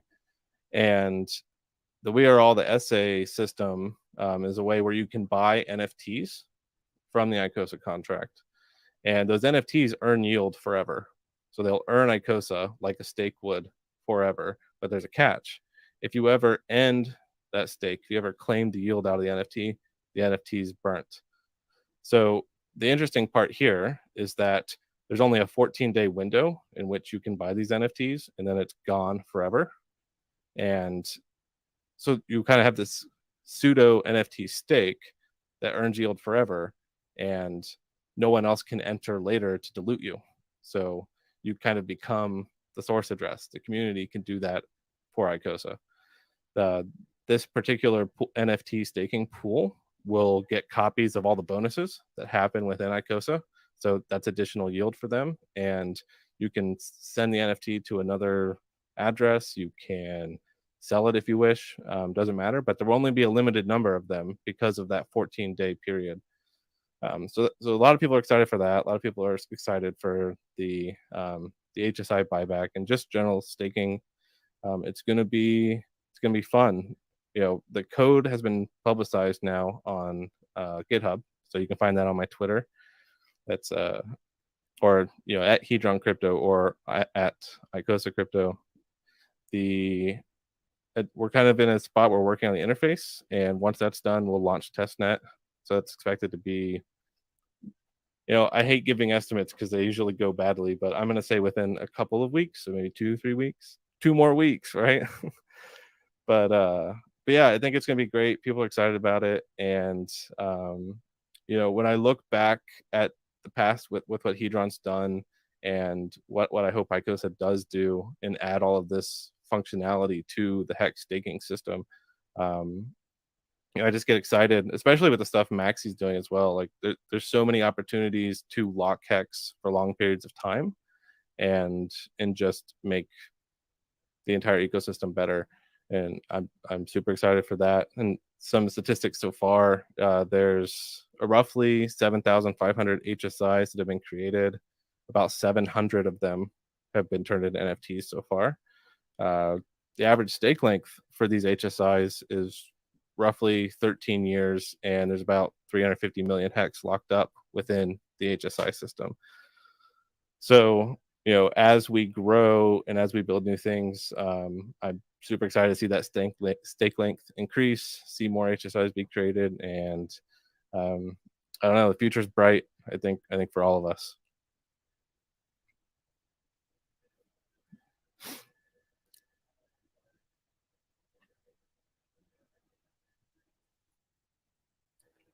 Awesome. Well, yeah, it's a very impressive, all of the pieces that you've put together and the game theory of what you've made. And again, I think originally it was where I was fearful of how it would impact the.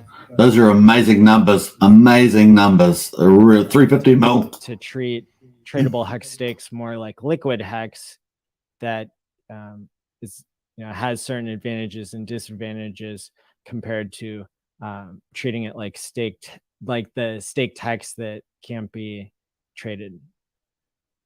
Do you have any feedback on that? Yeah, I think the most interesting thing to all things that kind of liquidize the Hex stake is, in one way, it is still locked, right? Like the Hex is locked, you're removing supply from the market.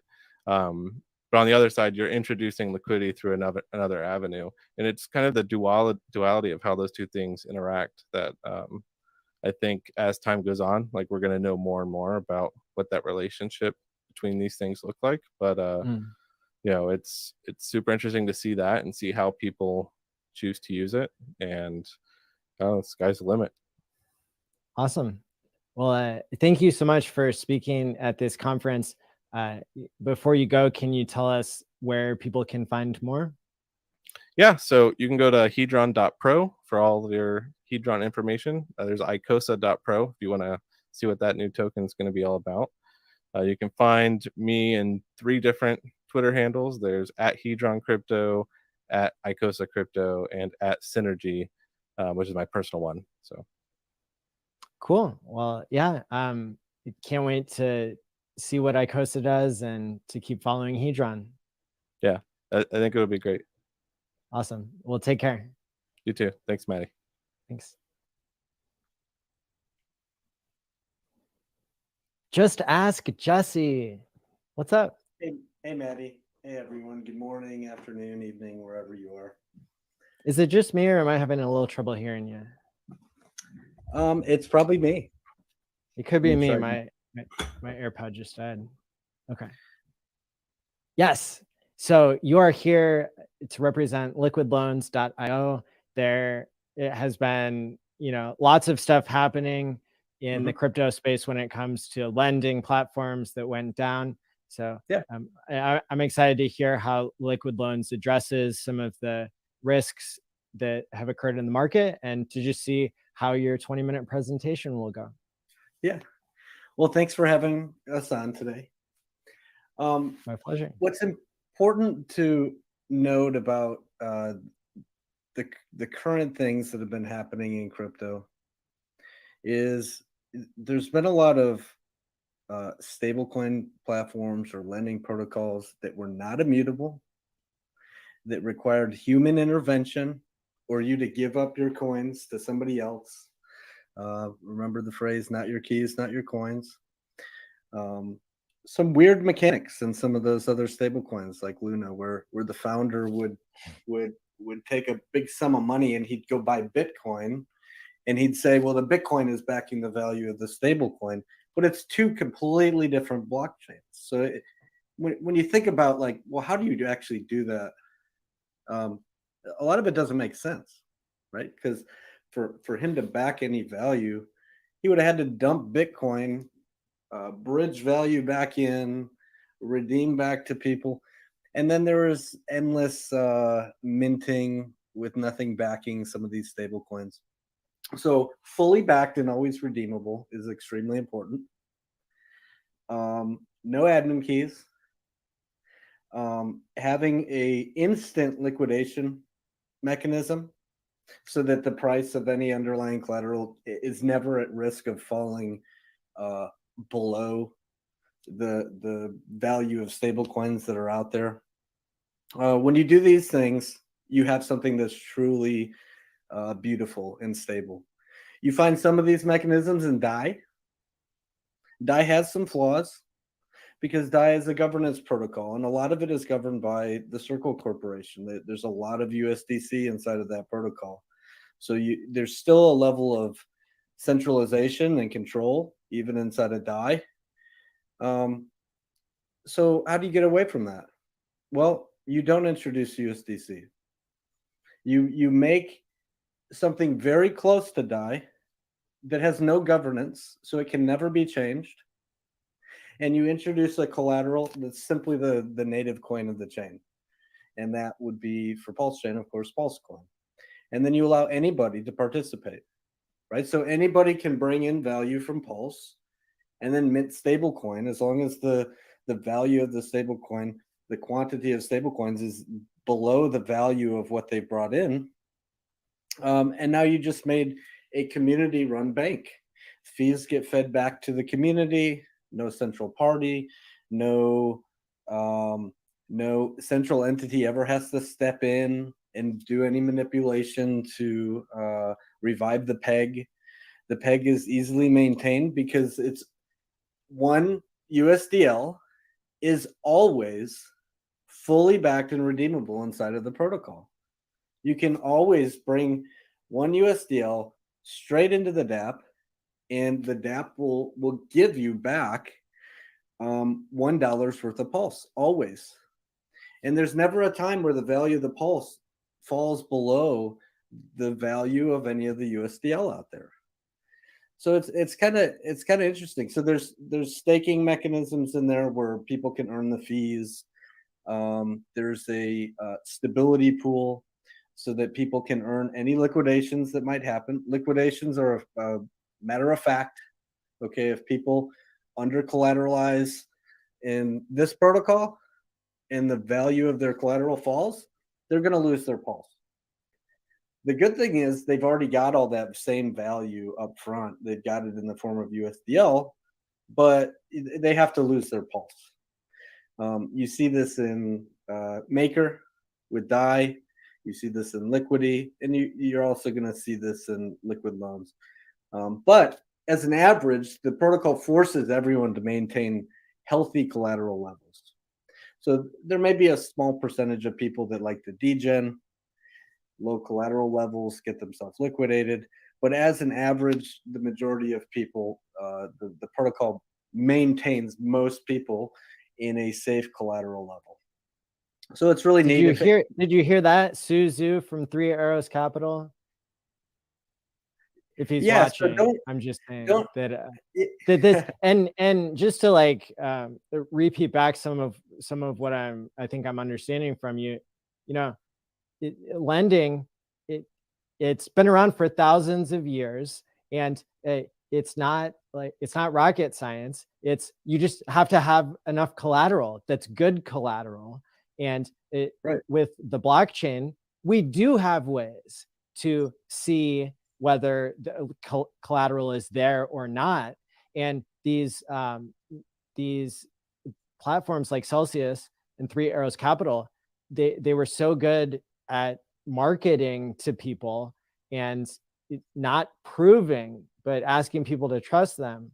I think what you all bring to the table might be way more transparency and verification. Is that correct? Absolutely. And I'm going to show you a sample of how transparent it is in a second. I have a sneak peek video for people to see. Yes. What's interesting about Celsius, right? Celsius would participate in all sorts of quote DeFi, even though some of these platforms are not as decentralized as people think, right? We still call them DeFi. But Celsius would participate in all these protocols with your money. Why? Why would you give up your keys to let somebody else go participate in Aave, for example, when you could just log into MetaMask or go on MetaMask, use your own crypto, go to Aave, and then participate, right? Or Liquidity, or Maker, or Curve, or Compound, or any of these platforms. It made no sense for people to give up all their crypto to this central entity who ended up losing it in some protocols, right? So they lost, millions upon millions of dollars in Luna. And just because of the way they promised yield to people, the more hacks and more problems happened in some of the things they invested in. They never had the money to pay all the users in their protocol. So eventually when Bitcoin collapsed, they put them in a bind where it was a clear, some would call it a Ponzi. Like they were paying people with money that was coming in, and no way to pay everybody out. So that's a huge problem. So why wouldn't you just participate in these DeFi protocols on your own? It's almost like Hex, right? If you're going to participate in Hex, it's simple. You go to any one of the front ends, go to richards.go.hex.com, and you participate. Why would you give up your keys to a centralized platform who says, hey, we're going to stake your Hex? Oh, by the way, we're going to pay a higher yield than you would get on your own. And then you have to question, well, where's that yield coming from? Now, it's one thing if it's a smart contract and you can see what's going on, and it's all on chain. But if it's some central entity, don't ever participate in that. Name me one, besides Coinbase, which is just a simple fiat on and off ramp, in my opinion. Name me one central entity, one exchange that has ever survived. They all collapse eventually. They all either get hacked. I think most of them are inside jobs, right? When you have an entity that says, oh, oops, our multi-sig got hacked. How do you hack a multi-sig? That's multiple seed phrases spread across multiple people. Like that doesn't even make sense, right? So there's there's a Netflix documentary that recently came out about the Canadian guy, Quadriga CX, right? And then there's if we go back a little bit further in time, the founder of BTC China, which at one point was the biggest exchange in the world, Bobby Lee. I met him at the Bitcoin conference this year. He shut down voluntarily because of Chinese regulation. And so I think what you're saying is spot on, whether it's exchange owners like shutting down themselves or being shut down one way or another. At some point, crypto was designed to remove centralization and middlemen, and but it seems like we keep slipping back into that. Yeah. So what we've done, we've recognized, some of the core tenets, that Richard preaches all the time. Not your keys, not your coins. Eliminate counterparty. Eliminate that risk. Decentralization. Don't have central parties that have to do things inside of a protocol. Just complete elimination of middlemen, right? And what liquid loans does is it presents an option for people to have tax advantages and take loans. It's a stable coin protocol, so people can mint. Like we need a native stable coin, right? Sometimes it takes years for these institutional stable coins to come over to a chain. I think it took USDC quite a while to launch onto Avalanche natively. Right, so the alternative without a native stablecoin is you have bridged in stables. But there's a lot of risk that comes with that, right? Because first off, they're still centralized. There's still liquidity pools over on ETH. There's ARB that can happen back and forth. You've got the risk of any bridges are the biggest risk in all of crypto lately. Okay, so you've got funds that are locked inside of a bridge, and then new stables that are minted on the chain coming in. So you're reliant on, like, if you're hoping that bridges and stables are the solution, all you're doing is stacking risk upon risk upon risk upon risk. Okay, so alternatively, you have a native stablecoin factory, right, where people can just mint stablecoins off of the value of Pulse, go create their liquidity pools, and you eliminate all that risk. So that we've done everything we can to bring that to the community, and it hasn't been easy. Check it out. Some of these things require price feeds from multiple places, not just a single DEX price call, right? Because when you're immutable, you don't want to call just from one single location that could change over time. Because right? that's not really so immutable after all. Well, you can't. So the code is absolutely immutable. Being fed into the code is multiple price feeds from multiple locations. They're always Which is, yeah, updating. that's critical. Yeah. Yeah, they're always updating based on the most amount of volume and like where is Pulse being traded and what's the actual price, right? So some of that stuff's not easy, right? You got to partner with some Oracle solutions. There's a lot of them out there. Some are completely centralized. Some have keys to pools. But then there's a few that are completely decentralized. They run very much like a blockchain where there's like nodes that anybody can operate, that all have to reach a consensus across each other. So we had to do some work and reach out to several of these places. Soon you'll hear an announcement about a major protocol that we've attached ourselves onto, and they'll be coming onto Pulsechain. We're not quite ready to announce the name of that yet. But big things are happening. We've got a validator node. People can participate in that. We find it's important that people secure the network, right? Although we'd like to see all the Pulse get locked up in vaults, and there is a reduced sell pressure when people do that, by the way. We also understand the importance of being able to secure the network, participate in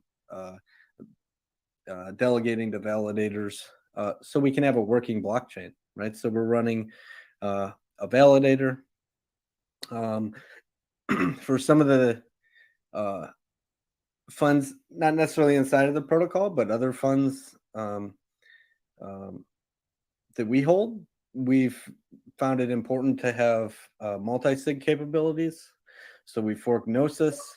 We've decided that we're going to release a front-end Gnosis for the community for Pulsechain. Fancy. So that anybody can use it, just as a service to everybody. Why keep it to ourselves? Right? We've got an amazing protocol.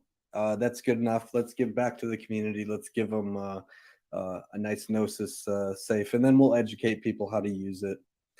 So there's a whole bunch of stuff that we're doing. Awesome. I invite everyone to go ahead. Go ahead. I was going to say we have about 5 more minutes left, and so I know we have some things to share. Yeah, so there's a couple of things to share. Let's look at this first one here. I've already got it pulled up here.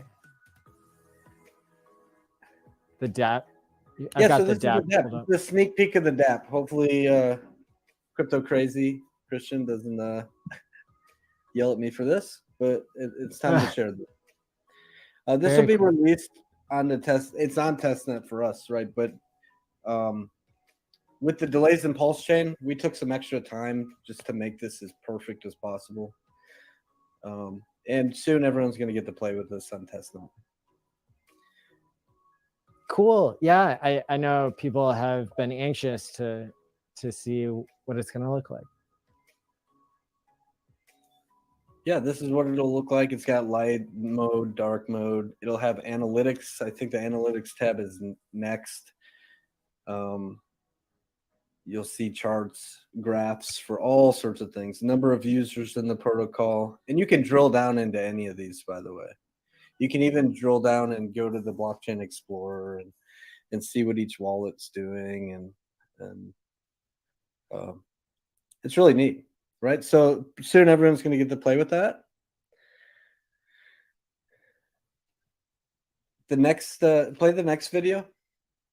Something else that's important to everybody is knowing their SAC balances. And it's taken a little bit longer than we first expected, simply because people made some mistakes. People sent from wrong blockchains. They sent weird tokens. And there's a lot of work. I think you saw it with Richard's sacrifices as well. The numbers changed a whole bunch of times because once you change one thing, it changes a whole bunch of other things. Correct. This is released to a select few in the community who are we've double, triple, 100 times over checked this. Okay, we're confident that everything's correct, but we have released this to some select members in the community just to give it another set of eyes. Once they're done, which should be any day, like literally any day now. And I know you've heard this before. You've heard me say, "Oh, SAC balances in a couple days." I apologize for that because some of these things it's dev work. These things sometimes take longer than expected. But that's the website you'll all get a link to, and you can go check. And if you did participate in the sacrifice, and you can go check out your balance and compare it against other people's and see where your ranking is and stuff. So we're happy to share that here in just a few days. Awesome. Well, it seems like you guys have been busy, and I really appreciate you taking the time to explain how liquid loans is different than the other things we've seen in the space that haven't performed as well. Having hexagons build things that are better than the industry standard is a really cool thing to see. Right. Yep. So whoever wants to check it out, go to liquidloans.io. It's our website. There's a whole bunch of content on there. In fact, there's even, if you want to learn about hardware wallets and you want to learn about random things that are important to blockchain, there's a whole page in there just dedicated to learning about how blockchain works. So liquidloans.io, or you can visit the Twitter at liquidloans.io, the Telegram, which is Telegram liquid loans, t.me/liquid loans. And then you can find me floating around in every possible place, trying to bring adoption to Pulsechain. But you can find me primarily on Twitter. Just ask Jesse. Awesome. Well, thanks so much for speaking today, and hope to stay in touch. Thanks. Yep. Okay. So before I bring up our next esteemed panel, I just want to point out that we are giving away a $900 watch from Hex Toys, and all you have to do is type pls.academy into the YouTube chat. Now, I know we haven't done this before, where there's been a flawless giveaway using a brand new tool from StreamYard that is going to make everybody's lives easier who's a streamer who gives away things, which I'm not sure I should recommend giving away things, because I gave away 1 million Hex in Vegas last June and never got so much hate. So, but that being said, like, my wounds have healed and I'm ready to do another giveaway. So tonight's the night. You have to spell it correctly. You have to type it with the period in between, and it shows up on my screen how many people have already typed this. Before I started talking just a second ago, there were only 12 people who had entered for this watch. One entry will be drawn at the end of the show tonight, and I'll show it on screen. It's going to throw confetti everywhere and scroll through all the people who put it, all your profile icons, and then show you who won. The other entry, the other way you can enter is by going to pls.academy, the website, and that will allow you to join the $99 chain analysis course I have. It'll let you join for free if you do it in the next 2 days. And we're going to choose somebody who is in that Telegram group for the Chain 101 class to win the second $900 watch. So enjoy the the free course and the free watch. So with that being said, we have an amazing panel up next. All of you guys rock. I'm so excited to have you together. And let's see, some of you are on mute, so you can unmute yourselves. Good evening, everyone. Nice to see you. What's up? What up? What up? What's up? Now, not all of you have streamed together before, and Sticker Guy told me that you guys started to get to know each other a little bit in the green room, but I'm just going to see what happens and let you guys take it away. How about that? Sure. Sounds good. I mean, I met these guys for about 5 minutes in the back room. First time meeting you guys, but it's good to be here with a panel of esteemed content creators. You guys have made my life a lot easier ever since I stopped making content. So thank you guys for that. I'm wearing the sunglasses indoors just because I wanted to show off the new Gucci shades. Take them I off. have mine over there. They're pretty dope. They're pretty dope, yeah? Yeah, they're pretty dope. I like it. Haven't dropped. I'm more of a Rayman guy, but Yeah. the Gucci, you're rocking it, man. I like it. Always need to have a good pair of Ray-Bans too. I mean, it's kind of crazy, man. It's you and K4K are the reason I started my YouTube channel, believe it or not. Really? Yep, you too. I told Right K4K that on the stream. Yep. Here we are. Here we go. Again, making my job easier, man. Because like I was telling you guys in the green room earlier, there's a time to build, there's a time to talk. Sometimes you can balance both, but I've been doing a little more of the building, less of the talking. But what do you guys been up to? Like, tell me more. I've been out of touch with the content creation scene within Hex and Pulse for a minute now. Yeah. Well, I mean, let's start from top left and then go like this. Yeah. Sure. Yeah. I was gonna say, first of all, you and everyone that's been around since the beginning got the ball rolling for all of us. We wouldn't have the community that we were able to, interact with and help in the way that we do without you guys stepping up to the plate first. So kudos to you guys who paved the way through the thick brush.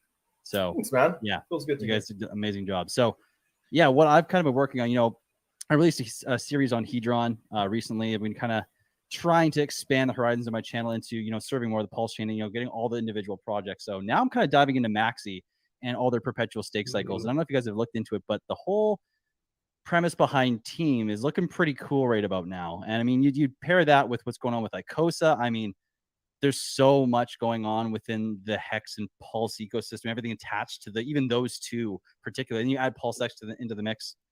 There's so much to research. It's pretty crazy. So that's been my path right now, and it's looking super exciting for everything that's coming. And I feel like I'm just scratching the surface of what we have coming for Pulsechain. And that might be something interesting too. You mentioned Maxi, and I know we'll keep doing the introductions, but I just want to bring this up lots on my mind. So tokens like have a platform, for example, Mintra. You have a token and a platform versus things with Team and Maxi, where you have this derivative play, you have this game theory going on, like a more of a not a pure game theory play, but like more of one than actual platform supporting exchange interactions. Which ones do you look for? Which ones do you like are personally more interesting to you on that side? I think more I like the game theory personally. It's just my brain loves that stuff. I love going in and finding out all the different combinations and ways of how to move things around and the possibilities of what you can do with different tokens interacting with staking this way to get yield this way and put it back in, especially when it's all like helping a core token or the core ecosystem itself by utilizing that as well. Like those positive feedback loops are pretty crazy and pretty cool for me. Yes, personally. Positive feedback loops. That's something that is blowing up some brains lately. Yes, definitely. What are the rest of you guys? What's your take on that? I guess I'll go and then RH. Right. Max, apparently. Is it Max? Yeah. Okay. Yeah, nice. yeah, Max is good. Okay, it's good. Yeah, so I started the YouTube channel roughly 2 months ago. I've been in the ecosystem for a year and a half, kind of anonymously first, and then decided to put my face out there. I think my first Twitter profile was like 0xNK, because I used to be a software engineer, so I like the 0x kind of swag, So yeah, I was a software engineer. Then I was a lead software engineer at multiple startups, tech startups, kind of led software teams. Then I started my own marketing agency, managed millions of dollars of ad spend. And then I went into full-time crypto at the end of 2019. I kind of knew about crypto in 2017. But the moment, because I've made $0 off of Richard Hart, I'm not a Hex OG at all. The thing that got me into Richard Hart was the whole Pulsechain ecosystem. Because if you look at my older streams, I have like 17,000 whiteboards behind me, and all of those whiteboards were all filled up with all of the game theory and all of the angles that Pulsechain was kind of taken. And I went extremely, extremely hard into the sacrifice because everything just clicked. Everything made sense. And there were very few things in crypto that made sense to me. I'm a very big believer that crypto is a lot more about the decisions you do not make than it is about the decisions you do make. I believe that the more decisions you make, the worse of an investor you are. So look at the Godwell in our ecosystem. The guy became a billionaire with just a couple decisions. It's absolutely insane if you look at the number of transactions in his wallet. So yeah, I saw the opportunity with Pulsechain, and it's only a couple times in our lifetimes where we have the ability to be at the forefront of an entirely new ecosystem. I mean, you have Phantom, Solana, Avalanche, Ethereum, and all the other ones. You have, like, I think Moonbeam and stuff, and Polkadot. I mean, being at the start of an entirely new ecosystem that is designed with this much game theory and such a strong community behind it is a once-in-a-lifetime opportunity. So I just started my YouTube channel to be like, I need to share this, because I started talking to it with my friends. All of my friends, because they're like all online entrepreneurs and stuff like that, were like, dude, just start a damn YouTube channel, because I would go on for hours and hours and hours and hours. I'm like, no, I don't want to. And then I did, and now here you are. That's the answer. Yeah, I think we have a similar background too, Jake, because I mean, I've been working in big tech for over a decade, doing some software engineering, but mostly on the security side. So like security engineering, I guess you would say. And then I got into crypto just through, a friend, I was at a party and a friend said, hey, have you heard this Richard Hart guy? He's been shit talking Ethereum lately. I'm like, interesting. You know, as my technical brain is like, Ethereum seems okay. Like, what's wrong with that? I'm curious. Got on there, started, maybe watched one of his streams to find out more about that, but then really got into self-development stuff and thought, wow, this guy is amazing. Like, and at the time, it was just perfect timing because I was looking for a mentor in a way. I was new to crypto 2017, and I just came across Richard in 2017 as well. And I'm like, what? I couldn't have had better luck in that way. Who's better to follow than that guy in the crypto, right? So, I mean, I've been still working full time and financial freedom on the horizon. But that's definitely something I'm looking forward to. I talk a lot about it on stream. I'm probably one of the newest streamers. I don't have it nearly as much clout or popularity or anything else than the rest of you three. You'll definitely achieve much more than I have at this point in the RH ecosystem and crypto in general, I imagine.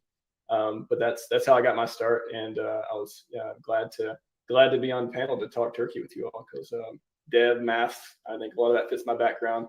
I've still been catching up on, like I said, on the crypto side, as far as engineering and tokenomics. And of course, I've been passively, I've watched every single RH stream, been passive in the community for a while, but I started a blog, and that's kind of how it got me into streaming. I liked writing, I like technical writing, and started doing a lot around that. So lately, talking about lately projects, I did a blog on, like, what is a smart contract? Where does it come from? Like, why does blockchain even exist? And then I went into part 2 of like, all right, ERC20 token. Let's make Hart coin.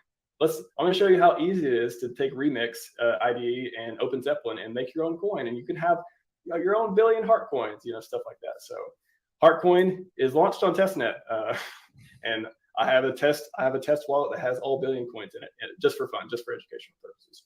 But I really wanted to, again, technical background. People say, oh, anyone can create a coin, like, or some people say that, and other sides like, oh, how would you even get to do that? And I'm like, I enjoy solving puzzles. I enjoy explaining how stuff works and getting to know that, and then showing people how easy it is to get into crypto on the dev side too.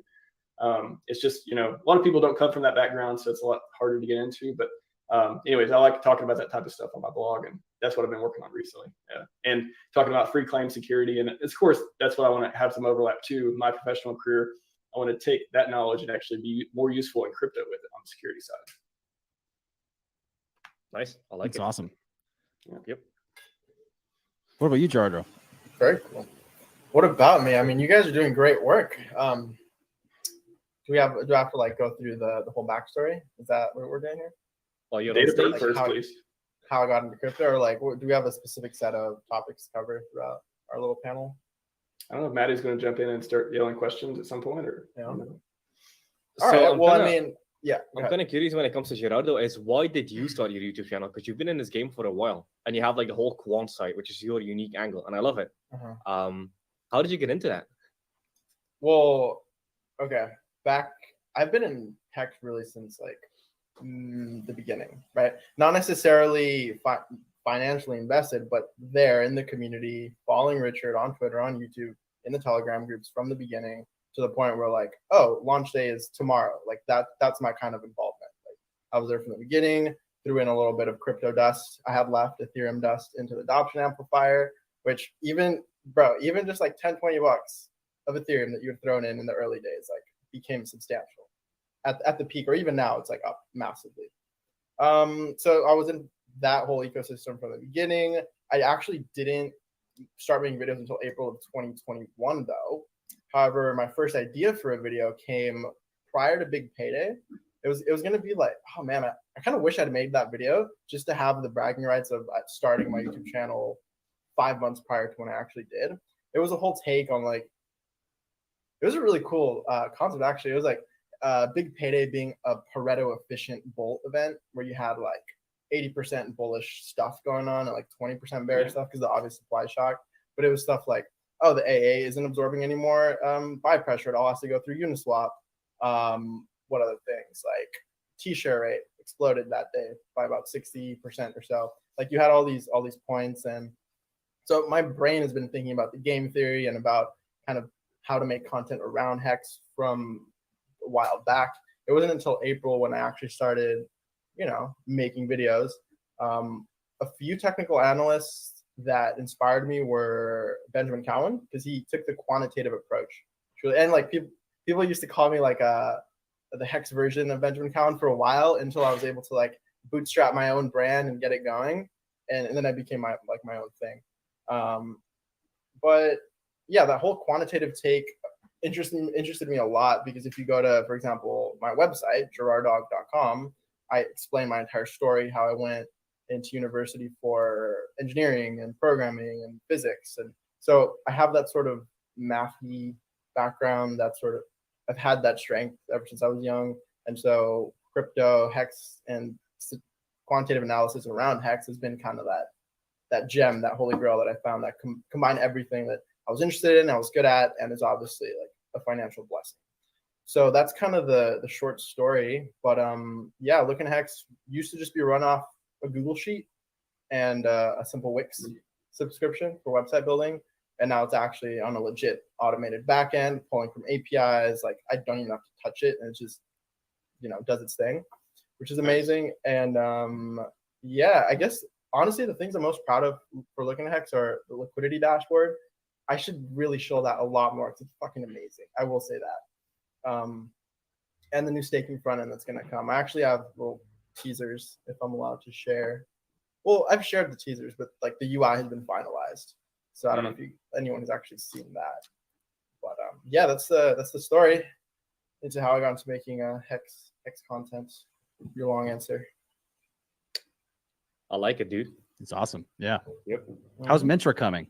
Because we know you're working on that as well. That is going well. So the UI is pretty much, I want to say 90+% done. We only need a few more things. Like I brought this up. When people look at a website and they go through their website, they don't really think that every little micro interaction, every little pop-up menu, everything like needs to be designed, right? Yep. And so you run into these cases like, all right, let's see what the user flow looks like. Oh, whoops, we're missing like this tiny little piece of UI. Got to get to the UI guy. I'm like, all right, backend guys, deploy a new beta version of the app. We go check it out, check the user flow, make sure everything looks pretty, works well. Oh, ran into this. So like, oh, UI guy, make this little thing. So we're kind of in that stage right now. But yeah, UI pretty much almost done. I'm looking to hire some new guys to just speed up the process of the integration of all the smart contracts and all the backend and all that. But it's going. I'm not going to give any time estimates, but things are happening is really what I can say.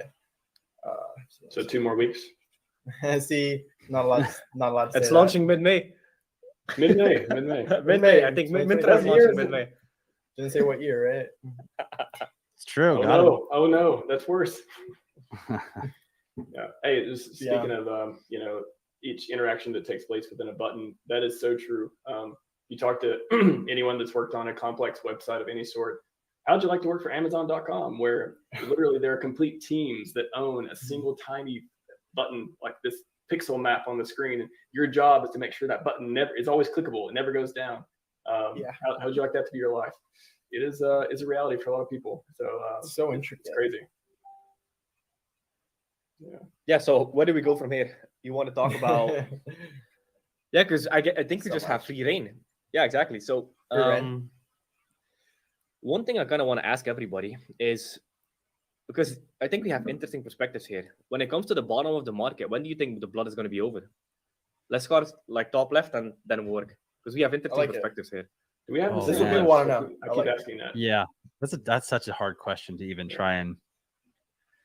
I mean, if I'm weighing it out, understanding the ramifications of, what's coming with Mt. Gox and watching all the unraveling happening beneath the entire crypto economy, if you want, to the market, as everything kind of implodes. I can't see it being any earlier than August, like end of August kind of thing. I can't see it being any later than end of the year. But beyond that, I don't think I can put a time frame on it. There's too much that's keeps bubbling up that shows that the ripple effect goes far wider than we've expected, or most people have even expected at this point. So I'd say August if we're lucky, end of August if we're lucky, December if we're really unlucky. Yeah, so I have a couple of things that I'm looking at. So the bottom of the market, we've been in this bear market since May of last year, because the double top doesn't count in my head. Like the most significant top was back in May 2021. I'm a big believer in that. So that's been a year and a half, which is longer than the average bear market that we've had. So with this whole like macroeconomic events kind of environment that we're in, I think. So we have a couple of big events. The Mt. Gox thing is absolutely freaking massive. Mm-hmm. I mean, everybody said, I think Richard Hart tweeted about this. He's like, okay, even if every BTC of Mt. Gox gets bounced over, OTC, I mean, the order books don't care about who it's selling. If it's like 1 million retail people or like 3 big companies, order book doesn't care. It's the amount of volume going to the order book. So Mt. Gox, the thing I'm scared of when it comes to Mt. Gox is if even 50% of that goes to market and that gets sold, how much more liquidation would that trigger? I think the market bottom will be determined by liquidations, because look at Terra USD. The moment that collapsed, that was absolutely massive on the freaking market. And then liquidation after liquidation.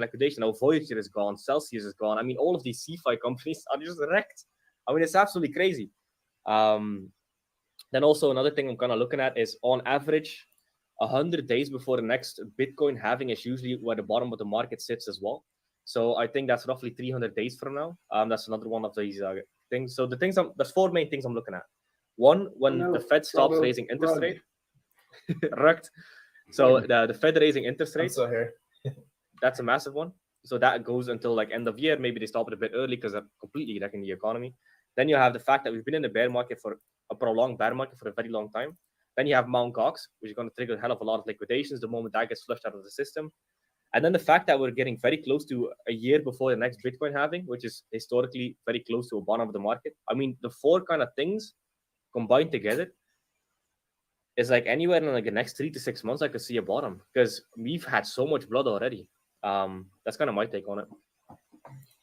I'm going to take the contrarian side on this. I know everyone's looking for August. Mt. Gox is supposed to be the event that really maybe creates the bottom, or it leads up to it, as Jake alluded to. I don't know. I don't think it's going to play out quite that way. And just pure speculation here, of course. But I can see the Gox coins, maybe they get sold in a very intelligent way that doesn't cause the bottom. Now, is that good for us? Maybe not. Maybe we will bottom really quickly, but maybe it doesn't happen. Maybe they don't sell it like crazy. Maybe they hold on to it, or maybe they let it trickle out. So I wouldn't be looking for that to be the cornerstone event to find a bottom in. I was actually just got off a stream with Wells an hour or so ago, and we brought up maybe the Charles Payne interview for Hex, at least. Maybe the Charles Payne interview was the bottom for Hex, at least, not the entire market, but as in the fundamental, of course, not the technical side. So funny enough, and he remarked that he thought the bottom in Hex had been in for a couple weeks, even before that, because it had not went below 3 cents, and it seemed to be holding. People have been selling the crap out of it, and keeps staying there. So a lot of people are looking for 1 cent on the Hex side. I don't know. You may be missing. That may never come back. Who knows? But the broader crypto market, I don't know. I'm going to take the contrarian view and just be like, if everyone's expecting it to happen, maybe that won't be the bottom. I know that's not news anyone wants to hear or believe or look into, but that's my take. Yeah, be right. You guys can still hear me, right? Cool. Yeah. Yep. So I tend to agree with you, specifically on if everyone thinks something is going to happen, it becomes less likely for it to happen. And the whole Mt. Gox thing is starting to seem like that because we're not special in knowing this. Like everyone knows this now. All of crypto Twitter knows this. And just because you're going to have a bunch of coins sold off doesn't necessarily mean you can't have a bounce now, a rally now into a level to where if Gox coins dump then, maybe we form a higher low. Like maybe the bottom is already in. That's something people aren't really talking about. And if you look at, for example, I like looking at the yearly candles on Bitcoin. You can even do monthly and see the same thing. But if you do yearly candles or monthly candles on Bitcoin and you look at the top of 2017, the top of 2018, both candle bodies are 13,888. And the wick of 2019 goes to that same level. And so this 13,888 or 14K level seems really, really significant to me. If you do this exact same analysis on Ethereum, it's about $780, I think.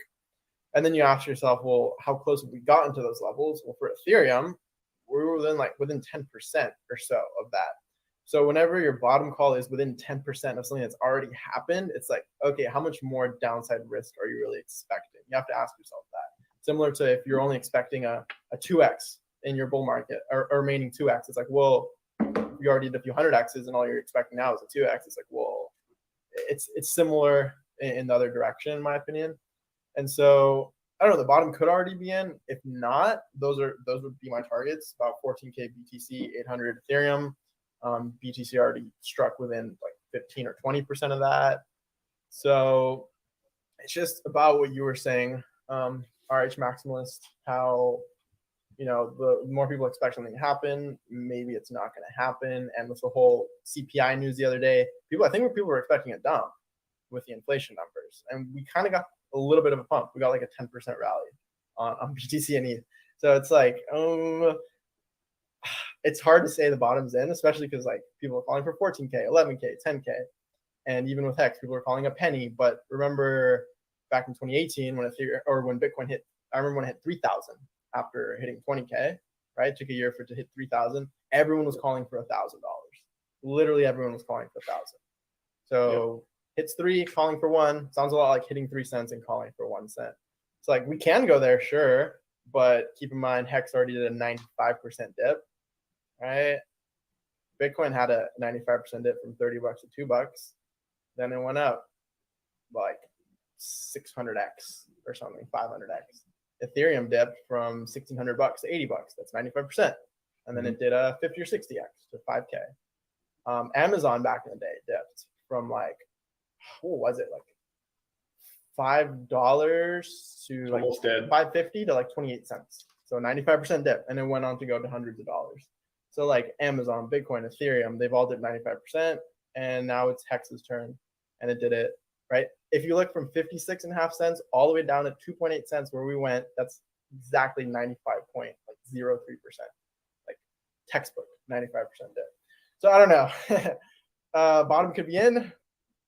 Maybe it's not, but I don't see more than like another 50% downside risk on most markets. Like if you have one more trap door, one more leg down, maybe 50%. Maybe the altcoins get hit a little harder, like Hex with lower liquidity, because like down to like 1 cent would be what, like 67%, 70%. So yeah, either bottoms in or one more leg down is my opinion. But then you ask yourself, are we going to have a V-shaped recovery, or are we going to go sideways for a year? Maybe we go sideways for a year. So making a bottom call isn't really that special, because you could have an opportunity to capture near or at the bottom for a super long time, to the point where it doesn't feel like the bottom, it's just boring.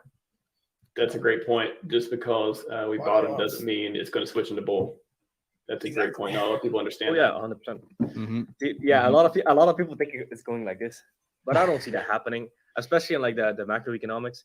But the thing is also, I try to simplify everything down as much as humanly possible, because I believe that the more complex solutions are usually not the right solutions. So I think if we just focus on supply and demand, how much supply is going on the market and how much demand is there? If Mt. Gox happens and so much supply comes on the market, you have miners constantly selling down the price. If you do that math on that, that's a hell of a lot of money. Where is the demand coming from? You have a minus 31% discount on grayscale Bitcoin. Institutional demand is going there. So the demand side is weighing down. It's kept down by like the GBTC discount. Then you have the fact that so much supply is potentially coming on market. I mean, just supply and demand dynamics could kind of say that we do have another leg down. That's the highest probability in my mind. Yeah, and you brought up another.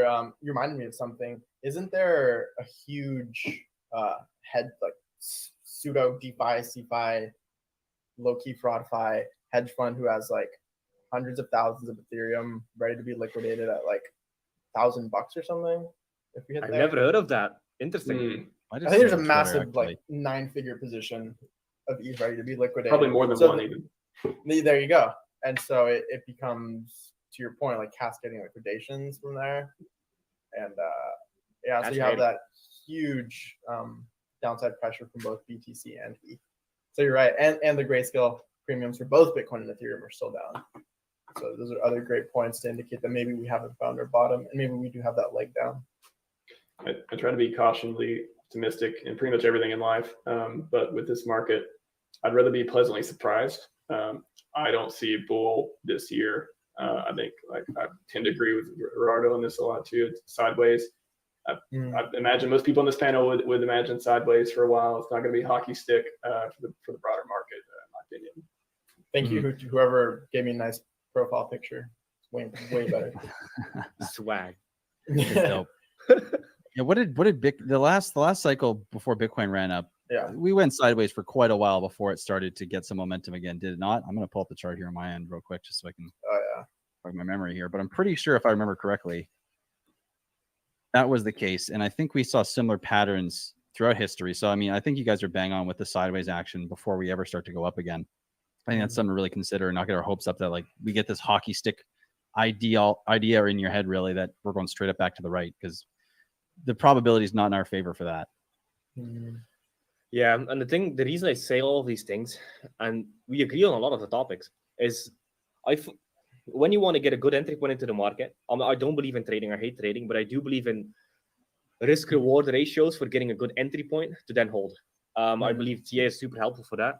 So with the whole like supply thing and the supply side potentially getting wrecked, who knows? Maybe they do have a system for that for Mt. Gox, which I don't think they do. And then you also have the demand side with the whole like institutional buyers and the GBTC discount. I mean, the risk reward currently is just, it's not like you're going to have a V-shaped recovery and then miss out. It's better to just kind of wait, see if the supply shocks do happen.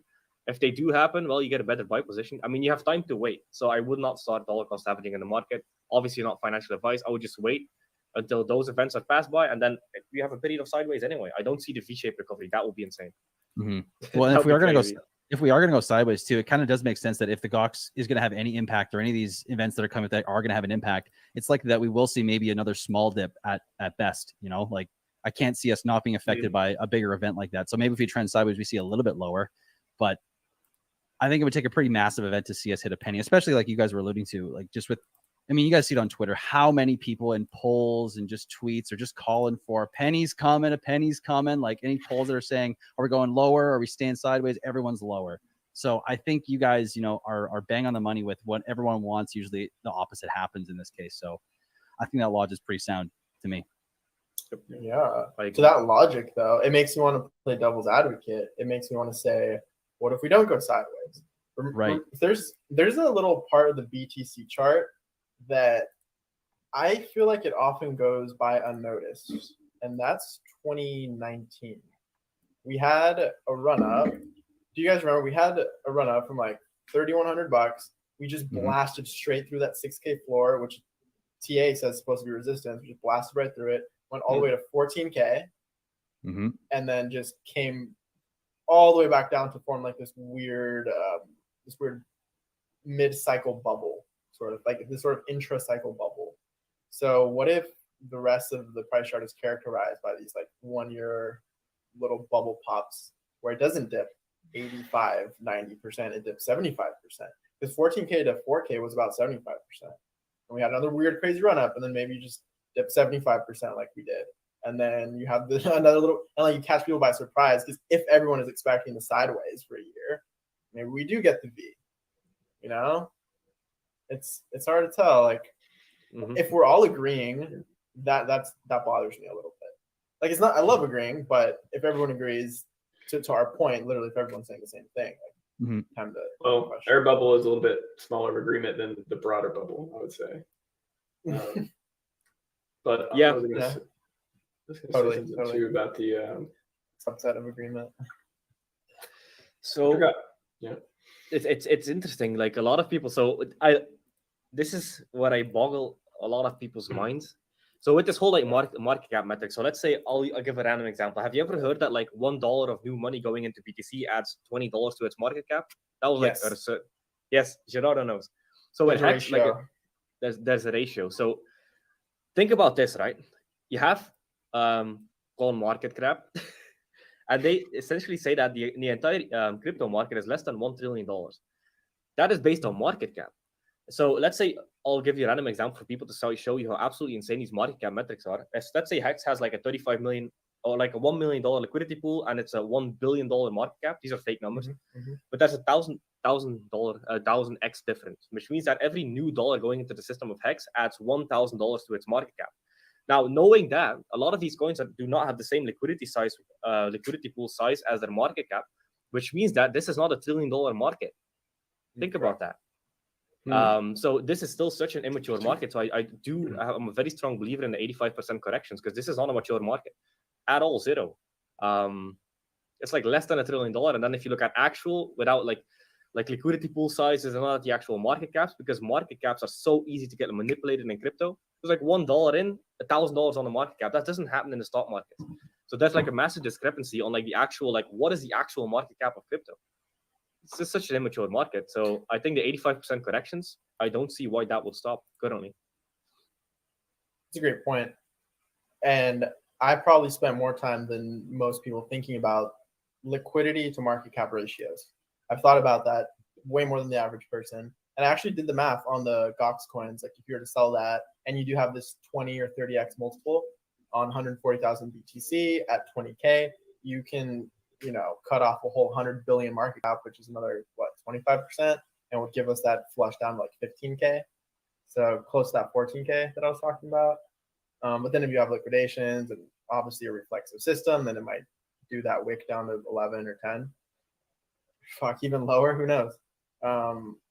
But yeah, no, that's a great point to bring up, is liquidity, right? Like that liquidity to market cap ratio is, if it's 20 or 30x in BTC and ETH, it's 1,000x in Hex, and it's probably much less than 20 in legacy finance. I actually haven't looked at that.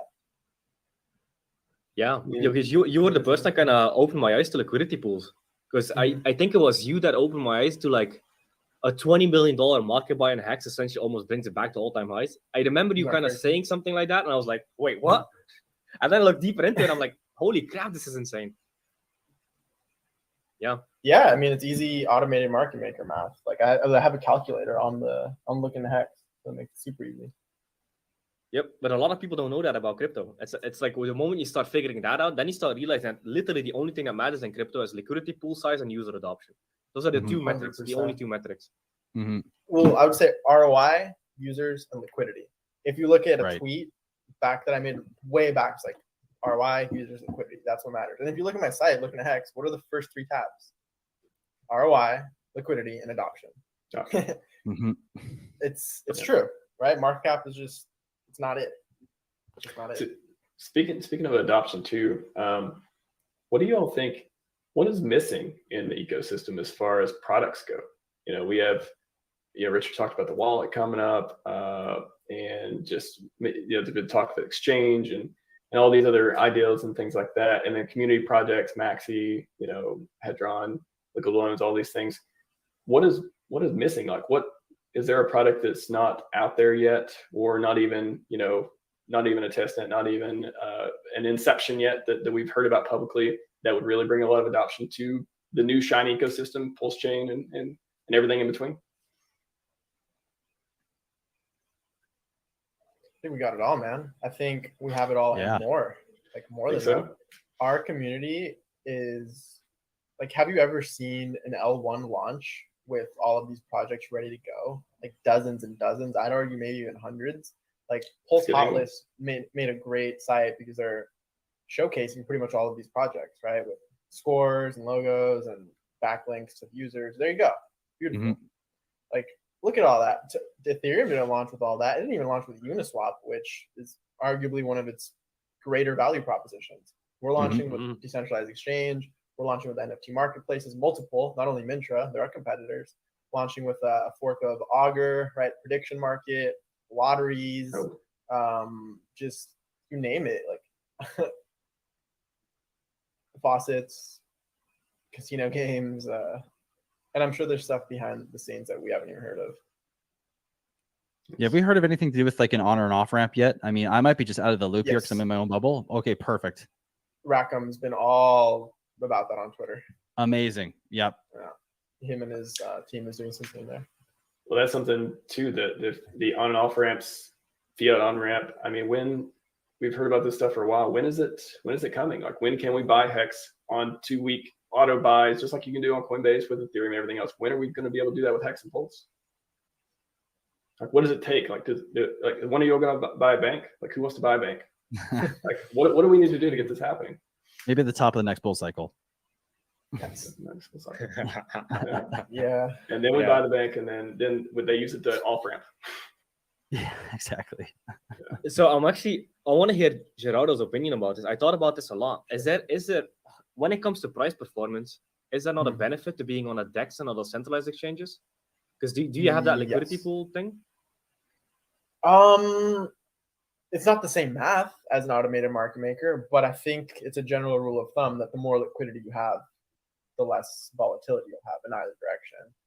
So I agree that a listing on a centralized exchange over time might dampen price performance, but then you have to ask, it's like the classic example of onboarding new users versus like the inflation rate versus like the onboarding new users rate is what really matters a lot.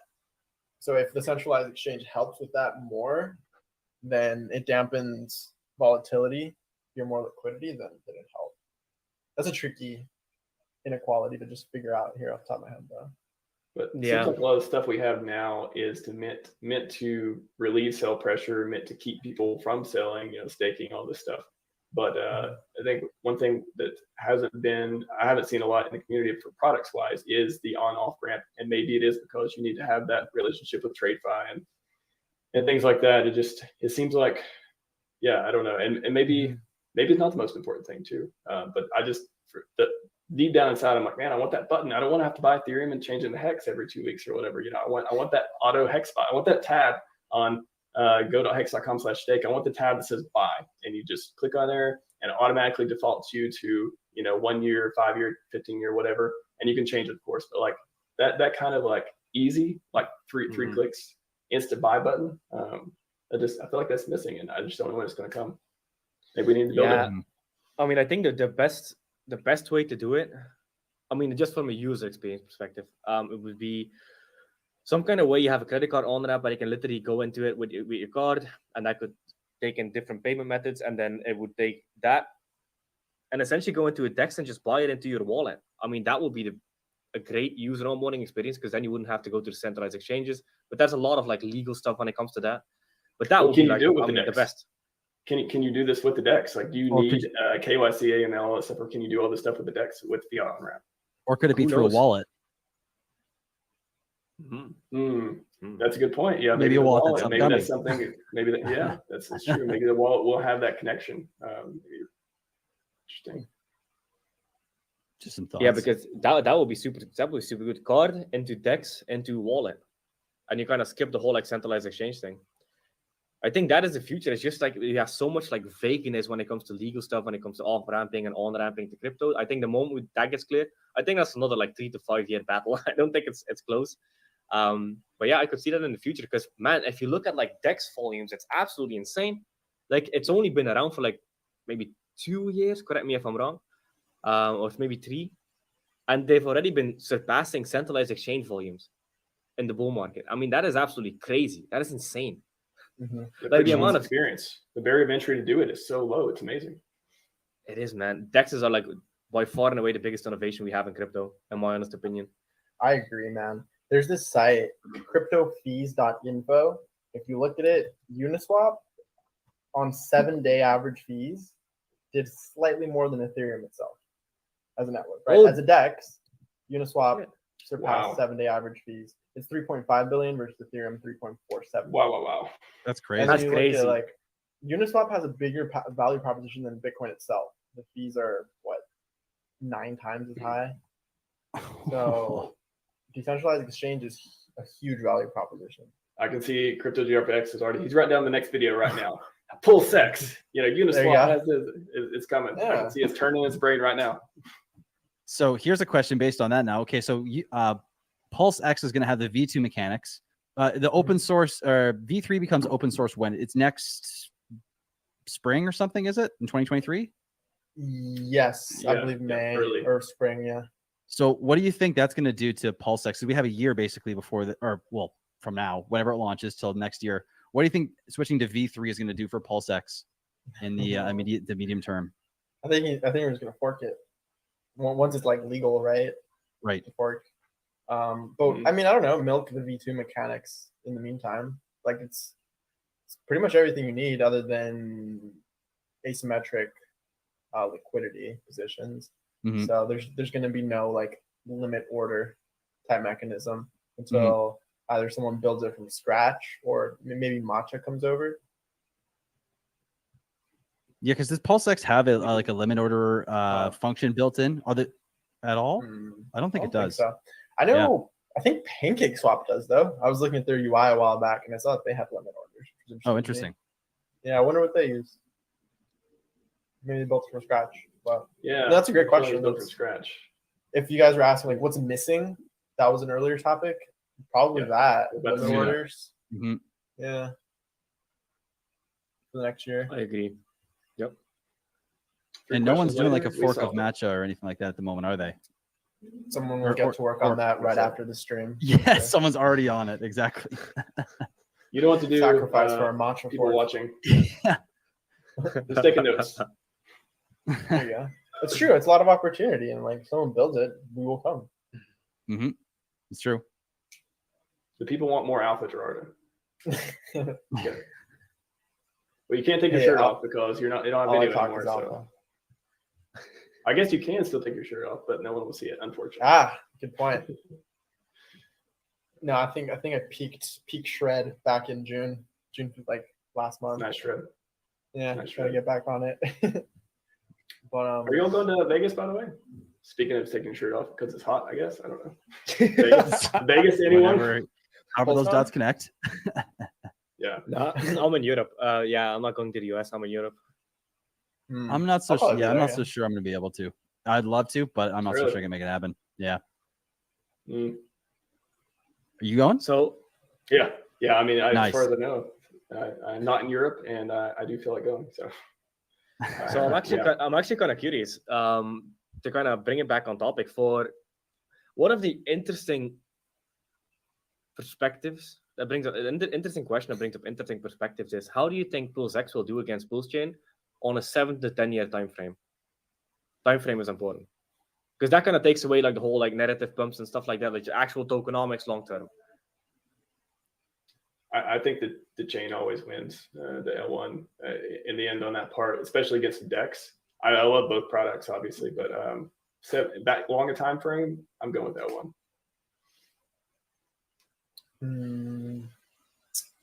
Tricky.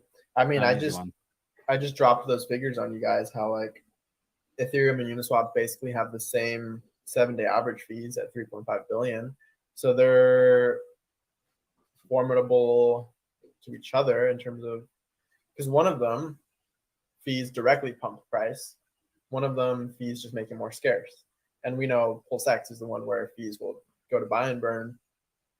Did I say PulseX? Yeah, PulseX.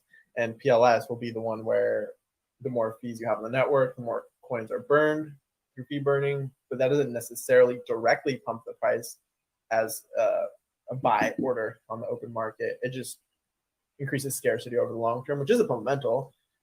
So over a long-term time frame, I mean, this is a cop-out, but we haven't seen DEXs exist for 7 to 10 years.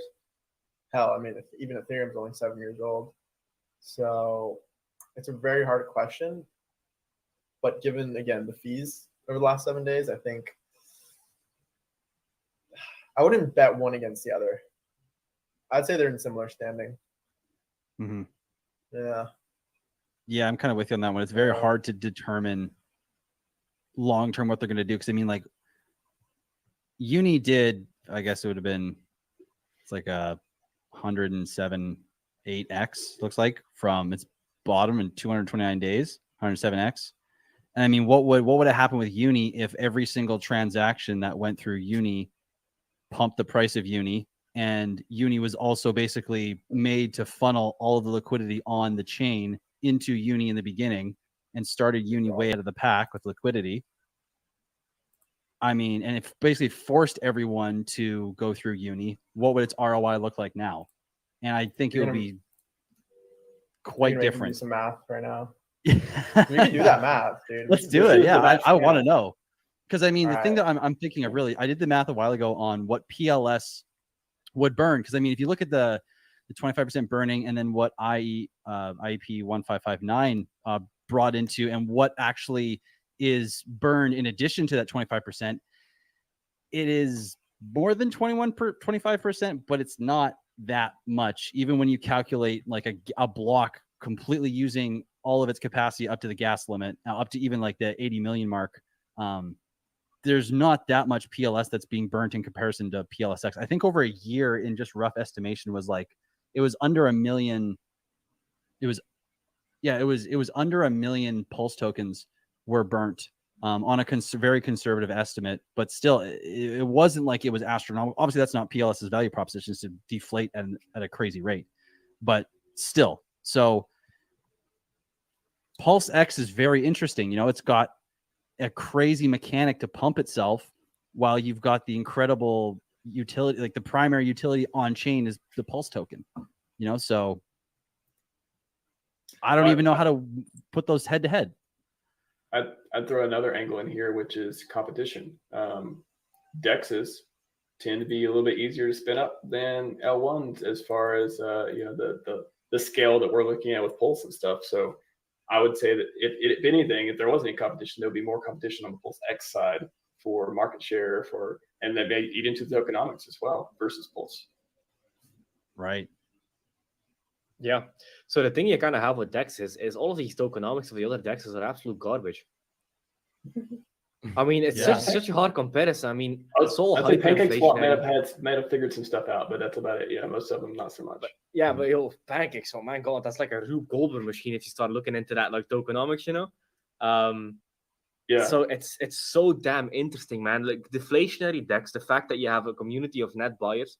So one of the things that I kind of like saying is, so with the single site staking in PLSX, where you get other tokens that launch on the chain and give a percentage of their supply, yada yada, you essentially have an entire community of people who are probably going to sell down a percentage or keep the tokens, whatever they want to buy tokens they like. And we can assume that they like PLSX because they're in a single site staking pool with PLSX.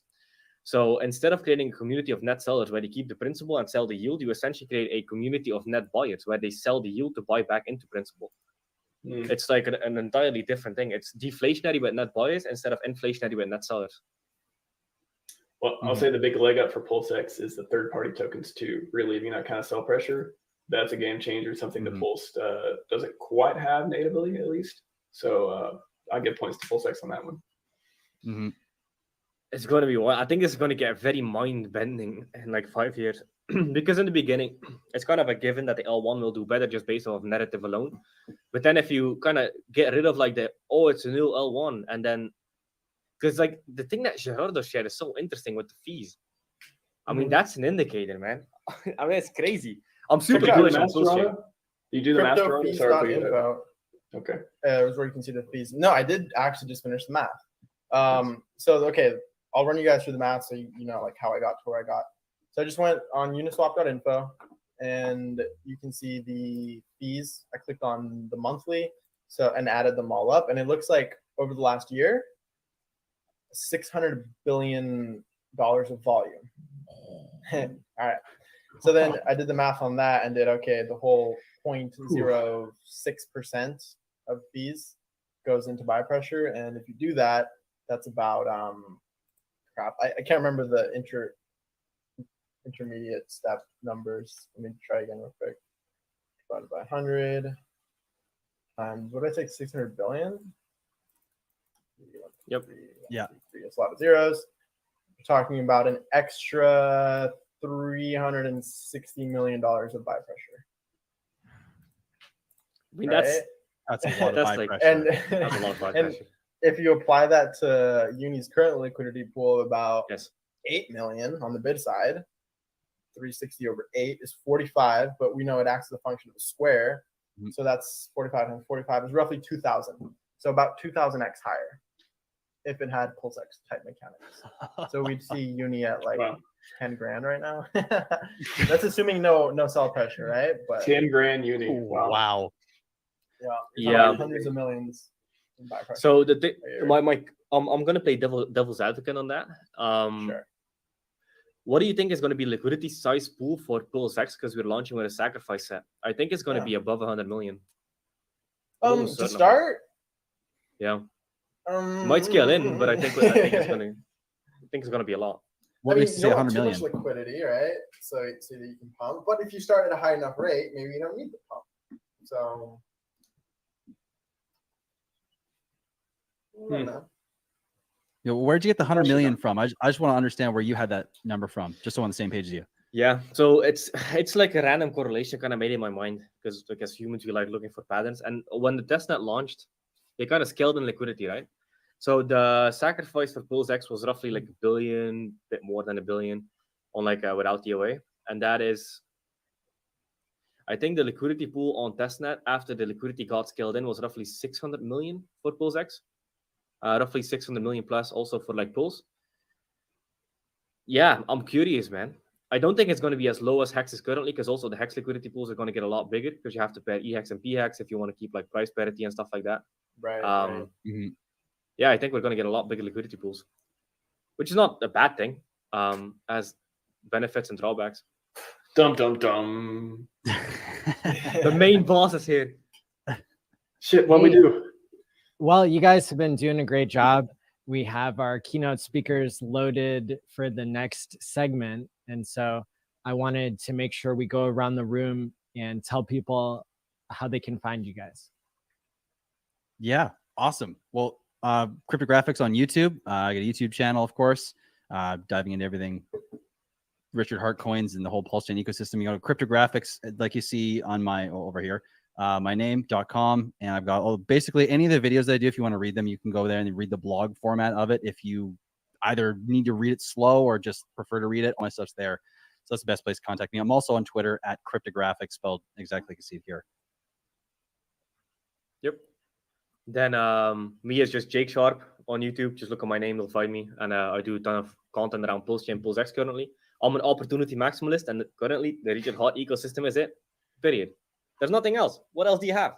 That's kind of Jake Sharp. Well said. I think, yeah, no, it's thanks Maddie for setting the panel up. This is fantastic. You want to catch me? I got it right there on my name at RHMaximalist, just the way it's spelled on Twitter. RHMax show on YouTube, and I just want to say that yeah, this is, I think what we covered a lot of good stuff on this panel. Like, I think a lot of people are going to rewind and watch this. I feel like yeah, you all did a great job. So yeah, happy to be here. Happy to see everyone, and the conference is going great. Appreciate it. Yeah, definitely want to extend a thank you to you, Maddie. You do a lot of great work and enable a lot of content creators to come together, meet, collaborate. Like, these guys have met pretty much for the first time in the green room, a few minutes, and we had a phenomenal conversation, and I'm sure we'll have more. So you can find me on gerardog.com. That's GERAWRDOG.com. I mainly say that because I have way too many links to actually share. So that gives you all my Telegram links for my personal brand, Looking at Hex and Mintra.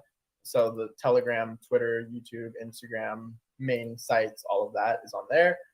And Yeah, where did my marshmallow pulse gradient thing go? That was kind of cool. I want one of those, by the way.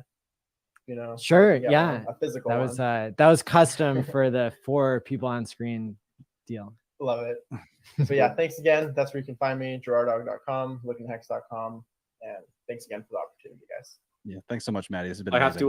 have to warn everybody, if you go to gerarddog.com, you get Lambos and 6-packs. This is true. This is a fact. It's a good deal. Guaranteed. Outrage marketing, baby. You guys are all crushing it everywhere you go. So thanks again for speaking today, and can't wait to see more of your content over time. Thanks, Maddie. Appreciate Likewise, it. brother. Thank you.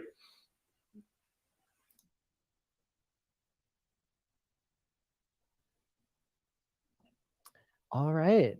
So next up, we have Greg here, who's going to help me kick off this next part of the session. We're going to have Aubrey DeGray come up in about 5 to 10 minutes. But first off, Greg and I want to tell everybody a little bit of an update on the legal side of things that are happening with the SENS Foundation donations that we did, and to also talk about a longevity conference that will be happening coming this fall. Hey, Maddie, it's so great to see you. Likewise, yeah. I really appreciate everything you do for the longevity space, and I'm really honored that you're here to speak. Well, no, thanks so much for having us. This is great, and I really appreciate the chance to give you guys an update on what's going on and to talk about the conference. And maybe we should lead off with that. Sure. Let me share my screen here because I have the website loaded. Fantastic. And I'll share the URL here in the chat. I love this idea that you've come up with, that you and Martin O'Day, who's organizing the conference, have come up with to have a special exclusive event for the crypto community, for major donors or prospective major donors, as the case may be, and kind of give you guys a demystification and a crash course into all things longevity. As some of you guys may already know, Aubrey was a computer scientist before he became the founder of modern gerontology. So I can't think of anyone better to deliver that kind of a crash course in the damage repair approach, and we're making that a part of this conference in Dublin that Martin and his team have put together. That's right. And I'm really excited because I was asked to be one of the speakers in person for this conference. I know you're going to be speaking, and so will Aubrey. So there's going to be tons of great speakers. And this is really an opportunity for us to all do a meetup for Hexicans there in Dublin. I think a day before, or really the night of the registration, so the 18th. And we will continue to update people on this channel and on my blog.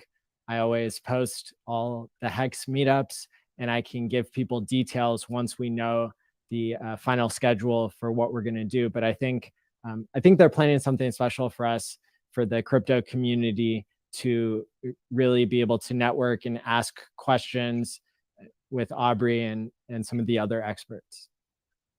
Absolutely. I'm super excited about this. This is actually the first thing that I've done since the outbreak of the pandemic, and I couldn't be more excited about it. I mean, I can take zero credit for the awesomeness of this conference. It really all goes to Martin O'Day and his team, but they've put together a really great lineup of speakers, and I think even more importantly than that, they've just set up this incredible venue for us all to come together and figure out how we can be a part of accelerating the point at which we reach aging escape velocity, that point at which age-related diseases are no longer something that we have to worry about. And the prospect of doing that for the majority of people who are alive today is, at least to me, one of the most exciting things, and I think certainly one of the most important things that we can all be working on. So I really value these opportunities at these conferences to come together and figure out kind of what's our place in that in that movement? What's our unique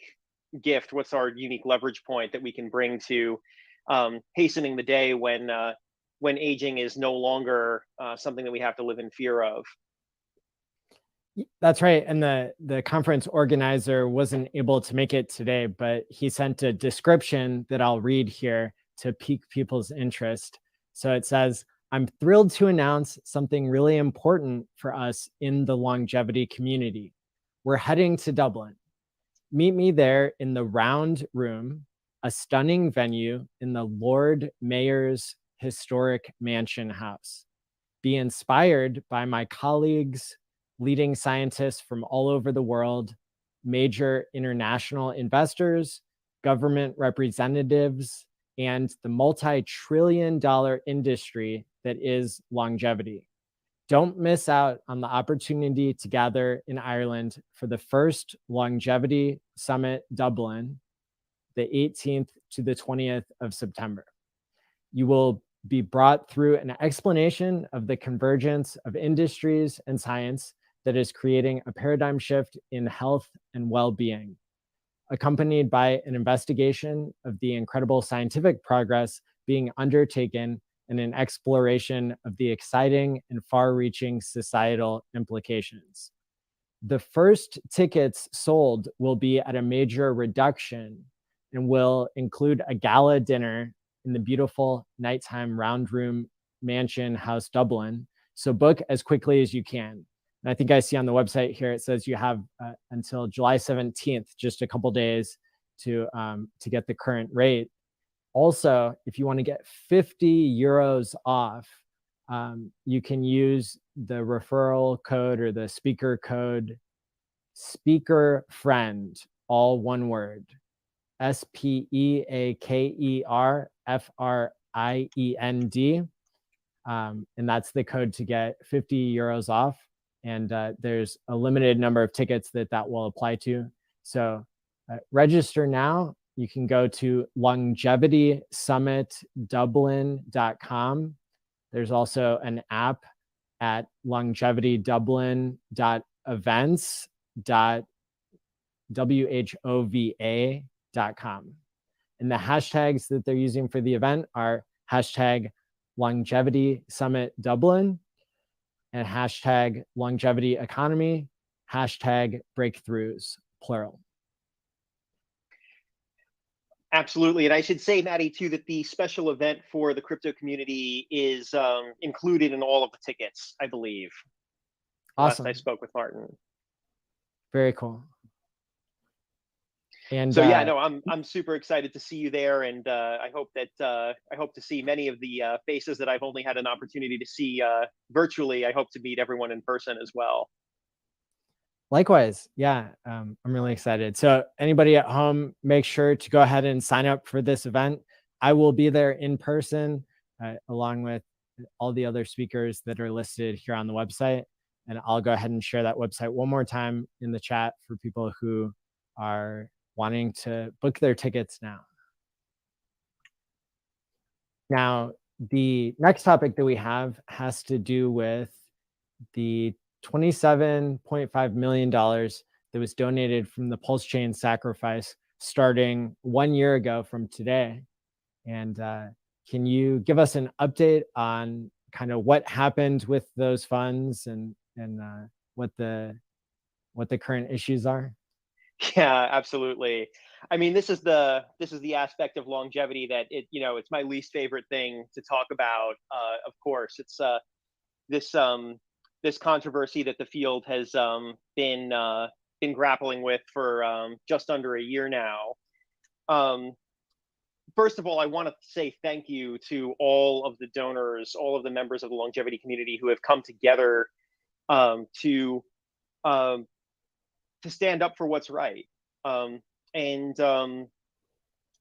Clearly I just can't say enough how much of a difference it's made. All of the donors who have come together to assist with legal fees, and all of the donors who have come together to pledge future support for the SENS Research Foundation and the longevity community as a whole once this controversy is behind us.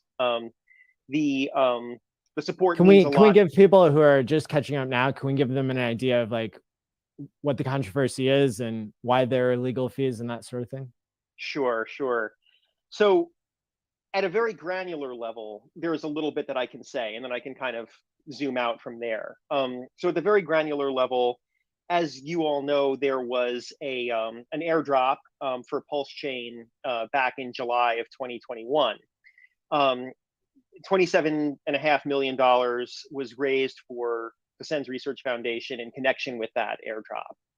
And this was very significant for the foundation. To put that in perspective, that was about the amount of money that the foundation raised in the previous 5 years combined. So what you guys in the crypto community did for the first time was made money not a rate limiting factor for research in the here and now. Clearly, there's still a lot more research to be done, and it's going to cost a whole lot more than $27.5 million. But to have that $27.5 million in the bank has meant that money is no longer, at least right now, currently, a rate limiting factor, and that's huge. This is, I think one of those things in life that it's just one of the most important things that any of us can be working on, and it's one of the absolutely most promising opportunities for scientific discovery, and yet it's tremendously underfunded. And that is sort of, when you look back in history at all of the major scientific breakthroughs, for each and every one of them, there was a period where it was under-recognized and underfunded. This is no different, and thanks to you guys, we have the potential to come out of that and have this field be funded as it deserves to be. Because let's remember that we lose 100,000 people a day to age-related diseases. Worldwide, age-related diseases are responsible for more than 2/3 of all mortality, and that's worldwide. That's not just in industrialized nations. That's worldwide. So clearly, this is a topic that I think should be near and dear to everyone's heart. It's more than anything else, it's a universal thing. Unfortunately, what happened back in August, as you've been alluding to, Maddie, is the person who made all this happen in the first place, Aubrey de Grey, who is a visionary scientist. He's the founder of modern gerontology. He's the one who introduced this notion of damage repair as an approach for dealing with the root causes of not just age-related diseases, but the process of biological aging itself. In other words, bringing biological aging in humans under complete medical control. This was an idea that Aubrey introduced. He was awarded a PhD by publication by Cambridge University, and a PhD by publication is an extremely rare honor, that it kind of speaks to the groundbreakingness of his work. But he's not just a visionary scientist. He's a tireless advocate. He is a philanthropist in his own right. He gave $13 million to start the SENS Research Foundation. I mean, he literally started the foundation and then gave $13 million of his own money to fund it, and has been a tireless advocate for research, for regulatory reform that's necessary, for financial support. And one of the things that I had a chance to see personally, that I can speak to personally, I had an opportunity to walk through one of the labs that SENS Research Foundation funded under Aubrey's direction as chief science officer back in 2019 here at Yale University in my backyard. And I had a chance to walk through that lab and see the lengths to which Aubrey goes to understand the details of what is being done in the labs that are funded by the foundation. And I was able to see that as a result of going so deep, to put this in perspective, in academic research, it's really unusual for a funder to visit the lab at all. For Aubrey to make the trip to the lab and actually walk through it, and to do this multiple times to keep up to date with what's going on, is an unusual thing. But even more unusual is that Aubrey takes the time to talk to everybody. He's not just sitting down and having lunch with the principal investigator. He's having lunch with the postdocs, with the grad students. And as a result of that, I had an opportunity to see a conversation between him and a couple of the grad students who are working on this particular project. This project, just for context, involves the linkages of proteins that are responsible for a myriad of health problems, everything from presbyopia to the stiffening of arterial walls. So this is a huge problem. I mean, the cross-linked proteins are one of the 7 major forms of metabolic damage that that Aubrey has identified as needing far more investment in targeted research to bring these forms of metabolic damage under medical control. But I had a chance to see Aubrey interact with these grad students who worked on synthesizing this molecule, which previously couldn't be studied because it was impossible to make, and it was all but impossible to extract it from the human body in pure form. So what they were able to do at this lab was come up with an extremely low cost way, thanks to financial support from SENS, and thanks to Aubrey's understanding that this was a project that needed a long time. It needed a long runway. Something very unusual about Aubrey's approach to funding scientific projects is that he doesn't insist that the projects take 18 months, because a lot of things that are worth doing take longer than 18 months. Yes. I think, and so by funding this research for as long as it needed, they were able to come up with a way of synthesizing this molecule, this all-important molecule called glucosapine that needs to be studied at very low cost. Now this molecule can be made for essentially an insignificant amount of money, and now we can study it and we can come up with benign reagents that can deal with that molecule and the accumulation of that molecule in the body and undo the damage that the accumulation of that molecule causes. But the point that I'm trying to make here is that I saw Aubrey interact with these grad students who had come up with a novel technique for one of the steps in synthesizing this molecule. And I saw at one point Aubrey, who was in the process of talking to these graduate students. He was maybe 20 minutes into this conversation where he was asking, okay, so how did you do that? This is something that a lot of scientists just don't have the humility to, certainly senior scientists don't have the humility to ask, how did you do that? And so as they were explaining it, I saw Aubrey's face light up at one point, about 20 minutes into the conversation, and he said, okay, wait, stop. Did you invent that technique, or is this someone else's technique? And the graduate student said, no, I invented that here.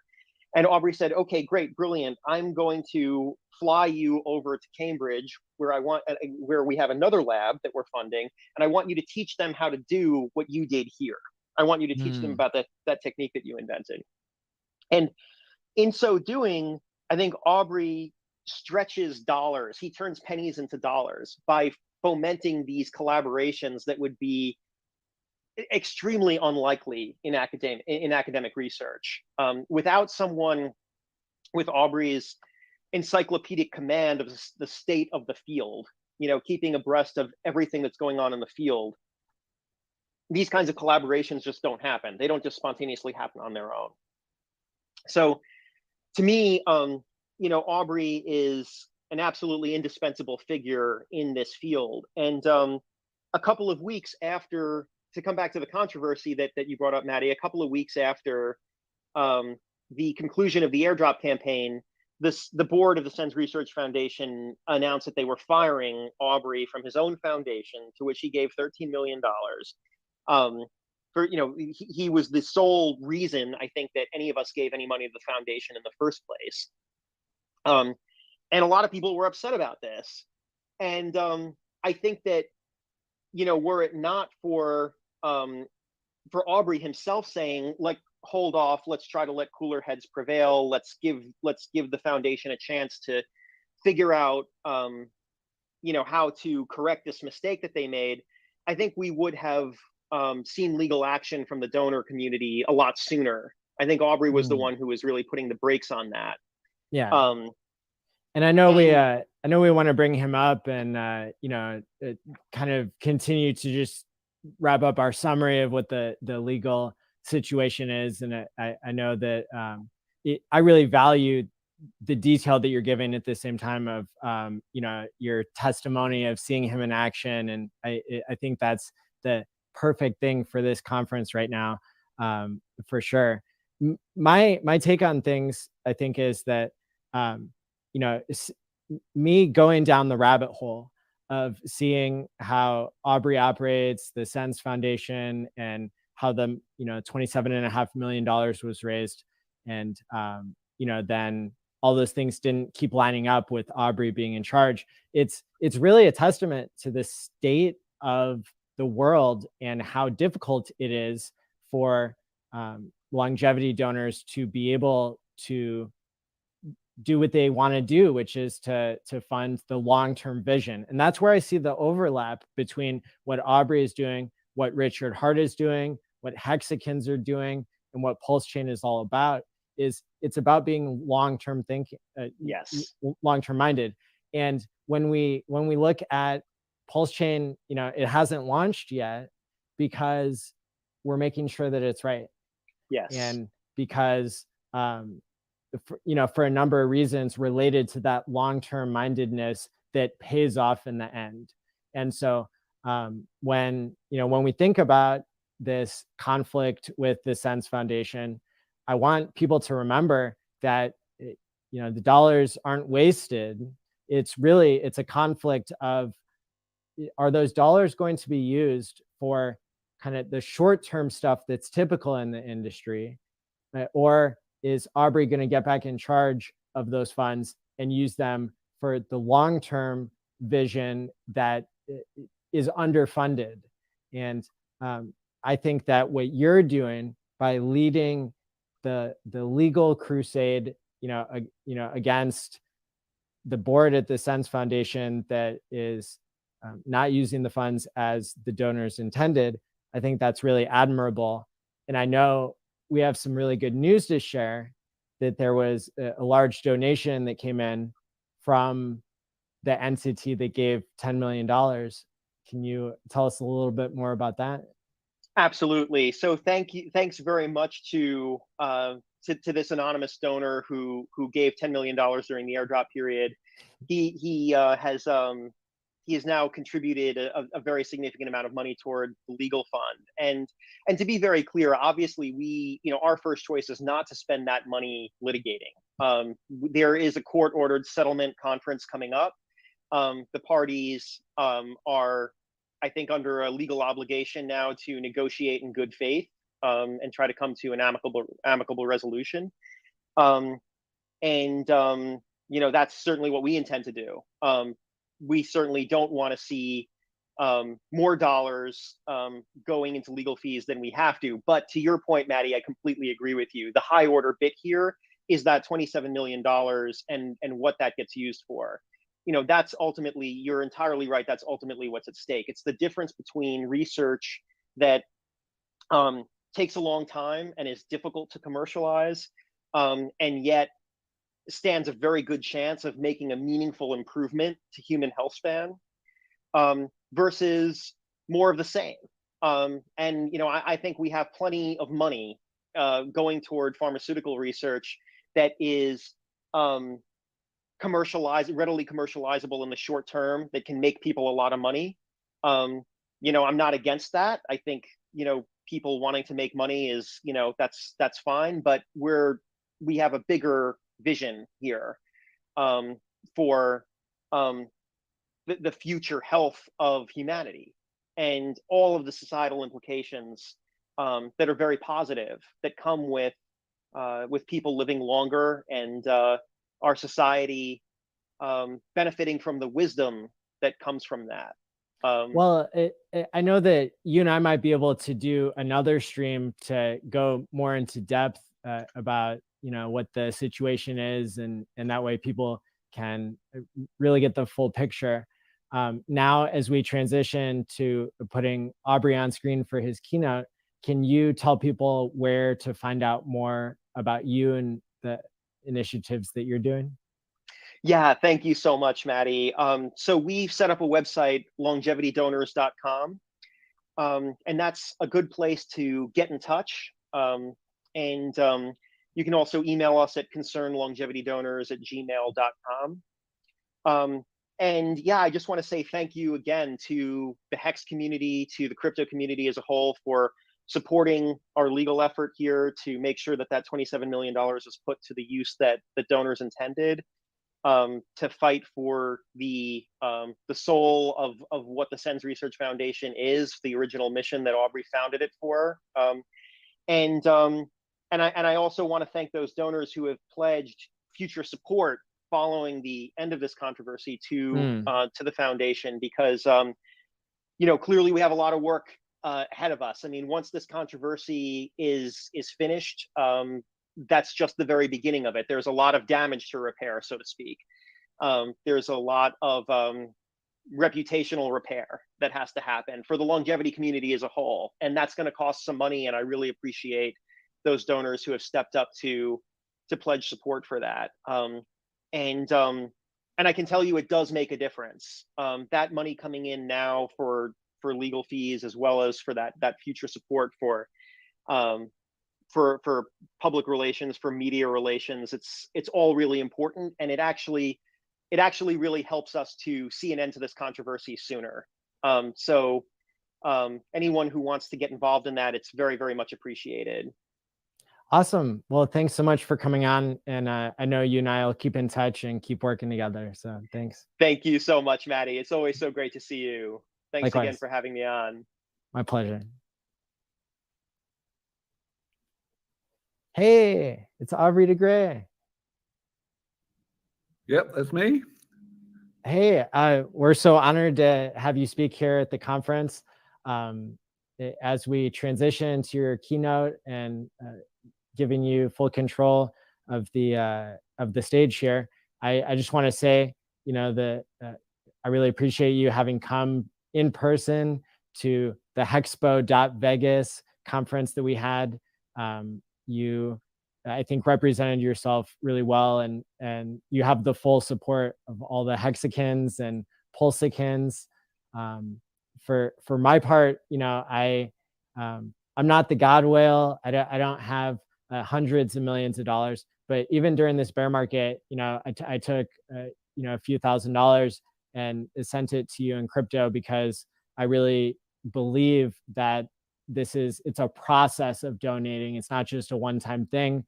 I sacrificed for the SENS Foundation to get Pulsechain tokens in return, which just to let everybody know, those sacrifices, they've been recorded correctly. You can go on the sacrifice checker and you can see that your balance is correct.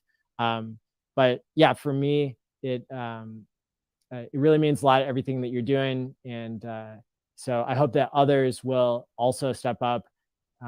I also think that Hex is a form of a longevity technology that has yet to be fully understood. And so I hope to speak more about that in the future. But for now, I will hand the stage over to you. Well, thank you so much, Maddie. And I must say, you know, listening to you and listening to Greg just now, it's indescribably humbling. You know, I know I'm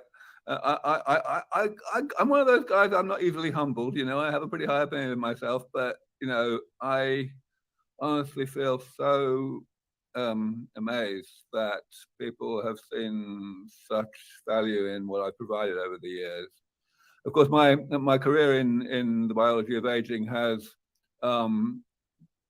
transitioned over the years, when initially nobody knew who I was at all, and that was when I was doing the foundational work to understand aging properly and understand and come up with this new paradigm of divide and conquer, damage repair, to deal with it. And if you look at my publication record, you'll see that all of the really important work came out in one period of maybe a total of 7 years maximum, through up to about 2005, 2006. After then, of course, I've been overseeing the research that happens at Sense Research Foundation and the excellent scientists that I've been able to recruit there. But that only counts for a minority of my time. And there I include the scientists outside of the foundation itself, the ones like the group that Greg was talking about at Yale. And of course, also coming up with projects and evaluating new projects, which is something that I guess a chief science officer is for.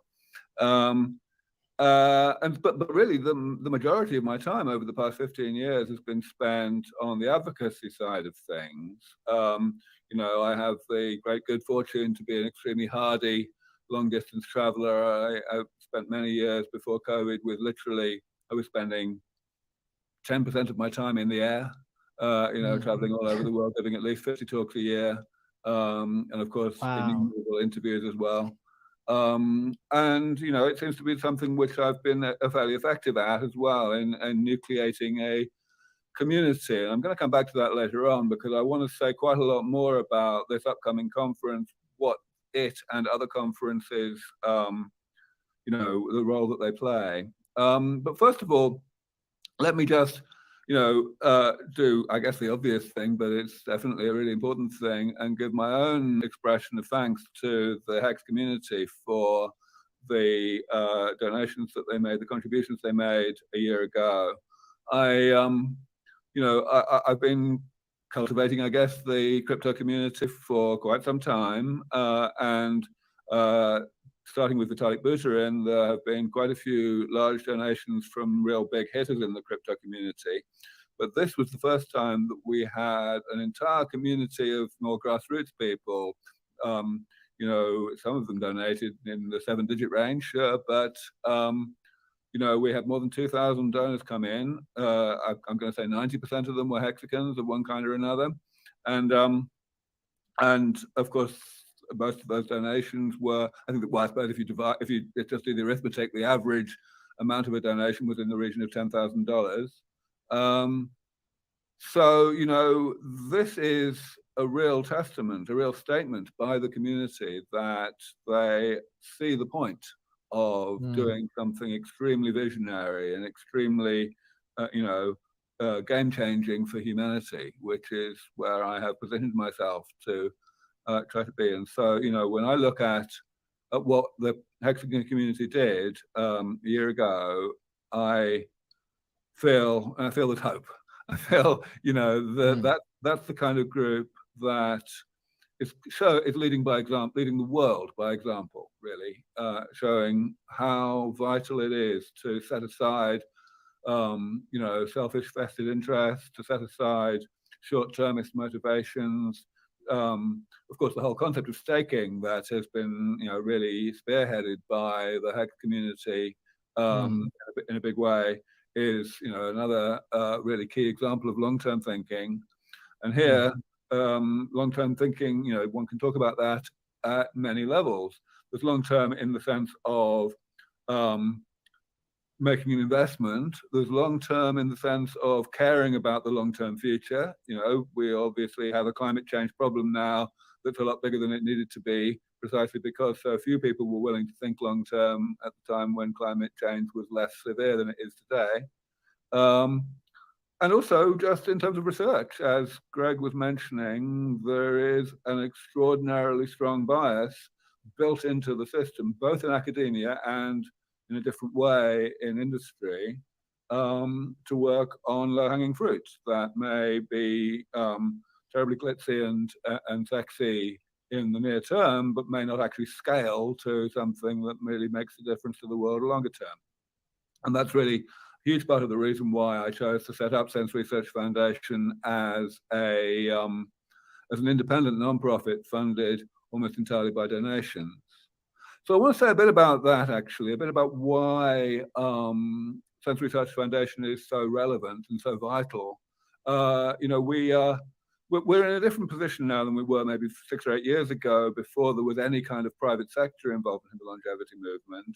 You know, it started with just a few people, a few really visionary angel investors coming out of the woodwork, coming to me saying, you know, what should I do? I'd like to actually kickstart some investing.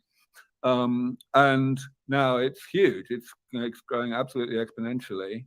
But still, Sense is a non-profit still, and the reason we are is because there is stuff that is pre-investable, and yet also too, if you like, translational to be attractive to the standard paradigm within academia. And well, let me actually just put up one slide because, of course, I gave a whole slideshow in Vegas. I don't need to do that today. I just would like to remind all of you, including those of you who were there, of the nature of what we do. The real conceptual breakthrough that I put forward about 22 years ago now was to look at repairing damage that the body had already done to itself, rather than what was the prevailing prior paradigm, which was to try to slow down the rate at which the body creates that damage. And the thing about damage repair is it's a divide and conquer strategy.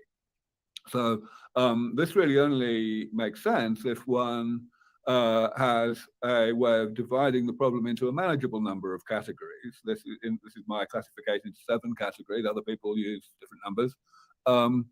But the key point here is that for each category, one can define a corresponding way to repair the type of damage in question. And so we've been working on all of these since we started, and it's going pretty well. We're pretty happy about it. And the reason, and one of the consequences of the fact that it's going pretty well is that, as I say, we've got companies now pursuing some of these things. Some of them are a lot further ahead than others, like, for example, the removal of senescent cells. That's the 3rd one in this list. And it's a lot easier now than it used to be 20 years ago, when I thought that we were going to have to do complicated, sophisticated genetic manipulations. We never dreamt that we would be able to get rid of these cells just using drugs. But the key point I want to make, which is relevant to Sense Research Foundation, is the fact that it's a divide and conquer strategy. In other words, basically, any one of these types of damage can kill you on its own, on more or less on schedule, however well we fix all the others. And therefore, the ultimate way in which we are going to keep people youthful and healthy for a lot longer than they naturally are is by a portfolio, a panel of interventions that repair each of the various types of damage by a different means. Now, that has to be developed, just like anything else. So we at Sense Research Foundation are determined to make sure that we start that process of combining therapies that have modest and promising individual effects, putting them together in the same mice at the same time, so as to determine the best way in which to get these things to synergize, to maximize the combined effect. This is something that's completely outside of the incentive structure of industry and of academia. It's absolutely vital. And I have to say that it's the main thing that's on my mind right now, as the controversy we heard about from Greg continues, in terms of the what's not happening fast enough. Because with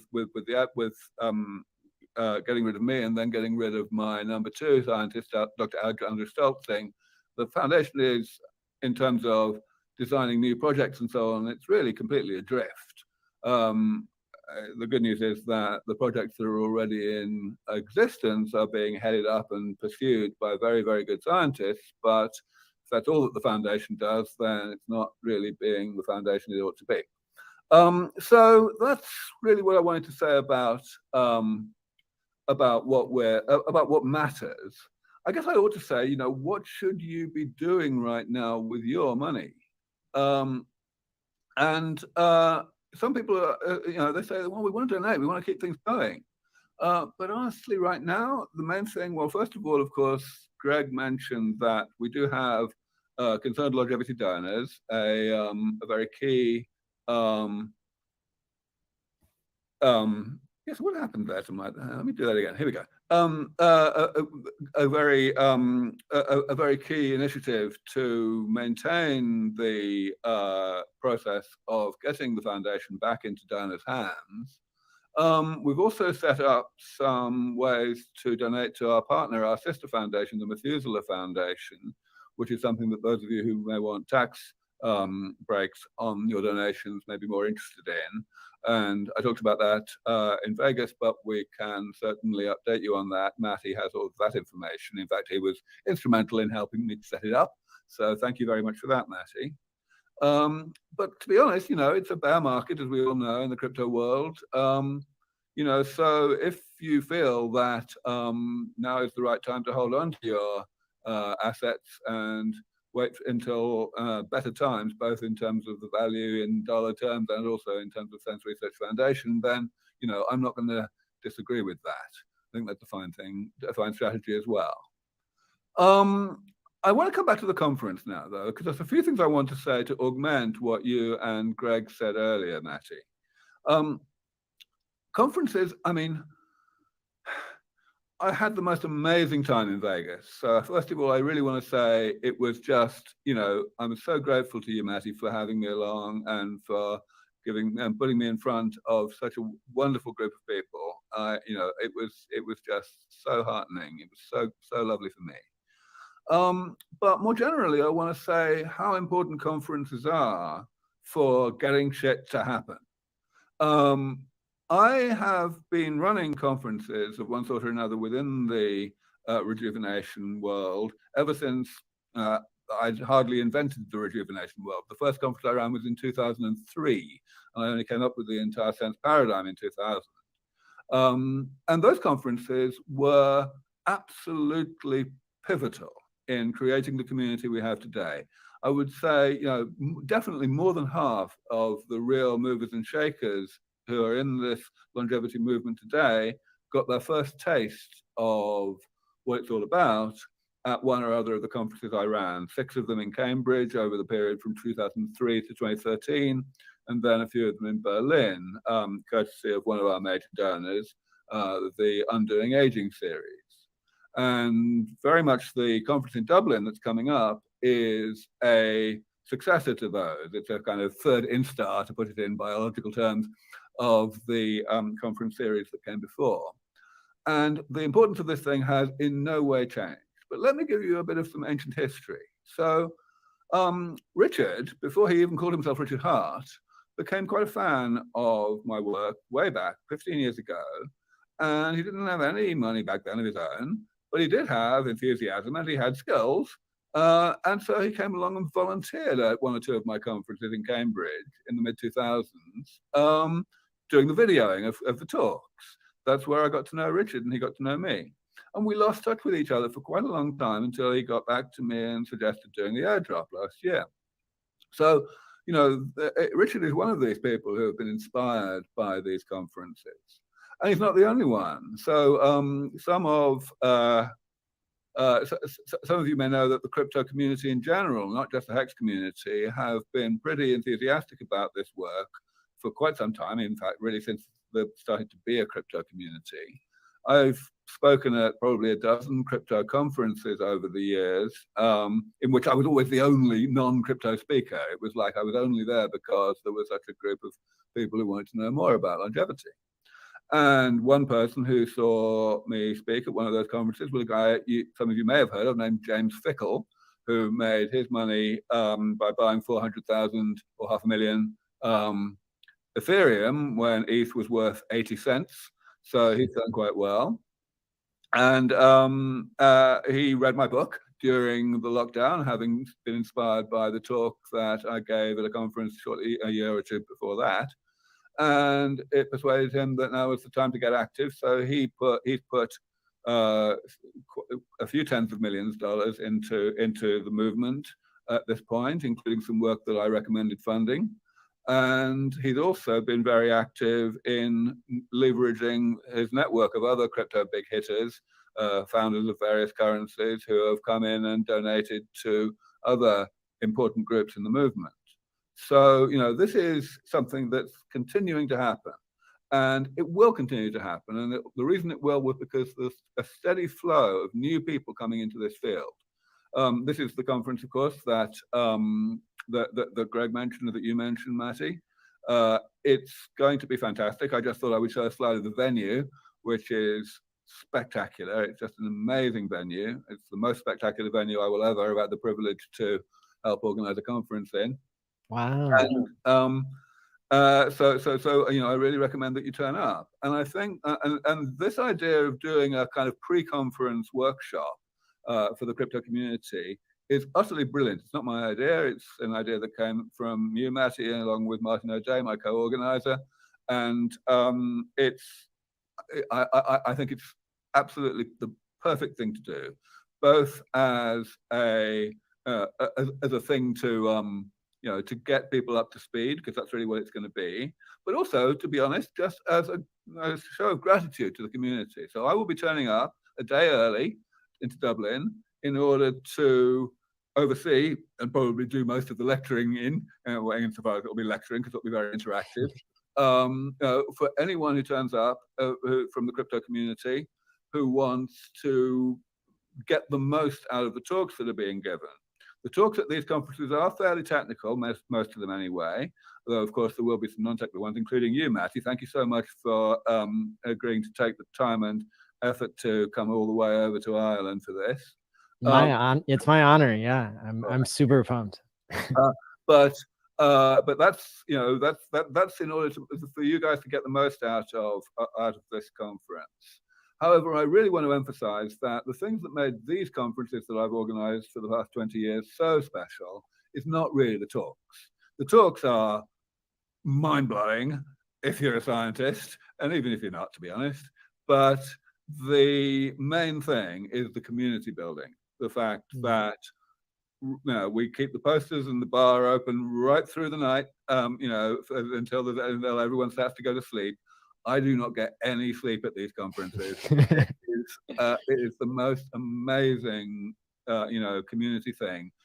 If you think that you'd like to try to make a contribution and you don't really know how you can make a contribution, you don't think you have the right talents or anything, you're wrong.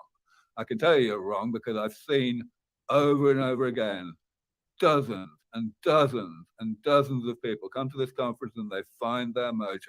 They find what they can do, and the rest is history, really. So be there. I will make it worth your while, and that's a promise.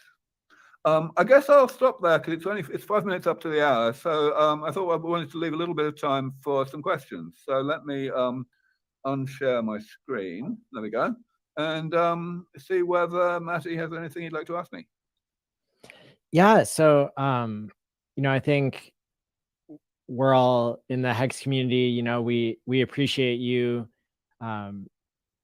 saying kind words about what we did to donate to the longevity research movement, and, to help recognize Richard Hart in the Hex community, because I think it is something that is, really positive and something that we can all really be proud of.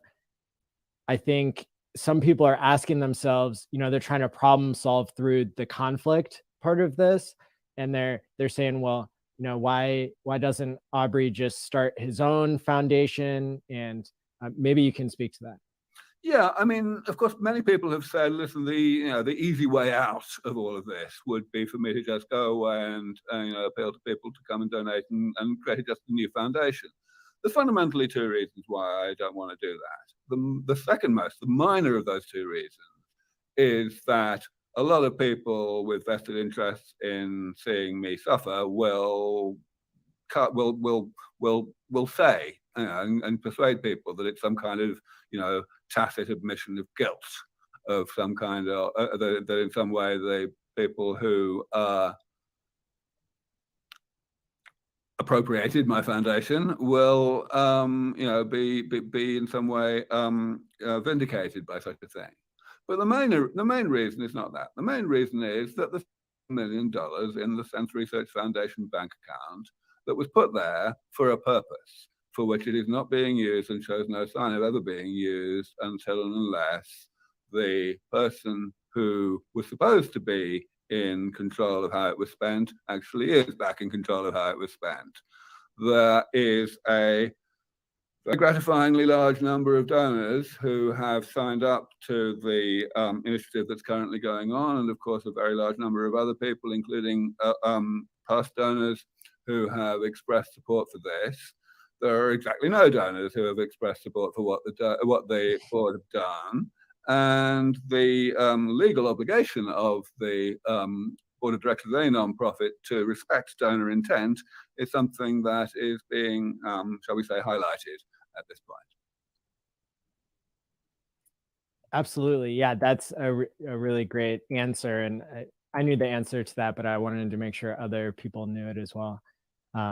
You're showing that you're sticking by the true intentions of what the donors wanted, and we appreciate you for that. Yeah, I mean, really, it's just a case of the reason I've been successful, not just in the science, but in the past 15 years in advocacy and bringing money in, is because people trust me. And the reason people trust me is because I'm fundamentally a very trustworthy person, and I'm not going to change. Yes. Yeah. And that's, that's verified by you having donated millions of dollars of your own money, of you working for years and years in the industry, doing something that most people can't or won't, which is taking this long-term approach to solving the problems instead of just trying to get rich quick. Right, exactly. Greg has written a comment in the chat, which I think I might want to relay. It's a little bit of an important point here. The pledging of future support is something that, of course, doesn't cost money now, and therefore it may make sense in terms of riding out the bear market. So really, I mean, what you've written up there and under our faces just now, the only thing I would change in what you said is I would delete the word even at the beginning, because the fact is it's really important. It's the ultimate statement of putting one's money where one's mouth is, for showing that what the right way forward is for Sense Research Foundation. Absolutely. And so you all heard it here. You can email concernedlongevitydonors@gmail.com on the screen here. And that is extremely helpful when you're able to pledge future support and show your support in any way possible.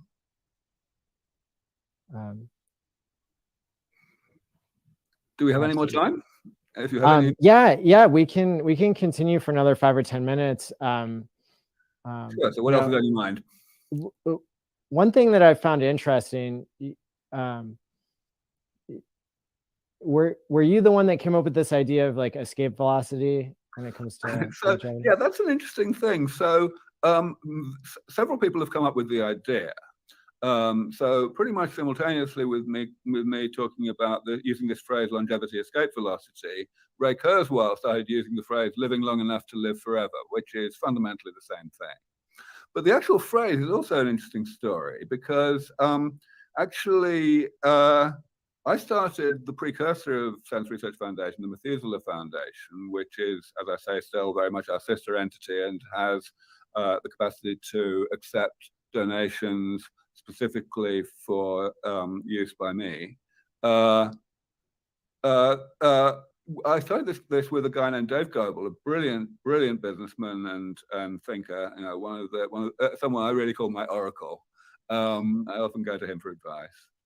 And in, I'm going to say, November of 2003, the two of us independently used the term escape velocity in different communications. One of them, I think for me, it was with a journalist in Canada. For him, it was with Peter Diamandis, the guy who runs the X Prize. So, of course, it was very much space related.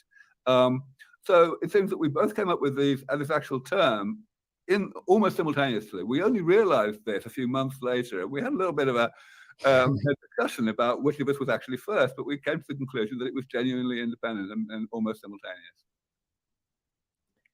I'm not sure if this is a tangential or kind of supporting this idea of escape velocity in one form or another, but what I've noticed is that since Hex started, the average stake length of everybody participating in the system, it has been going up, and not just by a little bit, by a lot. And what this is it's a way for us to measure on average, how long-term thinking people are being with their actions, not just their thoughts or their words. Right. The first 100 days of Hex, maybe there was a lot of variability in the number of participants that were staking, but if we look at day 100, right? Because everything on Hex is on chain, which is cool. So we can see exactly what happened with all the addresses that have ever staked Hex, and it's all shown in the statistics. So if we take day 100 of the Hex contract, the average stake length was just under 4 years. And if we zoom forward to today, which is about 2.5 years later, the average stake length is about 2.5 years longer, which is just incredible. I mean, if you told an economist that if people would lock their money for longer and longer periods of time, they wouldn't believe it. They wouldn't believe that, because to get an average of 6.5 years is you have to have lots of people staking 15 years. So Matthew, let me ask you a question about that, because I mentioned earlier that the coming into the longevity movement so heavily with the airdrop was an example of the Hex community leading by example. So this could be considered also very much to be another case of leading by example. And as you say, it would surprise mainstream thinkers. So have there been any conversations trying to ask mainstream economists to explain such a phenomenon in their own terms and to fit it into what they think is the way people think? There has not been any such opportunity yet. The reason I ask is because it's something that's probably worth doing. At the moment, in longevity, the conversation among top-level economists about the value of investing in research to extend longevity and so on is becoming much more sophisticated than it used to be. I've been talking to economists for a long time, and it was like talking to a brick wall for a long, long time. But now there are a few people who are really getting it and listening to what biologists like myself are saying. I want to give a big shout out to a British economist named Andrew Scott, who, if you want to look at one person, he's the guy to look at. But the point is, this is something that can really move the needle in the wider world, among policymakers, in government and so on. Once people who have completely unblemished mainstream credentials and don't look like Rasputin, once they start getting behind it. So it may be worth actually finding such people and getting them to engage, and maybe getting them to actually contribute in their own way to to spreading the word that long-term thinking makes sense.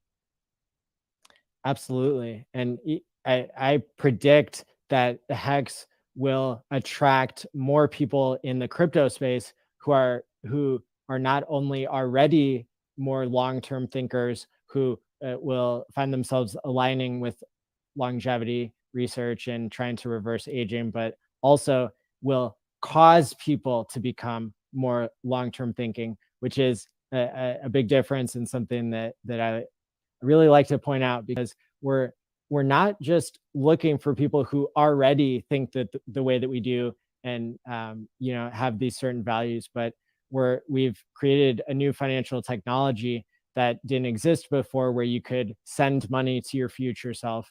And we're seeing that there's an emergent property of that people are surprising themselves by wanting to live longer. I have an initiative that I'll bring up here, which is kind of unorthodox. I announced on my YouTube channel that if you go to my website and sign up to make a suicide prevention plan during this bear market, when we know there are people out there who have lost their whole life savings, if you go and sign up, I will give you some small amount of money in crypto once Pulsechain comes out. And there, just from my small YouTube channel and my small announcement, there were already 12 people who signed up who wrote they wrote suicide prevention plans and called a hotline. And so we're seeing that the more we can attract the type of people that need, they need the help to be more long-term thinking, the better. And I've got to say that's such a brilliant story, Matty. I mean, let's put it in multiple ways. It's brilliant that you succeeded in getting so many people to do this, but the real brilliance is that you applied your own field, your own training to in a way that I would never have considered. And this is the kind of thing that comes out of face-to-face conferences. One gets what sparks that come from unanticipated conversations, informal interactions, as they're often called. This is a shining example of how it's crazy ever to think that you can't contribute to a mission you'd like to contribute to. Well, thank you. And that's high praise coming from you. And if people want to find out more about this initiative that I'm doing, or maybe you want to tell somebody that who's struggling with their mental health and suicidality, I can't respond to personal messages or be your personal therapist, but my blog post does tell you where to go to get help in every country, what the suicide hotline is, and that sort of thing. Is cryptosaveslife.com. It's on the screen right now, and that's where people can sign up to write a suicide prevention plan and try to increase their longevity here with crypto one way or another. Now, Aubrey, as we got the next panel coming up here, the last thing I wanted to bring up is that I guess tomorrow night, during the last day of the Pulse conference, we're going to have Richard Hart speaking with Jack Levin. And I know from speaking in Twitter Spaces with Jack that he's also a huge fan of longevity. And he actually bought Bitcoin earlier than Richard did at $1. And so I really hope that they maybe find some synergy there, and maybe I'll try to suggest that they not only cover the topic of crypto, but also longevity. Brilliant. I'll try and tune in. Awesome. Well, I want to thank you again for coming to speak and for making yourself available to the Hex and Pulsechain communities, for being willing to meet up with us here in Dublin coming up in September. And I would encourage everybody to check it out. Now, where can people go to find out more about you? Well, really, I mean, you can go to Wikipedia. That's always a good place to start. But I mean, obviously, there's an indecent number of videos of my talks on YouTube. Honestly, the right way to find out more about me than you can by obvious means like that is to come and actually talk to me in person over a beer. And Cool. what better place to do that than Dublin? I'm really so looking forward to this. It's been so many years since I was able to, have face-to-face interactions and conferences with this community. I miss it so much, and I'll be throwing everything I've got, and I've got a lot of energy into this meeting. So anyone who wants to turn up, you will have as much of my time as you want. And especially, I think this idea of doing a pre-conference day to help people to get the most out of the rest of the conference is inspired, and I will be very enthusiastically making it a success. Awesome. Well, thank you so much. Mention, just in case anyone missed it, that extra meeting on the previous day will be free. There's no extra cost in terms of registration that will be involved in coming to that. Awesome. Well, thank you so much for speaking with us today and for everything that you do. Fantastic. Bye for now. Bye. All right. Well, that was great. Now, who do we have here? What's up, Maddie? Hey. I wasn't sure what to call this panel, but you are all loved in your own right in the Hex and Pulsechain communities. And I'm super excited to hear your guys' panel on whatever you want to talk about. Wait. Before we begin, I have a bone to pick with you, Mr. All In. Okay.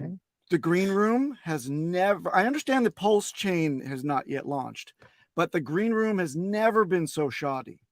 The sturgeon, row that I was promised on the canapes was not albino. I did not get that. What? And Was a it- handful of wasn't all hay in the red corner does M&Ms not or constitute a men's bathroom either. Well, you know, I'm There gonna was no get with bidet. Sticker Guy and give him a tough time about that. That's awesome. Clean up your act. Papa asked Alright. for a bidet. I did. I spritz. I don't smear. Thanks, Maddie. I'll let you guys take it away. Thanks. All right, thanks. Oh, yeah, it begins. And it begins. That's awesome. All right, Craig, you're the boss. Where are we starting, man? Oh, I'm the boss? Yeah, you're How the did I boss. be the boss? Round table. For those that don't know us, ladies first. Oh, yes, ladies yes. first. I was afraid it was going to ladies first.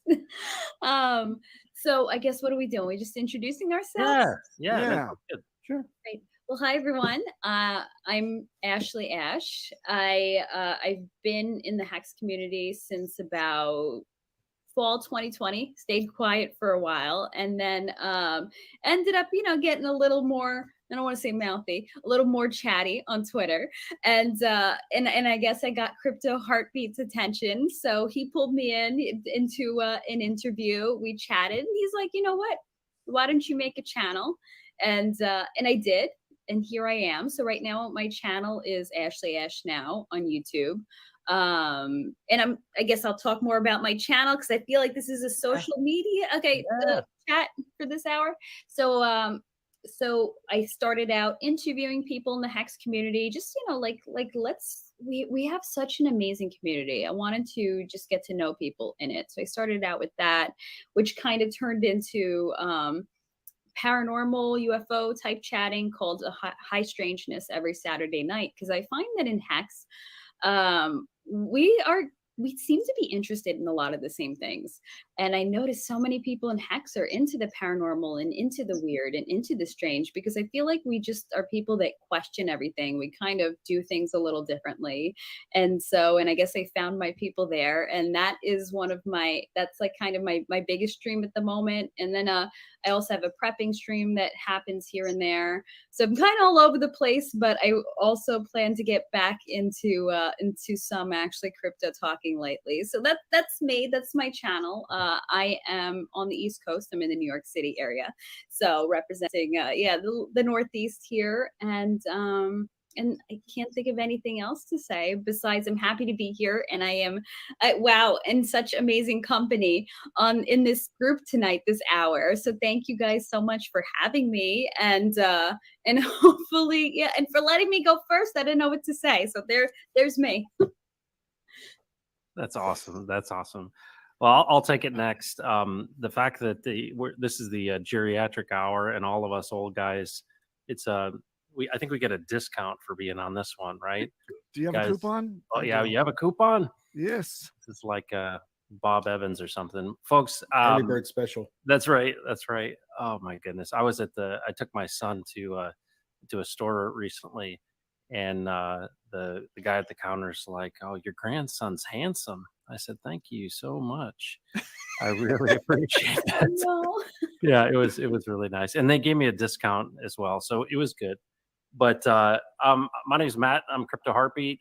For those of you who don't know me, I've been in Hex really since I watched a television ad in the middle of the night about 2 a.m. I couldn't sleep. And I saw this ad, and it had like yachts in it. It was like, you could be a millionaire. Do you want to be mega rich? And of course, at the middle of the night, you're like, what? And, I thought it was a network marketing thing, like an MLM thing. And so I was so intrigued because it stood out so much as like, there's usually like car ads and Geico commercials. And I pull it up on my phone, and it's crypto. And of course, I'd been in some things in crypto in the past, just dabbling. I wasn't serious at all. My brothers were really into tech and all that stuff. So I knew about Bitcoin. And so I was like, well, I'll check this out. And I started watching Hexo. And that was the thing that it was awesome, right? So every day, because we were at that point trying to trade futures, and that didn't work out so good. And so we just would watch Hexo at the end of the day. And it was so fun. And 2 days before big payday, I got into Hex. thought, I'll dip my toe in the water and throw the line in. And what was crazy about it is over the next, you guys know what happened since Big Payday. And of course, I'd come home and we'd have dinner, and my wife would be with the kids, and I'd be like, yeah, that crypto thing? Yeah, it's doing pretty well. And I think I put like $600 in, right? I was like, it was something really small. And I'm like, yeah. And so every day I'd come home from work, and I'd be like, yeah, it's like $1,500 now. I was like, that's pretty cool, And of course, it was like $2,500, and then it was $5,000, and then it was, $7,500, and then it was, $12,000, and then it was $15,000. I'm like, this is some serious stuff. And it was crazy. My daughter turned 16, and we got her a car. And it was just like this, amazing experience of seeing what was going on. And of course, it wasn't until Richard Hart said, I'm going to fork Ethereum. And I just absolutely freaked out. I'm like, this is it. And so I sacked for, and that was a year ago, right? Sacked for that, and thought, you know what? I'm going to pump my own bags. I've always wanted to start a YouTube channel. I'm going to start a YouTube channel, and I'm just going to pump my own bags, right? Well, that's where everything started. My life has changed so dramatically since October 1st of last year, and just an amazing, the community has been so unbelievable. And so I've been literally, my life's been changed by the Hexagon community. Started Crypto Heartbeat. It's, grown quickly. And now we're building a project on the Pulsechain called Texan Token, and just some amazing people. I mean, it's crazy. If you would have asked me, 2 years ago, if I would have thought any of this was possible, I would have said absolutely not. So I owe a lot to Richard Hart and the education that he's given me, but also this community of people. I've got some of like better friends that I've ever had in my entire life. So that's kind of status for me.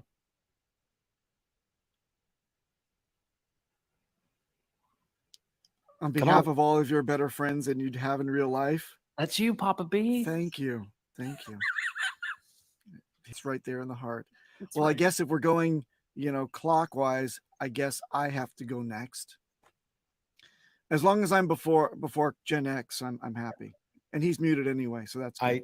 I just said I dropped the reverse Uno card on Ashley when we started. So oh, right on. Okay. Well, if I only had one of those cards, I could do something about it. And then Crypto Heartbeat would have to go again. Wouldn't that be fun? Right. But anyway, my name's my stage name, or whatever you call this, streamer name, is Papa Boner. There's no way to mispronounce this, because Burner or Boehner should be pronounced that way. So I'm leading the charge to pronounce it the right way. So yeah, I'm I guess what you would call an OG Hexagon, if you can call a proto community member from the very, very start, when Richard Hart was streaming without the idea of even starting his own cryptocurrency. And I was one of the early, oh, thank you. I'm getting seasick here with the changes. Anyway, Richard Hart was very interesting to follow back in the days when he called the bottom of Bitcoin. I said, all right, I've been following him for a while. I'm gonna put in now, because he's called the bottom. I'm gonna just see how it works, right? Richard's calls, see if they're good, because I really trust this guy. And then more recently, when he called the top, I was very fortunate to get out at his call there too. So I went from the alpha to omega in Richard Hart following from a Bitcoin perspective. So that trust and what he's been able to allow me to do with my own, my own well-being, my family's well-being financially, to be able to not have to sell any of my Hex, really warms the cockles of my schnockles. But I'll tell you this, that beginning from the very beginning of Hex, where he decided, fuck it, I'm going to create my own thing. I should create my own thing. And we all egged him on. I was in that chat, trolling him, cracking jokes, getting my comedy chops. He read a couple of my things. I felt like there was a connection there. It was great. And then when he said he's going to do Bitcoin Hex, I'm like, I'm in on this whole thing. And to see the community grow from, I think there were about 2,500 followers in the proto Telegram chat that was soon to become the Hex.com chat, grow to now over 100,000, people that are touching this thing on a daily basis. to see that and see the streamers start with Hexologist and RG3 and all these people that are surrounding me now, and to be categorized as a streamer, although I'm maybe not a streamer nowadays, being 50, I probably more of a trickler nowadays. I will tell you though that it is a deep honor to be with you both today and with you en masse to see the birth of Pulsechain, which is going to just change the whole game of crypto completely. Very nice. And that's the end. Would you like to go there? I'll go. Yeah. So first of all, I just want to let you guys know I am happy to be on here with the three of you folks, because Ashley, I come hang out on your channel. I enjoy your stream. Papa, all the streams you have done, all the advice, the walkthroughs, the very patient walkthroughs you've done with so many people on how to help them set up their hard wallet, stuff like that. And Matt, Crypto Heartbeat, I try to tune in.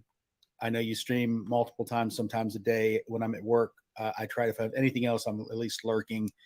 Our community has gotten so big, just even since I've joined it, to where you can almost any time of day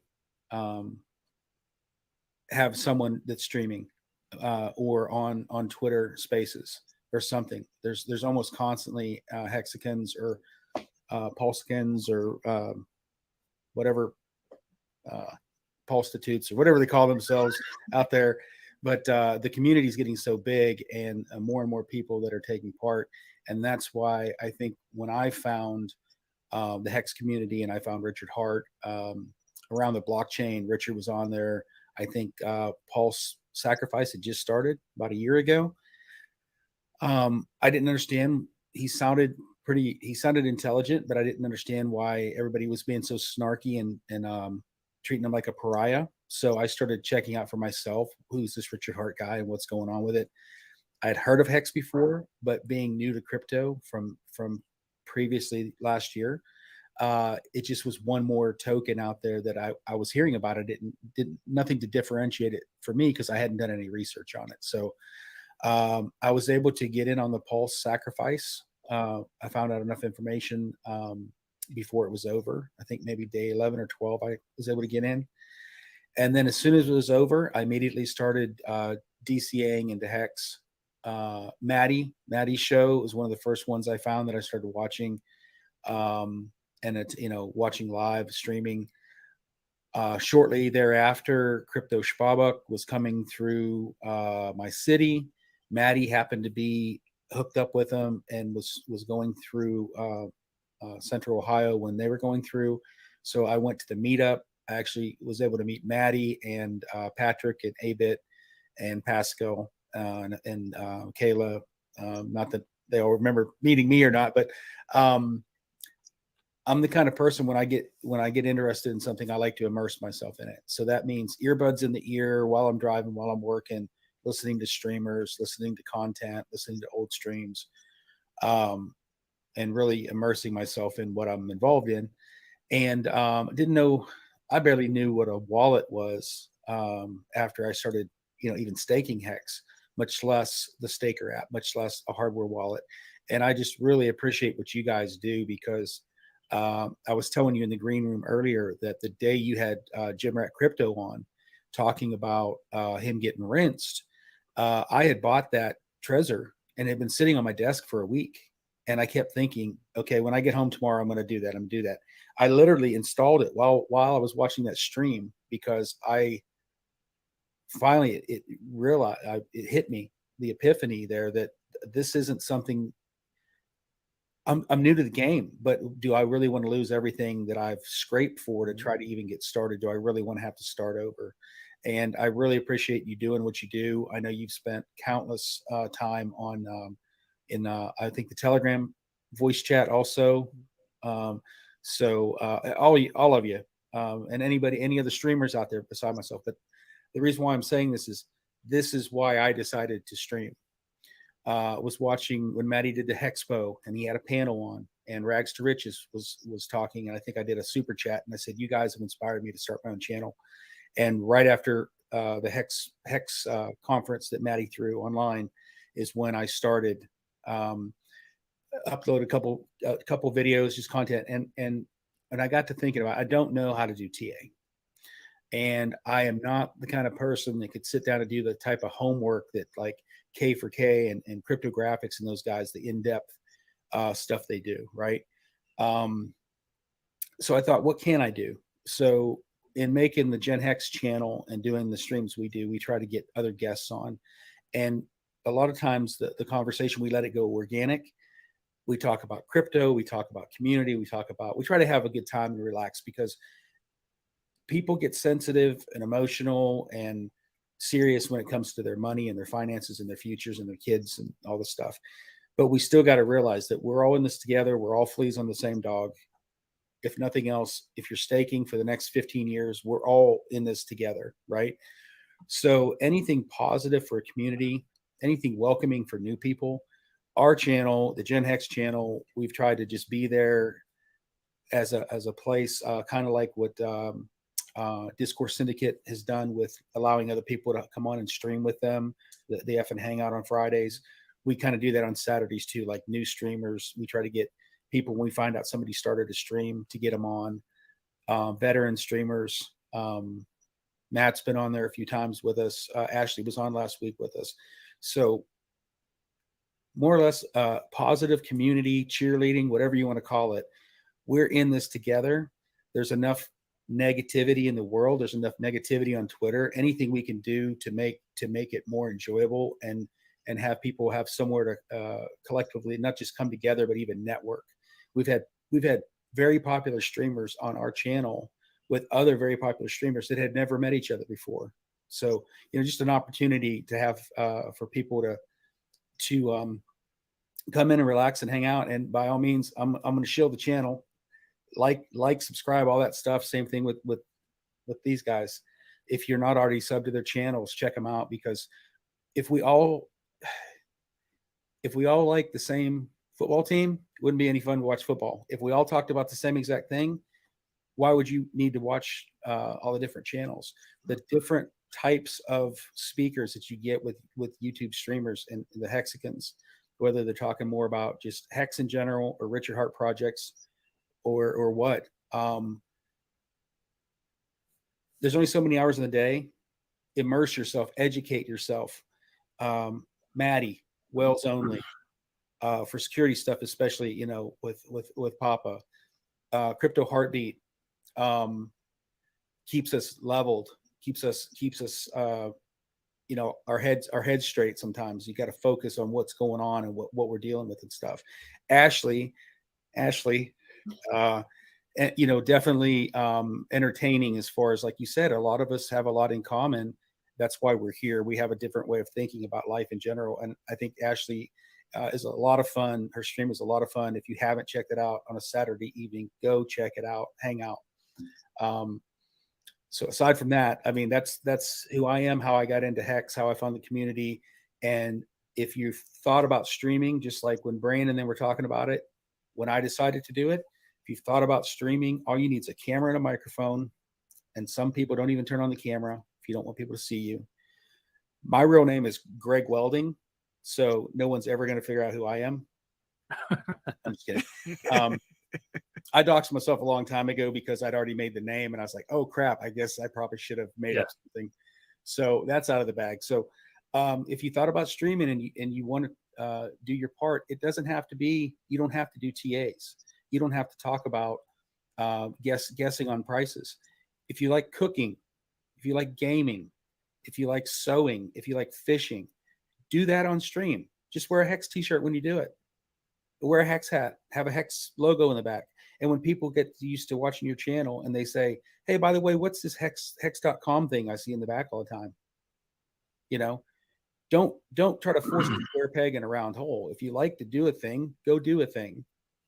Yep. Just bring Hex along with you, or Pulsechain along with you.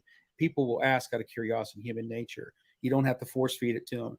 Bait them with it, tease them with it. And then if they come to you and ask the questions, then give them the information, right? Well, Ashley's been doing, I remember that first stream we did, Ashley, where you did we talked about, the high strangeness stuff.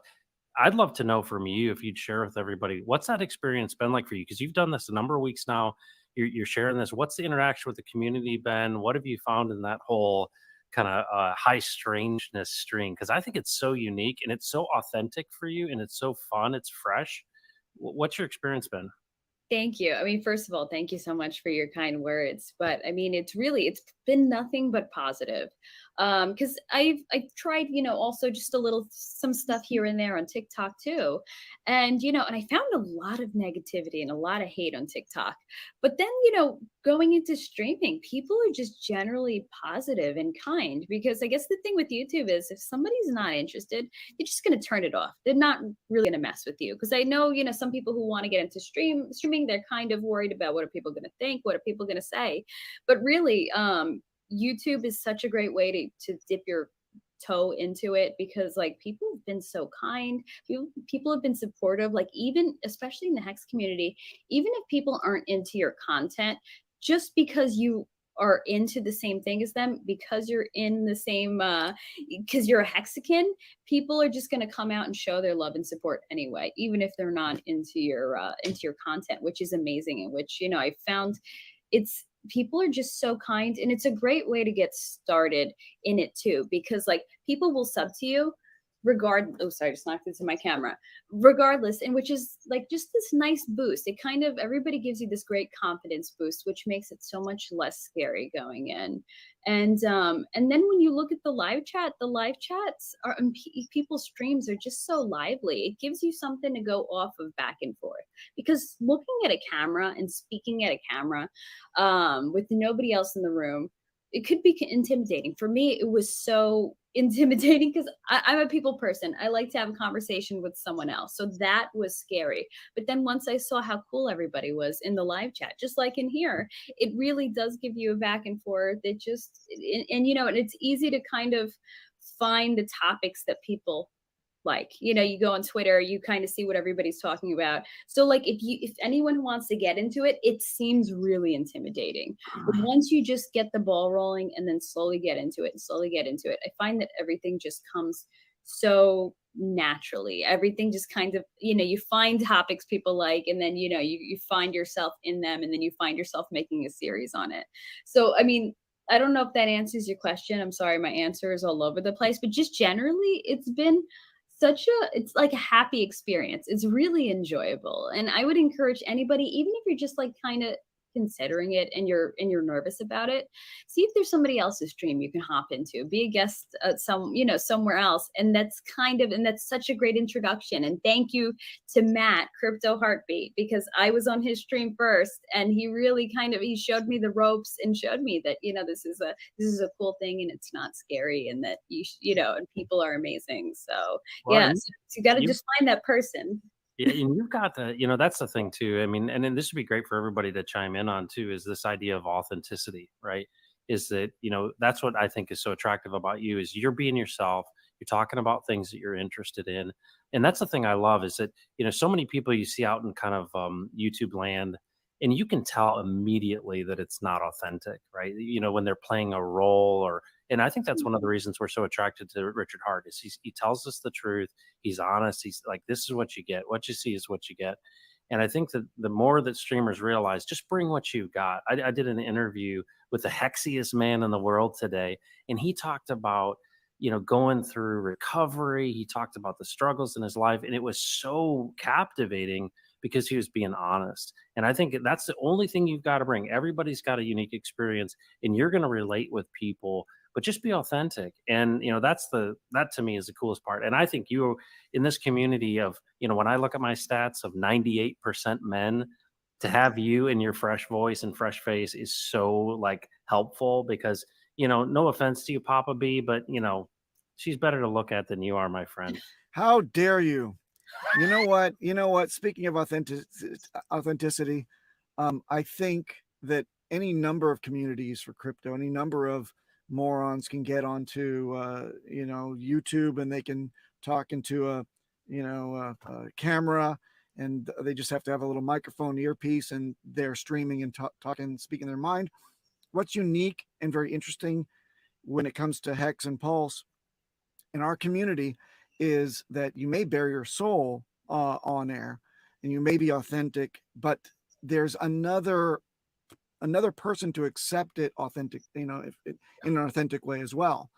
That's something that we don't see out there. You see like two-dimensional streaming, not interactive. There's no one that has that is a stakeholder in the same thing that you're doing on the other end. But the support that you get from this community is second to none.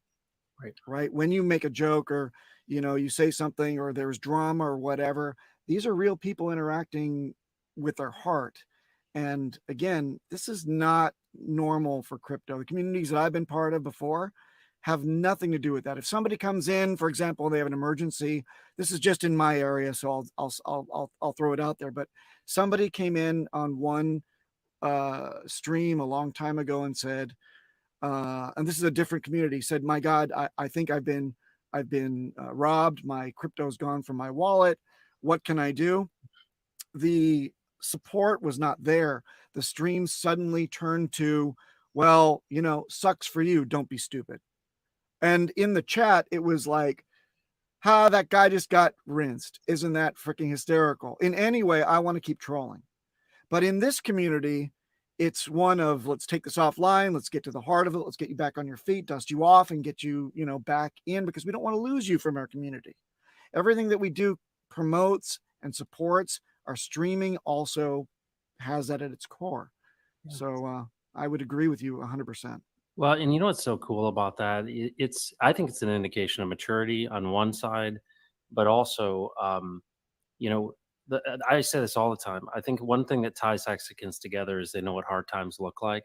And the fact that you're being, empathetic to people and you're saying, "Hey, I can understand what it's like," and you care. That's the thing about it, is that's what attracted me to Hexo in the first place, right? I see this TV ad and then I watch Hexo and I'm like, this guy's a regular guy. This guy's in the military. I mean, I can relate to this. And to me, that's what's so cool about the Hexican community in general, is that it's not it's not finance guys, right? This isn't like, yeah, I went to an Ivy League school, it's like, no, we got salt of the earth people. And if you got a problem, Papa Boner's going to help you, and that, to me, that care and that love. I mean, I mentioned before, David Lee traveled 7.5 hours to come to my dad's funeral. Like, who does that? Like, I said, "Dude, you don't have to come." He's like, "No, I'm coming." And he literally jumped in a car and came and hung out. And I'm like, it meant so much to me, but it's a picture. And I've heard story after story after story of people doing that. So it's amazing.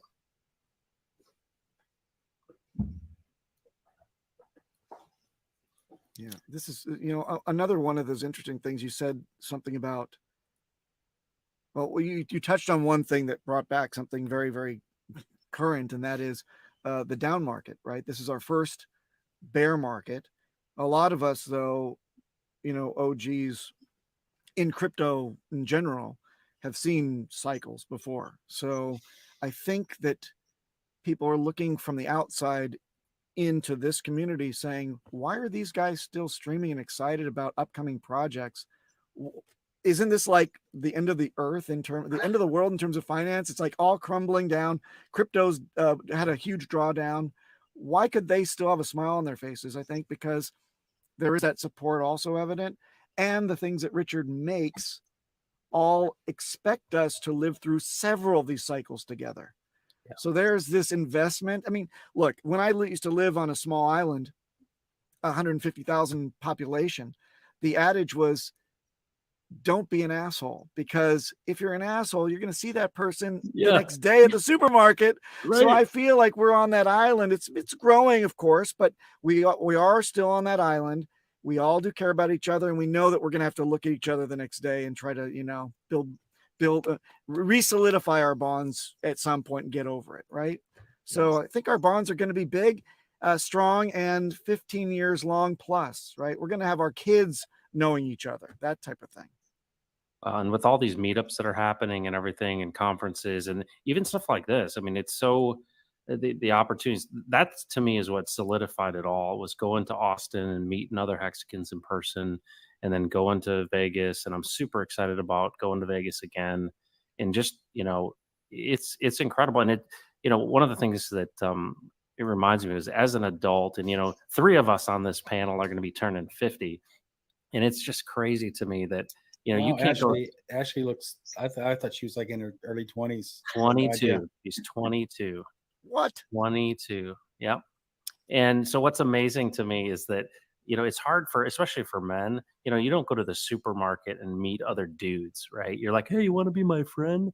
And crypto has given us such an opportunity to, like, you know, I remember I went into Vegas and DJ Crypto-matic was there. And I'm like, oh my gosh. And it was like meeting a celebrity. And it was so cool to me that, you know, big hugs and everybody was so warm. And it's this idea of, I mean, it's a miracle, in my opinion, that something like financial things could be the catalyst for people, you know, just basically putting aside differences and becoming, you know, friends. And to me, yeah, it's special. It is really special. And to me, it gives me hope for the future that, you know, we can merge these two things of this autonomy and the sovereignty of financial system with the antithesis, which is closeness and community and love for one another.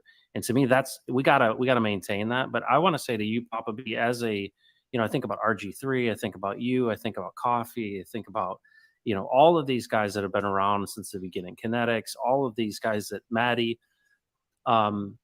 What's amazing to me is it's actual leadership. And Papa B, you are leading people saying, this is how you're a Hexican, right? You don't rag on people when they get rinsed, right? You don't do these things. I'm going to show you the way. And I feel like that's what I saw from Hexa that drew me in, was there is a certain decorum, even though things are sometimes really interesting. And Richard does some pretty interesting things. It's so cool because you know that he cares, you know that he's an advocate. And I feel like everybody's kind of following that lead, and you're leading, Papa B. And to me, you guys set the tone, right? RG and Hexo and all these guys just set the tone. Well, we're following in that, you know. I'm like, I don't want to get out of line. I don't want Papa B to, you know, drop the hammer on me. We'll get to Ashley next. I know that I know what your security is like, you guys over there, but Ashley, you got green room time coming up. I haven't cleared you yet quite. I'm looking at you sideways. You got a hardware wallet there? Hey, Ashley, hardware wallet, yes. Okay, all right. No. Green room it is then. Let's look in the green room. Yeah. But yeah. So, but yeah, no, I just want to echo what you said. Like, it really is amazing that that Hex is just such a great way to make instant friends. Because I've heard people talk about certain statistics where people say that it's very hard to make friends in adulthood. And, you know, and for me, I guess because I'm just like an extrovert and all over the place, I never realized that. I never realized that people struggled with that. You know, I'm the person to talk to somebody random who's a stranger anywhere in a bathroom. So that, you know, when I, you know, anyway. Wait, hold on. Wait, I would stop. Flag on the field. It's definitely stall open conversation, right? It's not like, you got any toilet paper over there? It's not like that type of conversation, right? It's polite. It's like, oh, I couldn't help but notice that you're washing your hands like a real person. Maybe you'd like to know about Hex or something like that. Yeah. Right? Would you like to be my friend? You know, and it's New York and bathrooms get crowded. I've walked into men's rooms before too, and you just walk right in, and then, you know, you make it casual in conversation as you're going in. There's no line, you know, because I'm not looking, and then, you know, you chat with people. But that sounds bad. I didn't know. I'm just going into the because, you know, it's New York Comic-Con. But definitely, like, I find it amazing that it's almost like when you get into Hex, and like, if you're using Twitter, it becomes a bat signal. Like, I tell people, listen, just start tweeting with those tags and you will have so many Hexicans just start following you. And then right away you start finding people you click with, and finding people who have the same interest as you, or even finding people who are willing to say what area they're in, and then you're meeting people in your area. And I've realized that it's just such a great social thing too, truly. Like, it really is a way to make wonderful friends who are on the same page as you, because especially in the world we live in that's so divided and everybody hates each other, you know, it's given people this amazing other outlet. So I mean, you know, I'm just, you know, echoing what you're saying as you're saying it. I'm just like amazed at that option it gives people, because really this is the best community in crypto. And I know we say that because we're in it, but I had never realized, until I really started paying attention on Twitter. Because, I was kind of listening to different podcasts and, and looking at other places on crypto Twitter, and man, people can be toxic. And then the whole shilling thing, I never realized initially. I started listening to this podcast, and I couldn't understand why are these people making money off of it? But all of a sudden, if I try to buy in, there's no more money to be made anymore. And I didn't realize that people purposely mislead people. So when I found Hex, and that people just genuinely care about, pumping each other's bags and lifting each other up, and let me help you with this, and let me fundraise for this. I'm like, there's no other community like this. This is the place to be. Stop looking for a crypto community. Truly, I'm so grateful to be a part of it. Did you ever stop to think, any of you, did you ever stop to think that by promoting Hex and getting people to stake and participate, that you're actually taking a hit to your own APY? Yeah, that's right. So be selective on what type of people you want to bring in, not just blanket shill, because you are paying for those people to come in. That's a really No good point. other crypto works that way. That's interesting that you say that. And it also locks them in. I think that's the other cool thing about the nature of locking up with staking is that, you're kind of stuck here with us, and it's the beauty of the tokenomics, right? It basically, especially in these down times, you're like, you can't go anywhere. So let's have a good time. And yeah, it's a great function of that contract. And I think people are coming to realize this with everyone else getting wrecked around there. Is going, hold on, why are you guys so positive?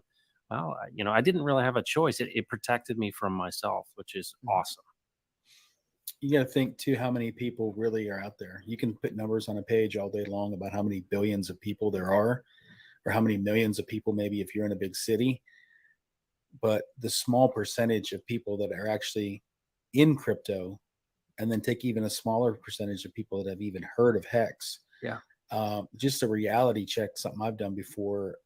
If you're driving down the highway and you see all the taillights in front of you and all the headlights in the other lane coming at you, and you're thinking like, where are all these people going? Yeah. I know where I'm going, but where are all these people going? And you think every one of those people have to get their tags renewed every year, and their driver's license every few years, and everybody's paying for a cell phone, and that most everybody ate breakfast or lunch, or they're headed to dinner. And you start really thinking about just in your area how many people there really are, and think about that on a global scale. We're still early. I know people say that all the time, but think about even cell phones when they came out. Who had a cell phone when they first came out? I mean, I did, but I was a locksmith, and I got the phones forwarded to me so I could get an emergency phone call and not have to go find a pay phone with a pager and digging quarters out of my pocket. And by the time I called them, they already got the keys out of their car, and I didn't get any money. So the people that were drawn toward going out and spending that money, getting those first cell phones, were people that either they were flexing, or it was had some practicality and some usage for them, right? Maybe to make them money for their business. And I think some of us are more inclined to be drawn, magnetically drawn to this kind of stuff, whether it's for our own financial freedom and not being a slave to banks and things like that, to be our own bank. I think, especially with the way finances and inflation and things are going right now, more people are going to be drawn towards looking for another avenue of where to put their funds and finances. And when we say we're early, listen. If you're still new to all this, listen to what the people that have been around for a couple cycles are saying. Richard Hart talked about the 80, 85, 90% dips. It's in the game. These guys, Hexo and Verzology, and some of these guys have been around for several years in the Hex community. Listen to what they're saying. Don't just see it and go, okay. Listen and read what they're saying, because they've been through it already. They've hardened their armor against it, and they're ready for it to go through this next cycle with it. So learn from the people that have already been through it, so we can take advantage of their wisdom and experience, right? So you don't get wrecked yourself. I'm just saying, from what I've learned, we've heard the warnings, we've heard the messages, we've heard the advice, and not financial advice. truly pay attention to what you're hearing from people that have experienced it already, because I think in the long run it's going to save you a lot of grief. When Richard talks about launches being delayed and no expectation of the work of others and things like that, and you still see people in the streams and on Twitter and Telegram complaining about, when launch, I invested money, and when do I get a return on my investment? They obviously weren't listening. They weren't paying attention. So listen, learn, pay attention. From the information's out there. You just got to open your ears and eyes and find it. Yeah. And you'll feel much more relaxed about waiting for launch and about all of it. We got about add something. Oh, I'm sorry. No, go. You go. But also, one of the beautiful things about the Hex community is what other Hex community looks at dips. I'm sorry, Hex community. Sorry, crypto community will look at a dip like Hexicans do. Like Hexicans are like, awesome, shaking out weak hands. Let's buy the dip, get it at a discount, and we'll get through it. Like, I've seen other crypto communities freak out, but we're like all like, cool, this is a good thing. This is part of the game. And that means, every time we dip, that means we're going to go right back up. Same thing with the delays. While other people might panic, we get it. We're like, we're going to have a better product. It might end up launching at a better time, especially if it gets launched at the bottom of the market. So I love that we are a community that does look at the bright side. Some people panic, some people don't get it, unfortunately, and and some people just get stressed out, and sometimes fighting happens. But for the most part, it's amazing to just see everybody generally just look at these things that other people would view negatively, we view as a positive. And I think that's just so cool and just like a positive thing. Well, I think with people that are early adopters, I mean, if you think about who are, like Craig said, there's you look at those headlights and those taillights and you realize there's so many people that have no idea what's happening, right? Mm-hmm. And of course, I just look at that and go, wow, that one day they're going to know what's going on, right? Mm-hmm. Back in the day before domain names, I remember typing in IP addresses. I remember dialing in to billboards, back in the day of the internet. And here we are, everything's become so much easier. And there's going to be a day when this is mainstream. And of course, all this unrest in the world is leading to this, right? We're going to see the rise of the CBDCs. We're going to see the other side, this rise of the Richard Hart ecosystem, which I think is a more sovereign one. But right now, if you think about it, the reason I think that we've got such positive people is early adopters are people that are willing to take a risk, take a flyer, see where it goes. They've been people that are open to new opportunities. We know all those people that are, wringing their hands and concerned about everything. They're not in this. And it's like, that's what's so cool about it too, is it's got its own, funnel, right? It sifts out the people that have weak hands or don't feel comfortable with it. But that brings up a topic that I'm very, honestly, I'd love to hear your perspective on, because I want to know. And I think a lot of people want to know this is, I want to know, what do you guys think? Honestly, I've got onboards who are saying to me, hey, you called me and you told me that this was going to launch on May 15th. And I did. I was like, dude, this is so awesome. We're going to launch on May 15th. And they're like, this is so great. I was freaking out, talking about getting my popcorn ready. And then it's like, brr. So I want to hear from everybody before we get off this. When do you think Pulsechain's going to launch? Papa B, I'm really most curious of yours, actually. All right. Okay. So let's go back in time. You understand that we waited over a year with delays for Hex, right? Yeah, no, absolutely. Or more than that. And more than that, it was epic. It was like 4 more weeks came from that time period. Yes. So a lot of us Hexicans, kind of early Hexicans, knew what it was like waiting for that adoption amplifier door to open. We were just like, is there going to be one? And back then it was not a sacrifice, of course. It was just, shut up and take my money type of thing. This time, from my experience, and I'll just lay this on you, from my experience in selling, on the sales side, of course, selling both hardware and software, services, embedded technology, I was always on the side that says, damn it, I want it out now, and I want the quality to be great, and I sold it already to the customer, and they're waiting, and I got to make numbers, and I want to get my big check, and I want to retain my job, for God's sake, because my VP of sales is telling me if I don't get those POs on time by the end of this quarter, I'm done.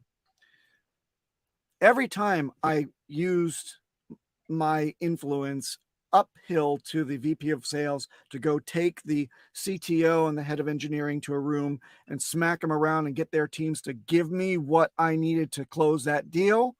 Every time I did that, I got a load of garbage that cost me the deal.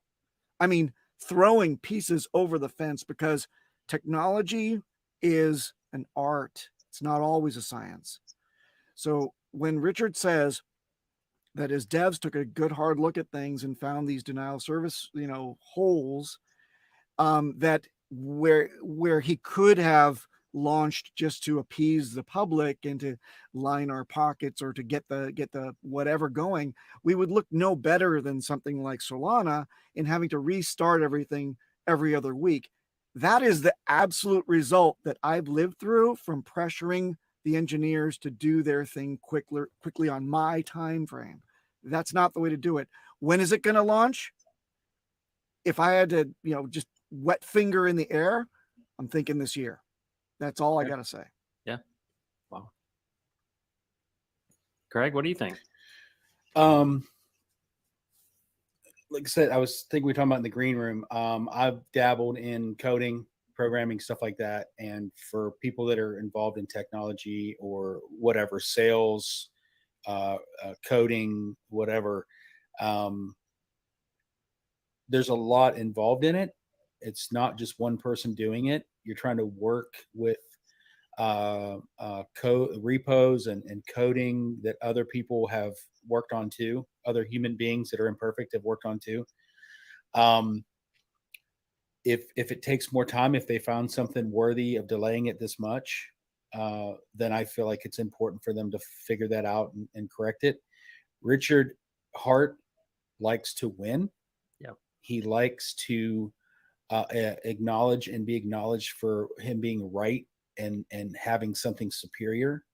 He's not going to let it come out and embarrass him just for the sake of rushing it out.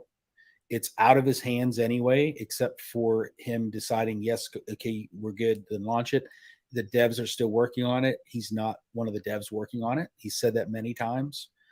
If you've sacked, I guess, stoically speaking or whatever, you can't do a damn thing about it, but wait.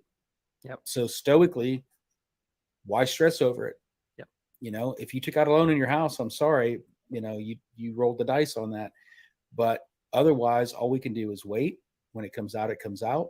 I don't think there's any mystical alignment of the stars and this and that and the other. If we're talking about it within a couple weeks time of releasing or not, if it would line up nicely with highest stakes or something like that, who knows? He might strategically, but I do know one thing. Richard is worth millions and millions, if not billions of dollars. I am not. So he's a lot smarter than I am. He's got at his age to get where he's at versus where I'm at in life. So I trust in Richard Hart. I trust in Hex. I trust in Richard. If you truly think you do, there's nothing else you can do right now but wait. So to get stressed, to kick your dog over it, whatever, it's pointless. Nothing you can do going on Twitter or Twitter and trying to dox the devs that are doing the project to try to harass them into releasing sooner. You're an idiot.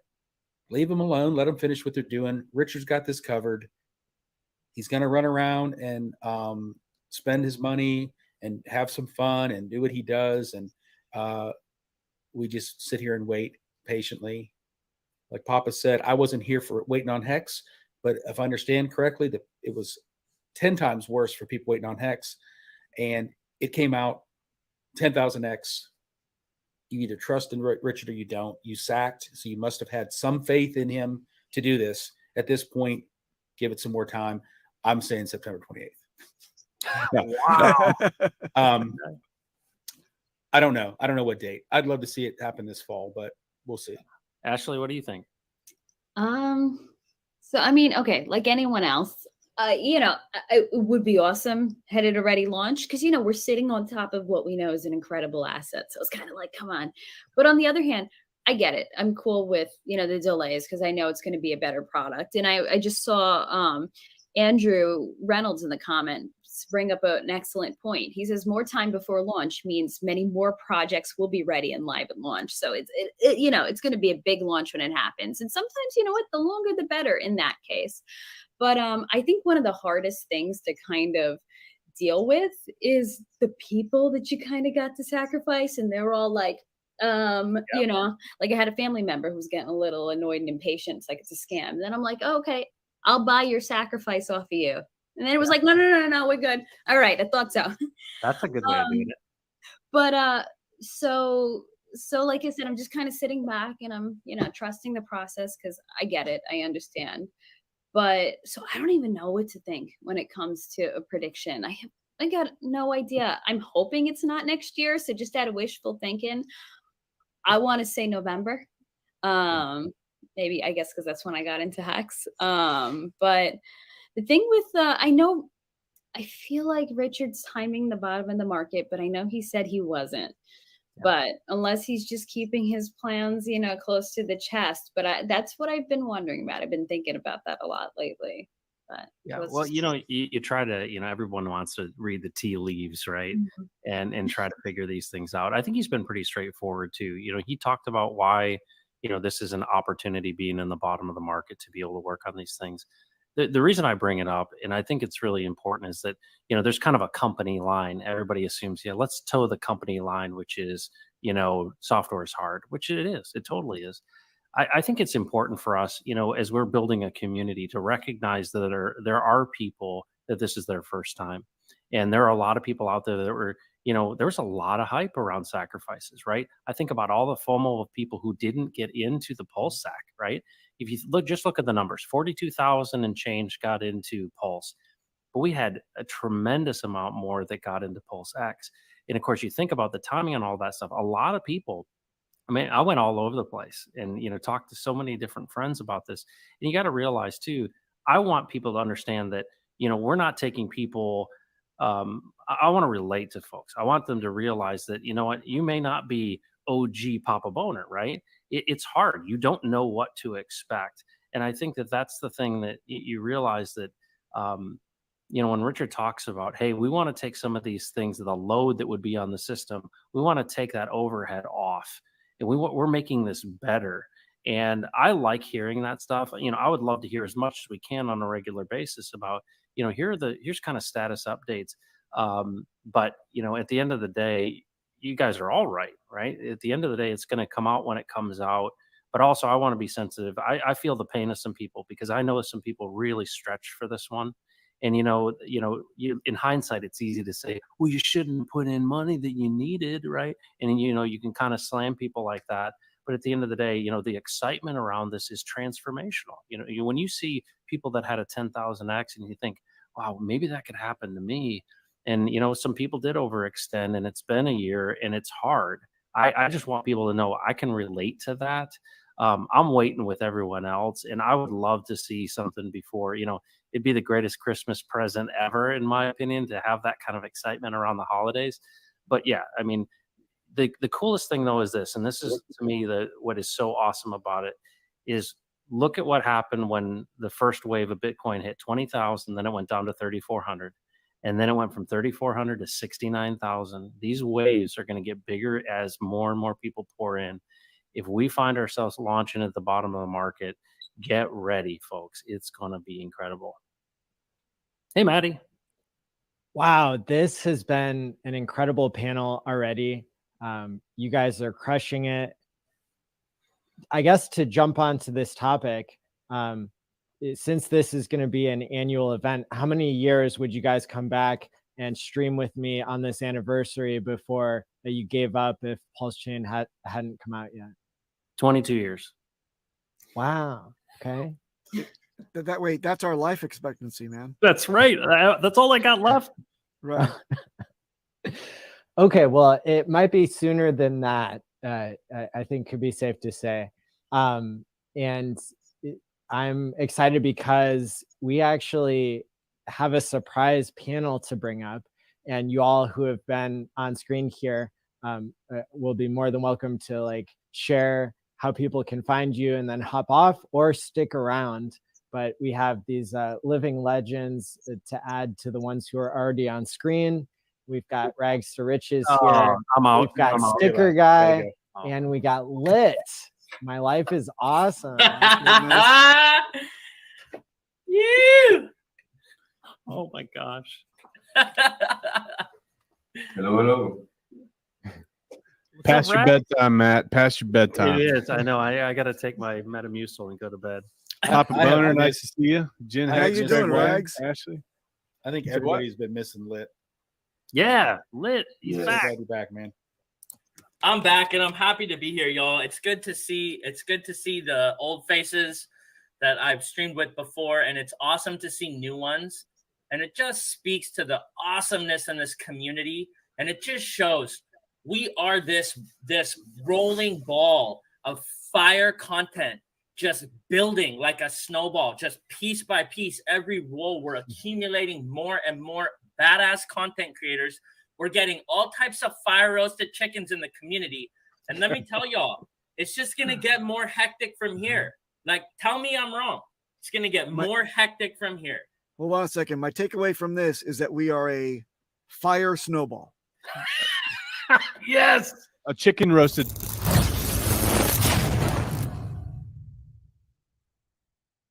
Rugged. Wow. I thought that would be the perfect timing, and it wasn't. But A chicken roasted fire snowball. If there was ever a fire chicken roasted roast chicken snowball, it would be from a Richard Hart ecosystem. Okay, that's what I need. right. That's it. Hashtag fire roasted chicken snowball. Can we make that into a Good logo folks. or Trending. incentive token by that name? All right, where do we Fire go roasted from here? chicken snowball Yeah. token. Well, let's be honest, you guys. It's been a bummer that Pulsechain didn't launch. It's kind of like we had the venue set, the flyers were out, the perishable food was on the table, all the fire roasteds had their VIP pass, they're sitting on the panels ready to go. All the boys are linked. We've scoped out the scene. We know right where we want to go first. And what happens? Rugged at the last minute. However, I received a message that K4K tweeted out, and he tweeted out a tweet from Richard Hart.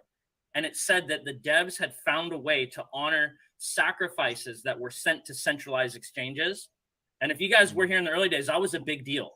And when I read that, I felt this wave of power and just absolute beautiful energy hit me. And I went, that's what I'm talking about. And it just hit me, you guys. This is going to launch. It's going to be epic. And I started thinking, why didn't we launch yet? We could have. Let me ask you guys a question on the panel. Does Richard Hart like game theory? oh yeah, See, So he's going to launch this thing at an optimal time. And let me ask you another question. Who knows crypto better than Richard Hart? Seriously, honest question. If you can tell me someone who does, I'm open. But who knows crypto better than Richard Hart? Nobody. Satoshi So- Nakamoto. no. Except I've he's had dead, Papa. You know that. He's dead. Well, we have to do living people and actual, real people. Yes, Richard Hart. Satoshi was killed by a chicken roasted fire snowball about 11 years ago. Tragic. No, let me ask you guys a question about Satoshi. Quick, okay? Let me ask you a question. Do you think Richard Hart is Satoshi, or if he's not Satoshi, do you think he's at the level near Satoshi? I asked him that once. I accused him of being Satoshi, and he said that he wasn't. In a way that Richard would say that he's not. But I think he is at or above that level. And I think we already have proof. The proof is on the chain. There's $700 million worth of stable coins sitting there. If Richard would ever sell Hex, he would sell those stable coins first. That's game theory. It's proof. And so everybody who's not recognizing that, I think is not looking in the right places. I don't think Richard Hart is Satoshi because fuck, I messed it up. No, didn't. I don't think he's Satoshi, but I think he is above Satoshi because the crypto space, it evolves so quickly. I mean, I'm here for only a year and so many different things have happened in it. the whole space with wrapping and putting there and doubling the chains and stuff. I don't think Richard is Satoshi because he likes bragging. If he had invented Bitcoin, he would have told us. but I also think that because Satoshi went missing or is dead, Richard Hart kept up, and by that I would by now put Richard above. In the early days, I don't know, I wasn't there, but right now I think Richard is top dog. Well, and right now in this market, I mean, everything that Richard said, you know, previously when everything was up and to the right, all these people were like, yeah, Richard. And now I love it. It's the redemption of Richard Hart. All of these calls he's made, all of these things to protect people. It is incredible. And to me, every single time something happens, there's, 50 clips of him from his, streams telling people, warning about this, specifically these projects. And to me, that is like evidence upon evidence upon evidence. And we're seeing the shift. BitBoy's like, can we be friends? I mean, it's crazy to me how much has changed. And that is so good for our community because there's been so much time. I mean, think of how much, Papa B, you've been around since the absolute beginning. Maddie's been around from the beginning. And, you guys took all the arrows. And now it's like, hold on, this is just redeeming everything Richard ever talked about. And here we get to benefit from that. And I think that that's where this future gets so bright is we're going to launch this Pulsechain and get ready. It is going to be unbelievable because you're like, who is right the whole time? Like one guy, and he's the leader of this thing.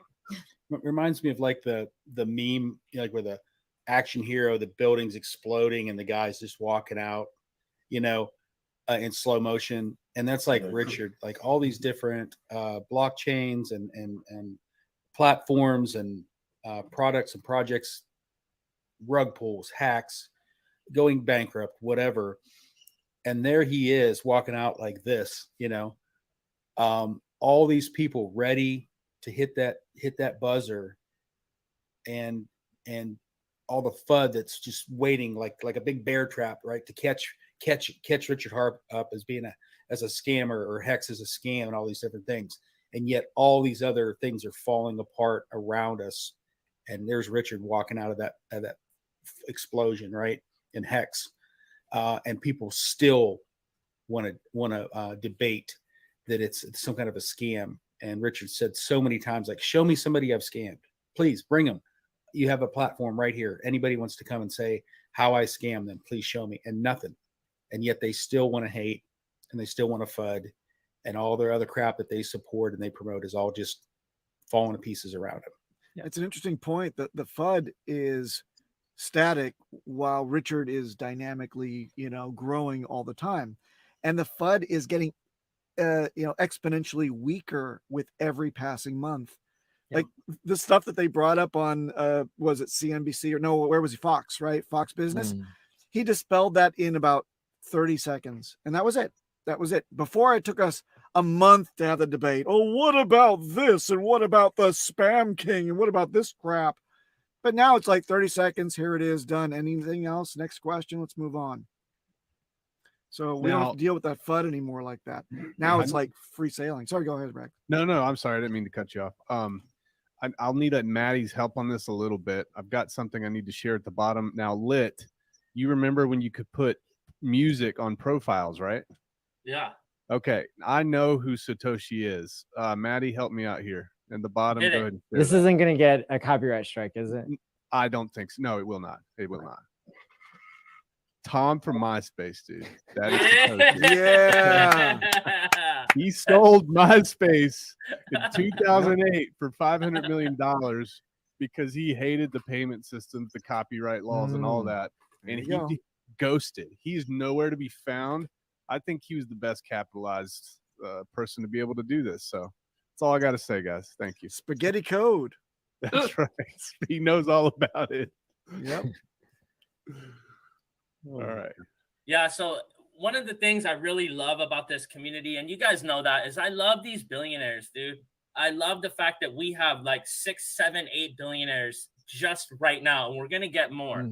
But Richard Hart being a billionaire is a huge factor in why we have such a longevity course ahead of us. at every step where there needs to be infusions of capital, it's not a problem. We're not underfunded. And the reason I brought up Satoshi and Bitcoin is because I was kind of thinking about how he called the top on the day. And I was kind of like, you know, those thoughts you have where you're like on a mountain and it's like one of those cloudy thoughts that flows off. It's like not exactly like kind of conspiratorial. I was thinking, does Richard Hart have such a fat bag of Bitcoin from his early mining days when he was mining 50 block rewards from a single block on his own PC at home? Does he have such a big bag that he could actually call the top and then push the sell button and dump a shit ton of Bitcoin on the market and actually trigger all the quants to start trading down and triggering stop losses and absolutely like tank the price? Like, question, does Richard Hart have that big of a bag? And the secondary backup is, how badass is it that we're in Pulsechain and he's the founder if he did have that much sway in the market? I without the thoughts on how big his bag is, I think it does not take that much. It just takes the right timing. Because if you do TA and all the traders are the ones who are pushing the market, then you just need to sell at the right time, the right amount, and to like if you have a falling wedge, you just push it out of the random line, and by that you can define the top. Of course, you need more Bitcoin than normal people, but like if you buy Bitcoin at 30, you understand it and you're as intelligent as he is, do you stop buying? I don't think so. I think that Richard can dump it between the 15 to 11 to say I told you so. That's what I think he's going to do. He's going to see the momentum and he's going to like. There was a scam week on Binance US from 60,000 to 8K, and it was after his call that it will go down to 8K. I don't know exactly where it is. I can look it up, but there was a scam week on Binance US. Just a fact. I don't know.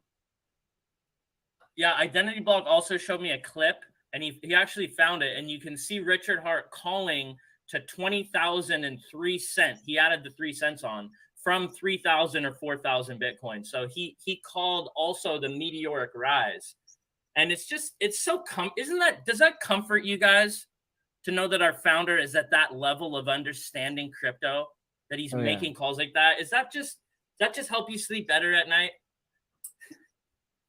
No, I can't sleep anyway. So, you know, it's funny is, you know how the saying goes, like, what do you buy for someone who has everything or whatever? Like with Richard, he's said how many times, like on his live streams, like, guys, I'm out here just like doing stupid, buying silly stuff that I'm wearing and whatever, because he's trying to get his message out.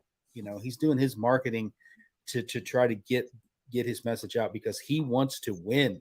He wants the recognition and his name out there as the best founder in crypto, as the largest diamond, as what, et cetera, et cetera. So I totally agree with you, Lit. To have him as a founder and not one of these other turds that's ready to rug pull at the first sign of any kind of market shift and take the money and run and screw everybody. He's been retired long enough. I think he's got enough money. He could walk away from all this right now and still never want for anything in his life. You know what I mean? Mm-hmm. He doesn't need to rug us and wreck this whole thing to make more money. I think he's set for life. He could probably sit there and burn stacks of cash in the fireplace every day and still not run out, you know? So I agree. And I think the focus, you know, it comes back to us in the community, because it comes down to, you know, are people holding longer than before? Are people rebuying their T-shares? Are people promoting Pulsechain and PulseX and Hex? And, you know, I think that we wouldn't be here without Richard, and we all certainly like give him the props that are due, whereas the rest of the world doesn't yet. But I predict that they will, and I predict that you know, that there will be a moment where Hex goes viral. There will be a moment where you know, Pulsechain becomes very well known. And, this is how things go with technology. Sometimes it makes a leap forward when, when everybody had just gotten used to whatever was around before. So I think Ethereum, it's not going to end when Pulsechain comes out, but I think that it's going to prove a lot of things that we already know. Yeah, Maddie, I like that. I would say this. I said initially with people outside of the Richard Hart ecosystem, they're constantly saying that Pulsechain is not going to get adoption, therefore it's going to fail. The really fun thing about this is what happens when you take water and you water a very fertile patch of soil, things grow. Mm-hmm. And what Richard has done, he has given us the knowledge. He is watering us. Now he's giving us the platform, the medium, the substrate. And what do we see? What do we see that kind of slams in the face of that narrative that's happening outside of our ecosystem? We're seeing community members build from the inside out, not outside in. So that's what's really, really awesome to me.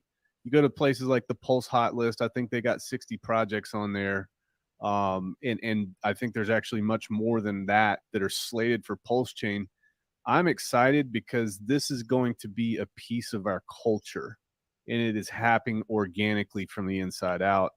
And like you guys said, people, yeah, look at that, man. 1, 2, 3, 4, 5, 6, 7, 1, 2, 3, 4, 5, 6, 7, 8, 9. Outstandings. What is it? 63 projects. So just it's huge, guys. It's huge because we haven't even launched yet. You look at, I was saying this earlier too, you look at Luna had I think about 150 projects on its blockchain before it crashed and burned. And you looked at that valuation. We're probably going to have 5 or 6 times that by the time that this thing launches. And it's an incredible opportunity. It's so neat to understand how it's actually happening from the inside out.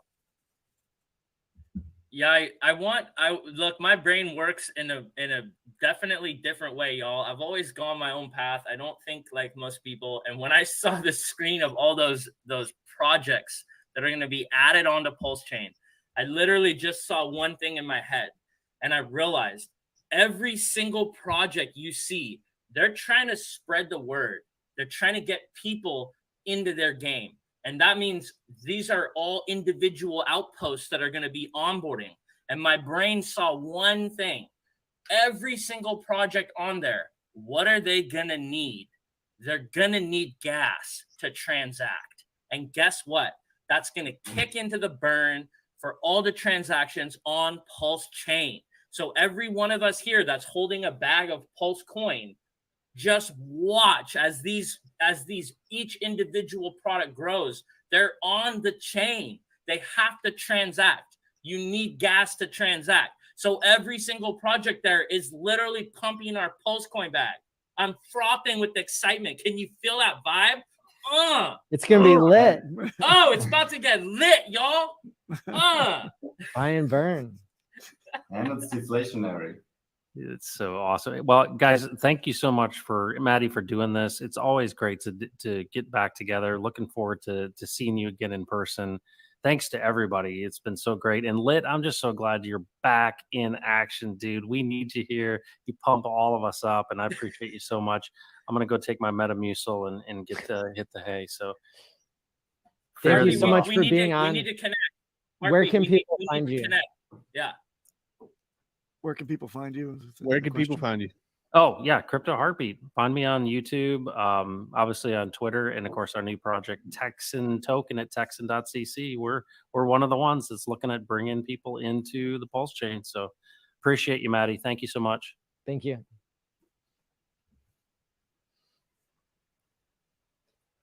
Another example of somebody I'm really excited to see here in the Pulse conference is Jack Levin, who will be streaming tomorrow, and I've got him queued up to speak with Richard. Some of you may have seen this brief interaction that they had or heard it on Twitter Spaces yesterday, and I predict that it'll go much differently than the kind of the first interaction we saw.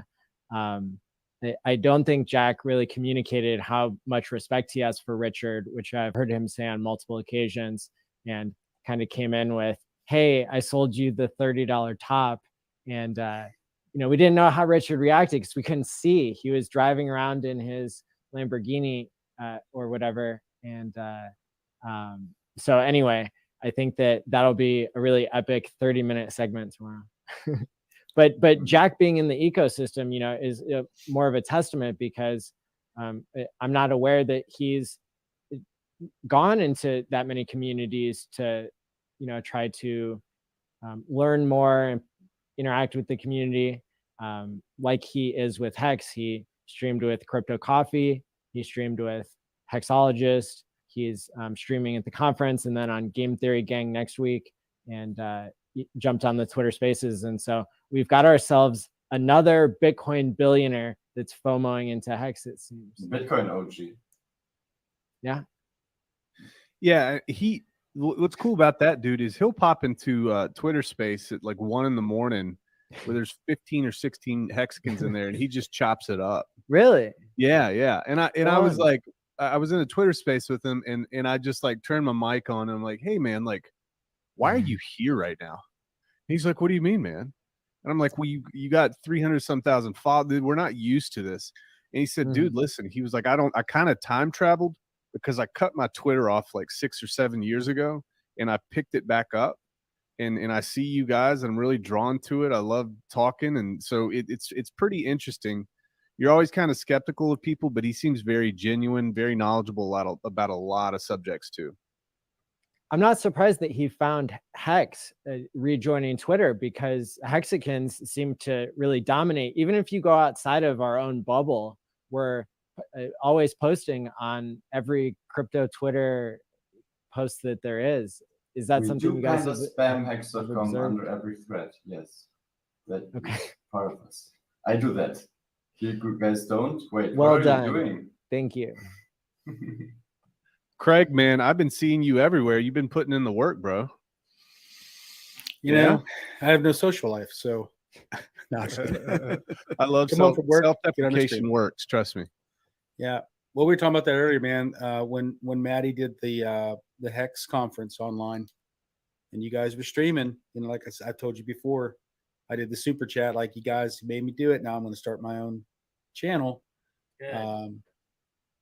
And I'm glad I did. I mean, like I said, you can be in chat and feel like you're part of the community, but I think once you start streaming and really get involved, and even if you're not streaming, if you're doing other stuff, to be involved in it, man, this community is awesome about acceptance, welcoming in new people and being supportive and things. And Motley's in chat right now. I just seen him.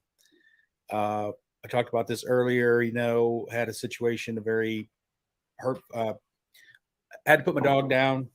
Some people don't want to hear about that.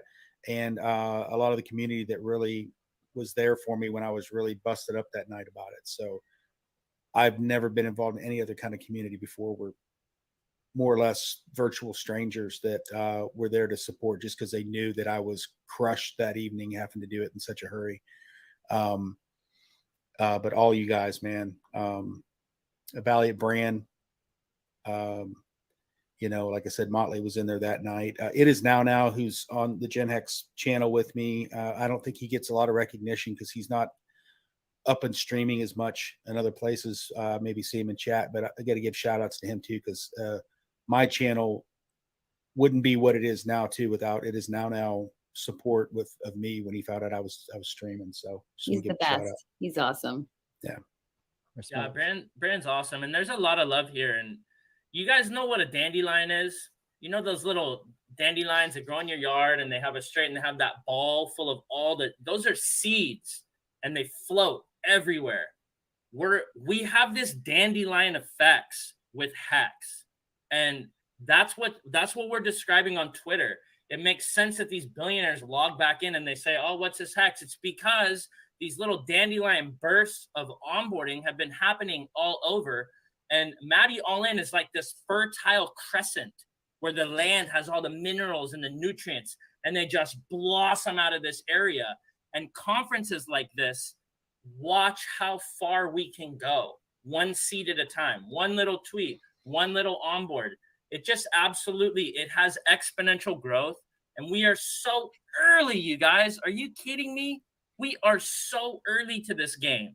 It's not even, we haven't even gotten started. And look where we already are. So major love and respect to Maddie All In for doing this, and all of you guys participating.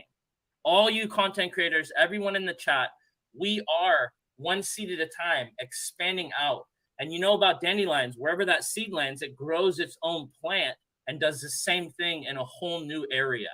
So time will tell. We're going to keep growing.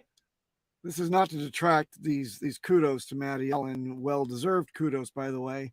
I wonder if it isn't inappropriate to talk about his Fertile Crescent exploding. He's a wordsmith, Papa Boner. I mean, triple word score every time a word Every comes out of time. his mouth. I know. That's awesome. Well, I definitely want to thank all of you. And, you know, I have some organizational skills, but I'm not the best in the world. And, you know, everybody, this community working together, you know, when I send people a link, they hop on and they're happy to cross promote. And that's something that I don't see everywhere else in the world is that, you know, everybody's willing to work together. And I also want to thank Sticker Guy, because he got onboarded when Hex was like 30 or 40 or 50 cents. And he's like the person in my mind who is keeping the faith, like we all did it in the very beginning when our bags were down severely. And but he's still here. He's pitching in. I insist on paying him to help run the green room, but he also deserves many kudos. And I see him out there putting stickers in foreign countries, trying to onboard people everywhere he can. And I think that's really special. Guys, I'm not locked in with you. You're locked in with me. 15 years, let's go. He's a tough doorman too. When I popped in, he's like, "Who are you? What do you do? Where are you from?"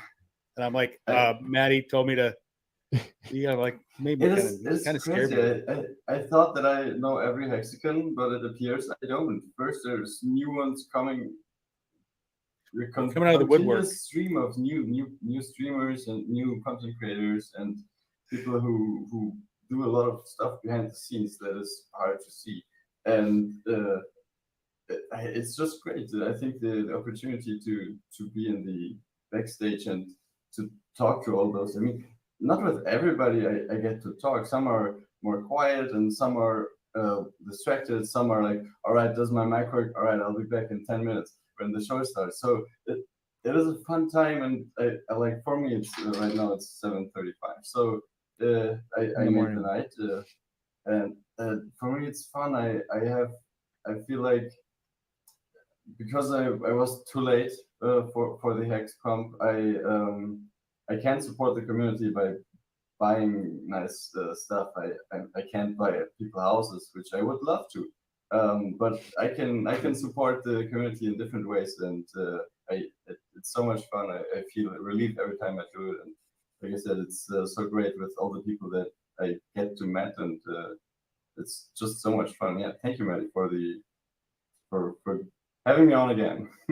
Well, I want to remind everybody what your origin story is in this community, because I was with Gary and Kareem and everybody in the Ukraine, and we were watching you with Richard live, and you were, you know, you were asking so many questions that the entire Hex community was freaking out on you and like, you know, getting upset.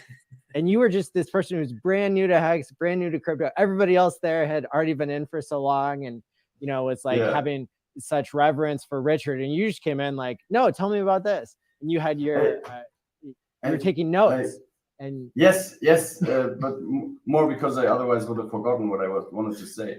But like I've been in the internet for a long time, even though I'm not that old. But like I've been here, or I've spent time in the internet maybe for over 10 years, and I've played a lot of video games. I feel like I have been to many communities. You know, some games have different communities. I've spent hours and hours and hours on Reddit, on all the platforms, but still the Hex community, I have never seen such a thing before. Just the way that it vibrates and the way that we communicate and the way how everybody is keeping us up. Like, bear market sucks, but you don't see bear market motivation around here. Like, people are not sad. People are like, yeah, well, first of all, we got in at the bottom because we were like early and we know Richard Hart and we listened to him. So we Hex pumped so much that almost everybody is up.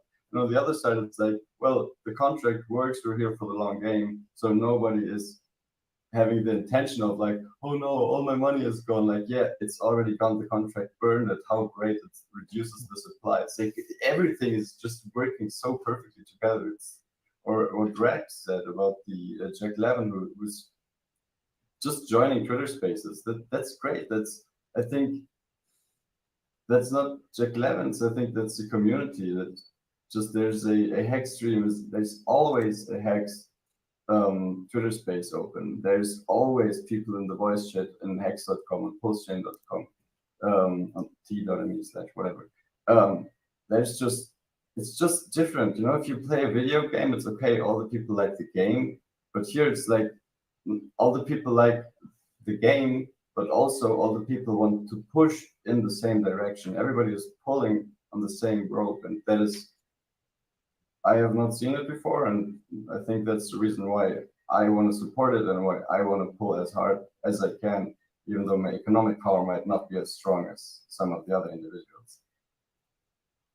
Yeah, I love that, man. I think you you hit the nail on the head there too. Even through this bear market that we have, we really have a lot of content creators that are stepping up to the plate. People are staying positive.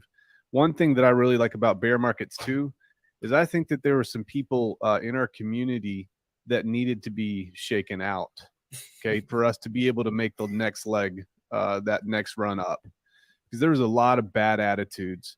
And what I'm noticing now at the bottom of the market, in some ways, I'm noticing that people are a lot happier now. And I think that's because you don't have some of these bad apples going crazy on the community. Do you guys get the sense of that, or is that just me?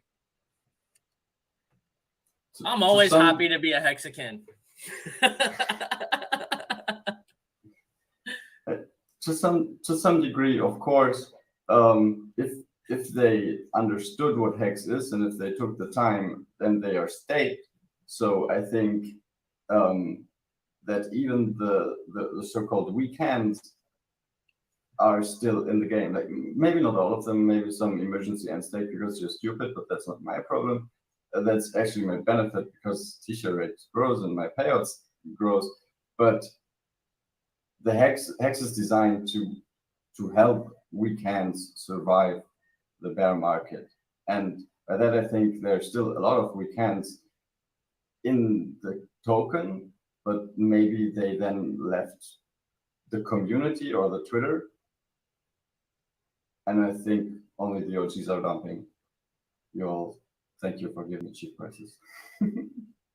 Rags has a great point though. Like, being in a bear, the true colors are gonna come out, and bring it on. Because I believe, just like Craig was saying, how he had this incredibly hard experience with his dog, and the community was there for us. Y'all have had my back so hard. Oh my God. I have so much love for this community, and each and every one of you who comments on my videos or sends me tweets or has love. And I know it's not just me. I know that we are connecting in a positive energy, and it spreads to other channels. It spreads to other people. And let me tell y'all something. The new onboards see that. They see what is this storm of positive people having each other's backs, and it's contagious. That's the dandelion at a effect. 90% dip. Yes. Like, being positive at 10,000x, no problem at all. Having the same kind of energy at a 90% dip is different. I actually love it. I want you guys to go back to a time where there was just Crypto Heartbeat and Rags and Bran and Maddie and a few other channels. There wasn't a lot. It was back in the beginning. And back then, Hex was ripping. absolute all new time highs all the time. And I remember asking the question, oh my God, we're at like 40-cent Hex or something. What would you do if Hex was 1 cent?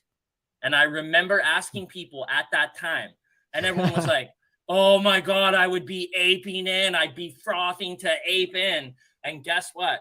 We're almost there. So if we learn from Richard Hart, if we understand the crypto atmosphere, how it's different than other assets, crypto can tank 85 to 95% standard, like standard operating procedure are huge dips in crypto.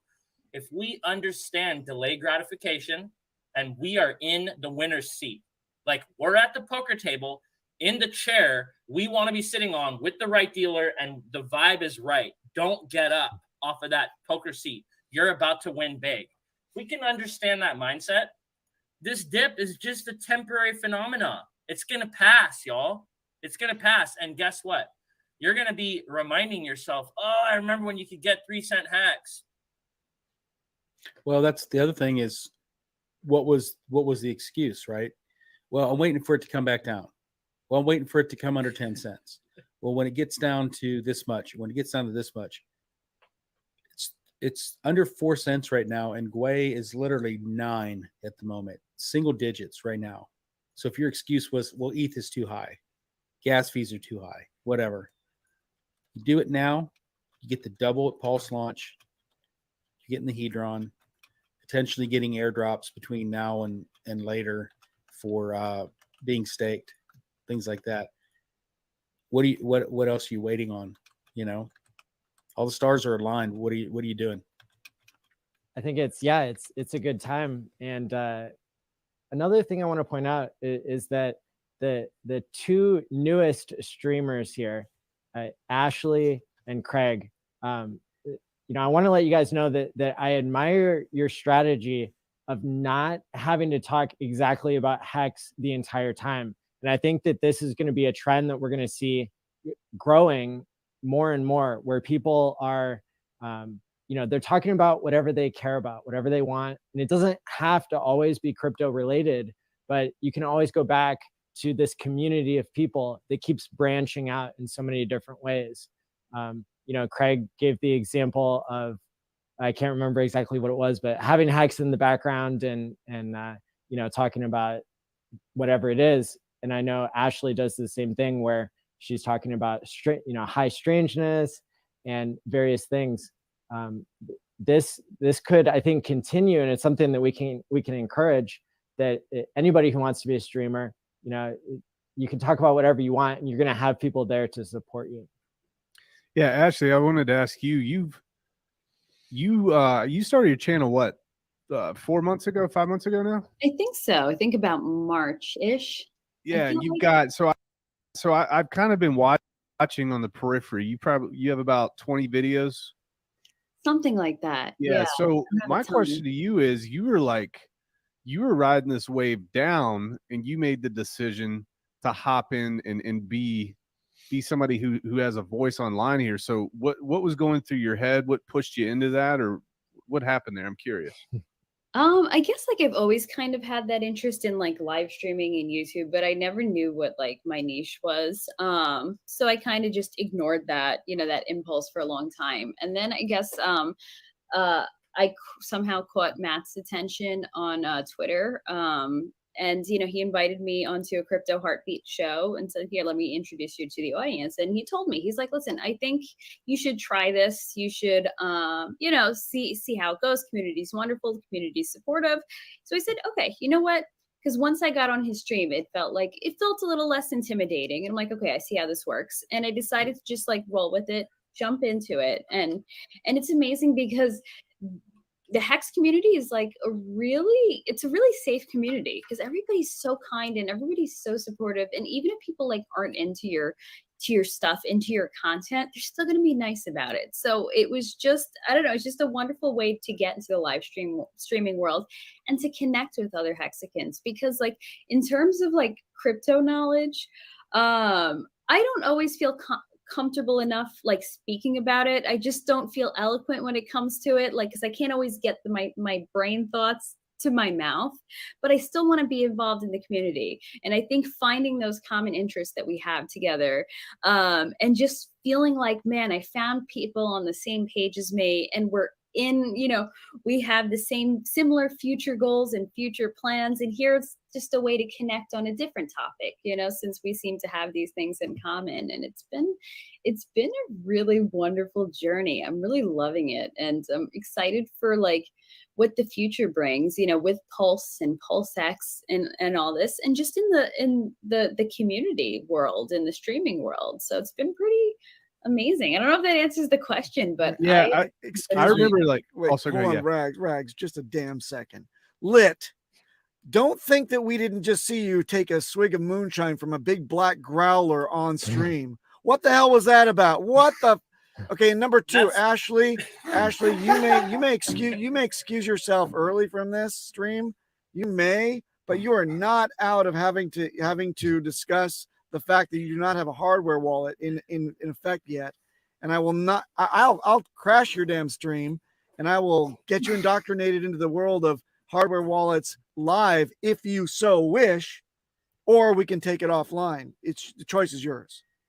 And anybody else that's got no hardware wallets here, raise your hands if you got a hardware wallet in effect for your most valuable assets in Hex and Pulse. I do. Very good. It looks like you're the odd lady out there, Ashley. And I know it's completely irresponsible, and I've kind of been trying to dance around that, and like, because I know I'm doing the wrong thing. I tried to dance around the question, but Bobby Hexelrod was really on me, and he's been calling me out on that, and it's just, I guess it comes back to that thing where sometimes certain things just get intimidating for certain people. Zip it. Not one more day will pass. There is no intimidation. There is only do. And I'm going to hit you up. I'm going to take your offer and hit you up for it. Get two hardware wallets ordered right now from Trezor.io or Ledger.com. Get those two in hand when you hit me up, because we're going to go through it real time. I don't want one more day to pass. So, and this is also the thing that throws me. Like, which do you recommend out of the two of them? Trezor.io for a first timer. Okay. Trezors. Get the lowest end ones, two of them, because you sacrificed. So you've got something that's locked and loaded. Maybe you've got Hex that's also staked. If it's from the same wallet, we got to get that migrated. Then we got to set up the second as a vault wallet, so you have somewhere safe to send the assets when they're liquid. Oh, I like that. Yeah. Thank you. Thank you so much for being willing to showing the ropes. It's a responsibility. It's not a like or want. We got to do it. Yeah. Yeah. And I was being my usual procrastination self. Well, listen, you're from the East Coast. I'm from the West Coast.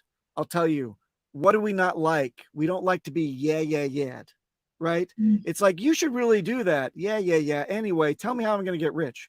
No. You got to get that shit locked solid and tight to make sure that nobody busts into your place and takes it from you, because then you're not going to be rich. So that's my message to you. And you know what? On the East Coast, we're usually on it where, I was being the opposite of my East Coast self, and running in the opposite direction. But I am ready for this. So I am. All right. I like this though. I like this, Ashley. Ashley, when he teaches you and you get it, you now can each one teach one. You can go on your channel to your people and tell them straight, hey, I procrastinated. I didn't do this. And I got linked up with some senior officials in the game who taught me directly exactly what to do. And I'm going to break it down for you. And now there's that trickle down effect where you might save so many people. Their whole life can get wrecked if they get hacked. You might protect them from this conversation. And it's just that same dandelion effect where these little seeds of wisdom pass, and then they keep blowing down the road, and we have no idea where that's going to root and take effect and start germinating elsewhere. So history is happening right now, and we're all a part of it, y'all. Yeah. Papa's got it streamlined pretty good too. It doesn't take too long to set up. He'll get you the cliff notes of it, how to get it set up pretty quick. Now, Papa, are you? Chat is saying you're either the Trezinator or the old man who screams at children on the internet. What do you say? Both. Get off my lawn and keep your shit safe. That's what I always say to people. Get your treasure off my lawn. Keep your Nice treasure. to meet you, Papa Boner. I think it's the first time I've met you, man. I think. Yeah, man. Much love and respect down there. Yeah, down there. No, I'm So trying thanks to give you to, a noogie there. Yeah. Thanks to I'll- Ashley for coming on. I know you said you had to go. Where can people find you? Yeah, so I'm gonna be. It's almost 2:00 here, so I'm gonna head to bed. But best place to find me, well, mainly on Twitter. So I have my username right here. Ashley is Ash_, and then my YouTube is Ashley Ash Now. And right after I leave, I'll drop my link tree in the chat for anyone that wants to check any of those out. And thank you so much, guys, for having me. I was so happy to just be here. It's just like we said, there's so much positivity, there's so much good in this community. So just to get together with other Hexicans and to see a hop in chat here is just an awesome opportunity. So thank you so much, Maddie. Thank you so much for sticker guy. And I'm excited to see what the future holds in terms of conferences. Man, you guys are doing some amazing things here, and it's an honor to be able to be a part of it. So thank you so much. Thanks for joining. Yeah, it was nice chatting with all you guys. Have a good night. Later, girl. Bye. Thank you. Now, I'm not sure what our next topic will be. If people want to keep sticking around, I know we're running up into 6 hours almost. So one thing that we have to do before we kill the stream is to do this giveaway that I promised people. And I still don't understand what came over me. I know that giveaways are a terrible idea, but I think there's a new tool here on StreamYard to make it a little bit easier. Maybe that's not going to change how many people reach out with hate, but we'll see if the community has evolved any since Ski Cat and I since I gave away Ski Cat's 1 million hex at the It's Sticker Dad. Hey. But so for those people in the chat, this is what you have to type in the chat now in order to qualify. So far there are only 16 entries, and I'll keep it open for a few more seconds here. You have to type pls.academy, spell it correctly, no spaces, and that enters you to win a $900 watch from Hex Toys, who reached out and Can I was use generous. all my 7 accounts? Does that count? If you hurry. Oh, okay. And we're going to give away 2 of these. One will be live here in a few seconds, and then the other one will be given to anybody who signs up for my Chain Analysis 101 course by going to the website pls.academy, and that's going to remain free for another 2 days, and then it'll go back to being $99. We cover 4 different courses that are 2 hours each that all talk about, how to check things on chain, how to see that the origin address has really not sold anything, how to follow the sacrifice addresses, different things that you've sacrificed for. You can look into, you can learn how to burn things, how to keep better tax records and all that kind of stuff. So let me see. I think I have that on. Yeah. So here's the course blog post. And this is where, if you go to pls.academy, I think it routes to this blog post, and then you click here in the next 2 days to join the Telegram to get the course for free, and then we'll go back to charging. We've had, I think, like 150 people sign up at least, which is super awesome. So shout out to everybody who's participated, and I guess now's the time to go ahead and do the drawing. So this is a StreamYard tool called streamyard.com/giveaway.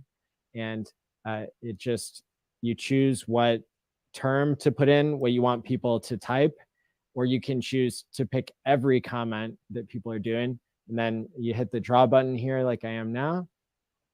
You better not choose me.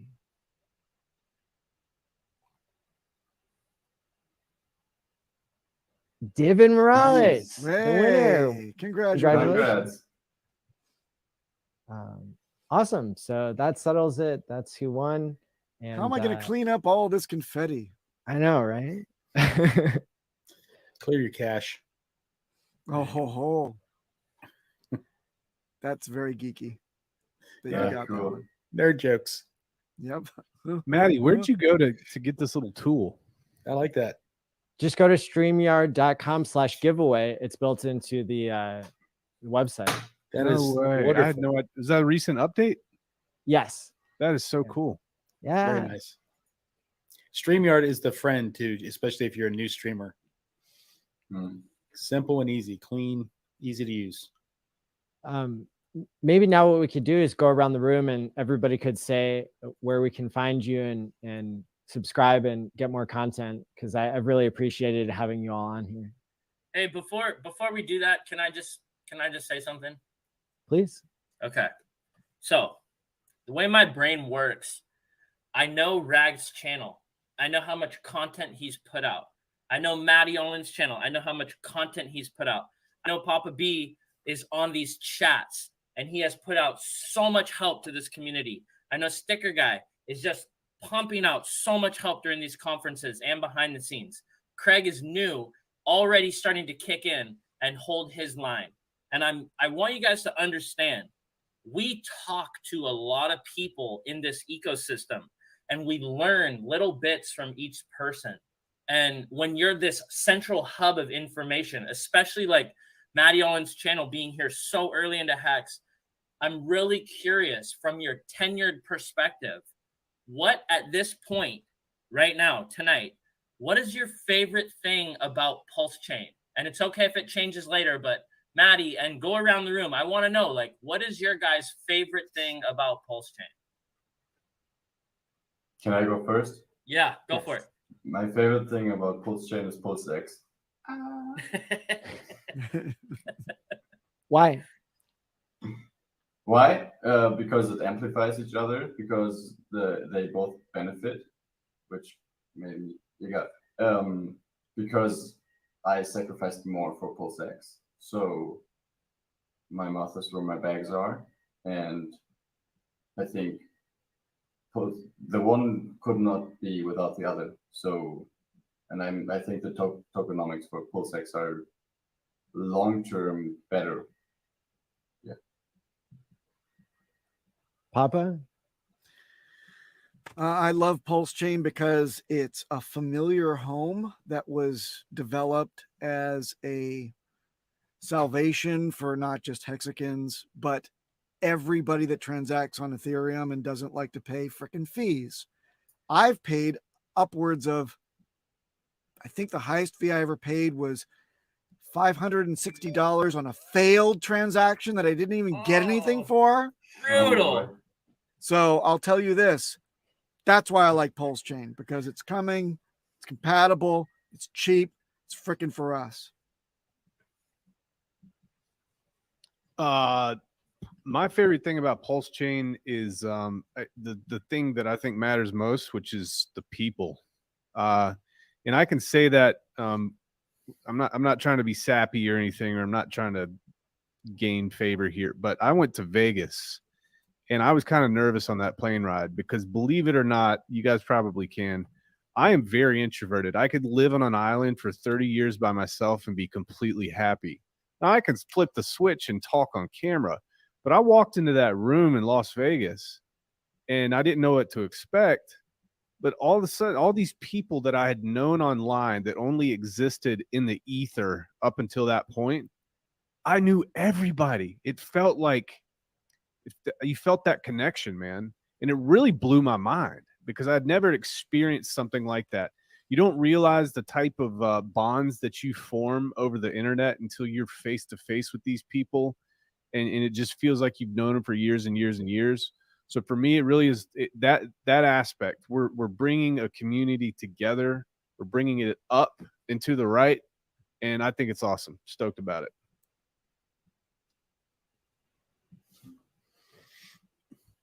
Cool. Me up. Okay. Pulsechain, I think a couple things. Number one, for people that aren't OGs for Hex, we all say we're still early on crypto, we're still early on Hex, but still to have an opportunity to get in from ground level on a Richard Hart project, and not just any project. It's a do-over for Ethereum. It's all the stuff that people wanted to do on Ethereum. but the prices got out of control, and we're on the ground level, and all the opportunity that we're part of at the beginning of it, to see all these new projects come out, all the stuff that people wanted to do on ETH, that ETH kind of let them down.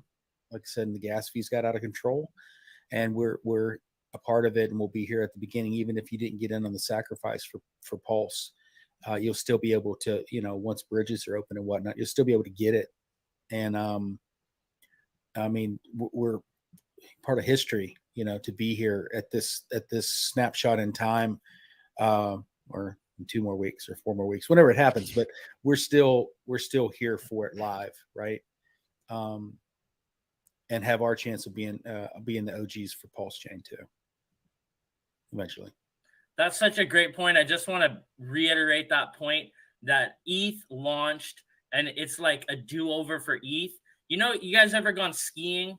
Like, there's different runs, and it's like ETH launched and everyone's going skiing, and you have to walk your skis up the hill and pay this incredibly high energy gas fee to get up to the mountain to have some fun. Pulsechain put in a gondola because you understand, they learned, and that's such a great point. Everything wrong with ETH, we're just going to do it right this time. So we're going to maximize our fun at the park. I really like that, lots of things about Pulsechain. It's not killing the environment. It's deflationary. I like who holds it. I like that there's a billionaire founder that doesn't have to sell. I like that there are hexagons that don't have to sell, and that it's going to make new millionaires. I like all of those things.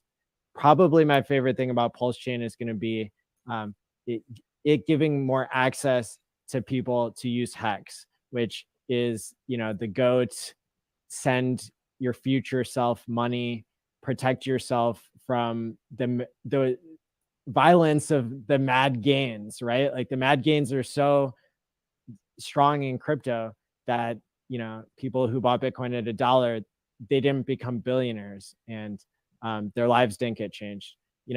There's the famous guy, Greg Schoen, I think is how you pronounce the last name.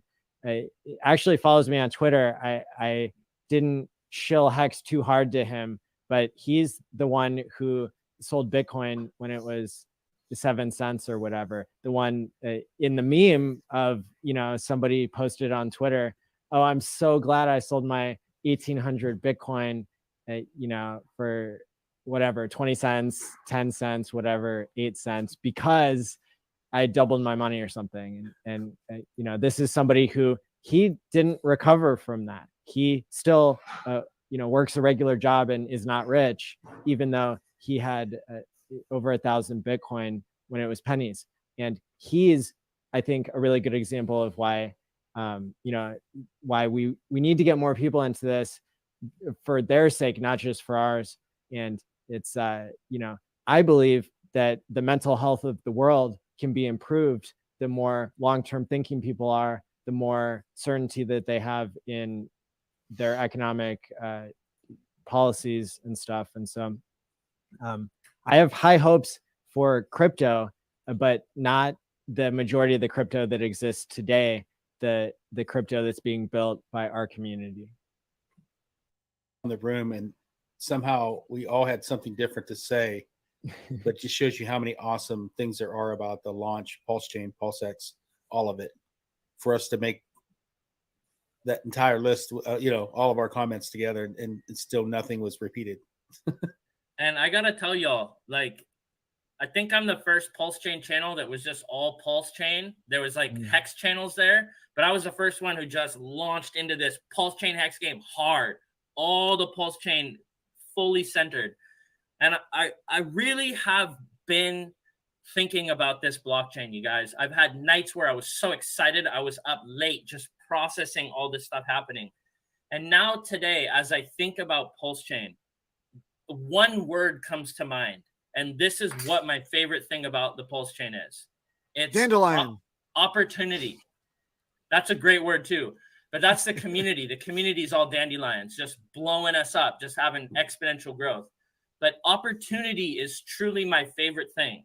If you guys take a step back from your life, I've worked with people 20 years as a power coach, helping them look at their life and take a step back.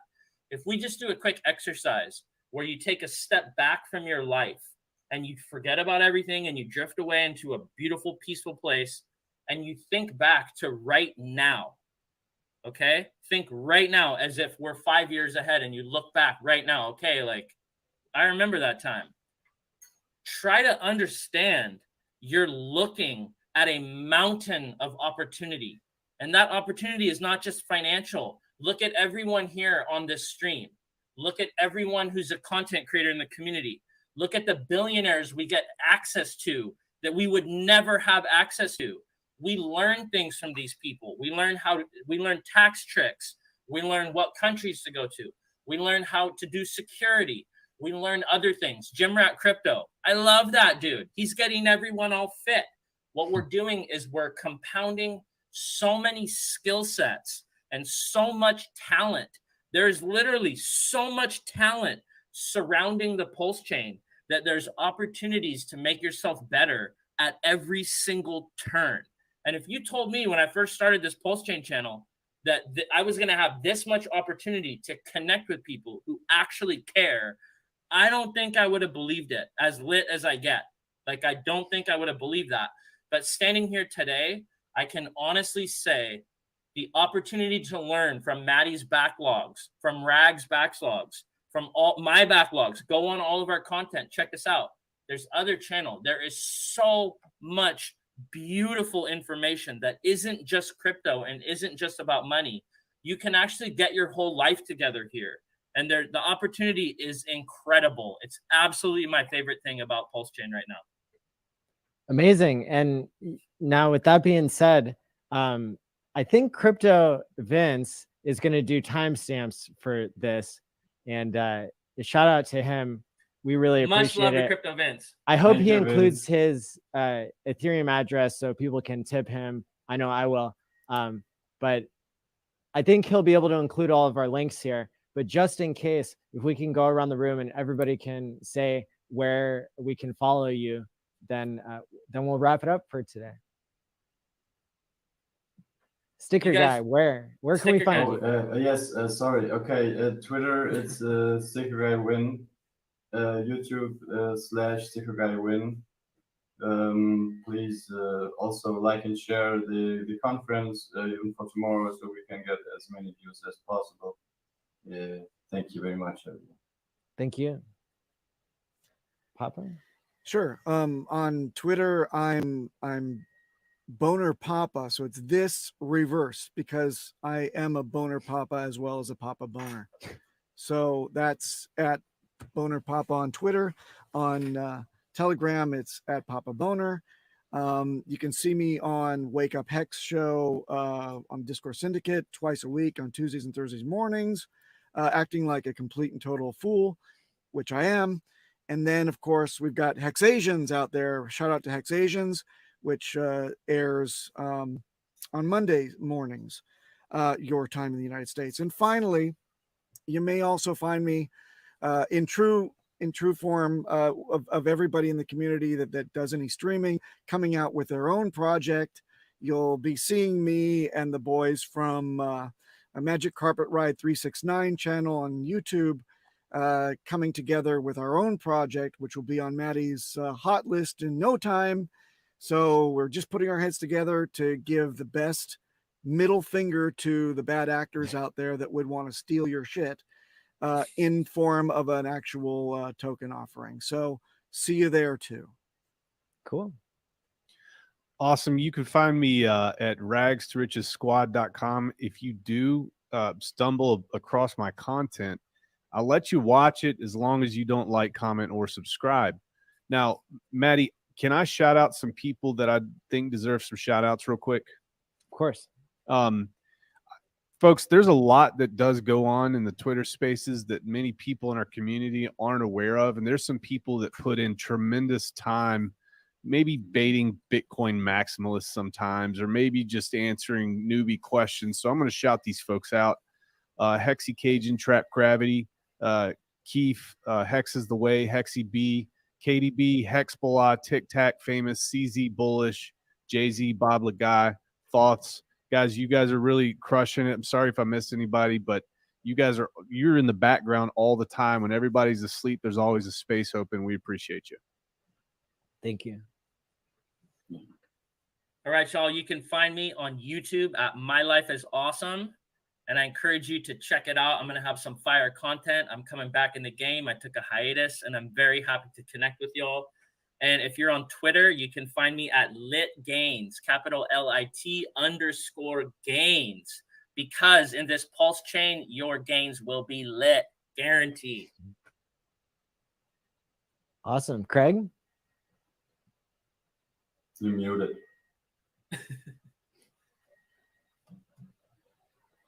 Craig, you're muted. Craig. Here. Oh, can't Wow, unmute you. I was muted the whole time. 50 years old. That's it for today. Wow. Craig Wadding, all one word on Twitter. I put the link in YouTube chat for Gen Hex channel. We are in that final stretch between 900 and 1K subs. So if you have not subbed to Gen Hex channel, please take a minute and do that. Would love to hit 1K on there. And I can't believe I did that. I was sitting here earlier like, man, I hope I don't forget to unmute my mic. Please go follow all these amazing speakers. I can't thank you all enough. This has been an incredible night. We have one more to go tomorrow. We're going to have billionaire Richard Hart, Jack Levin, and another group of amazing streamers. So thank you all so much for being here. And I guess until next time, stake wisely, my friends, and peace out. So much love to this Hex fam, y'all. We'll see you soon. Guys.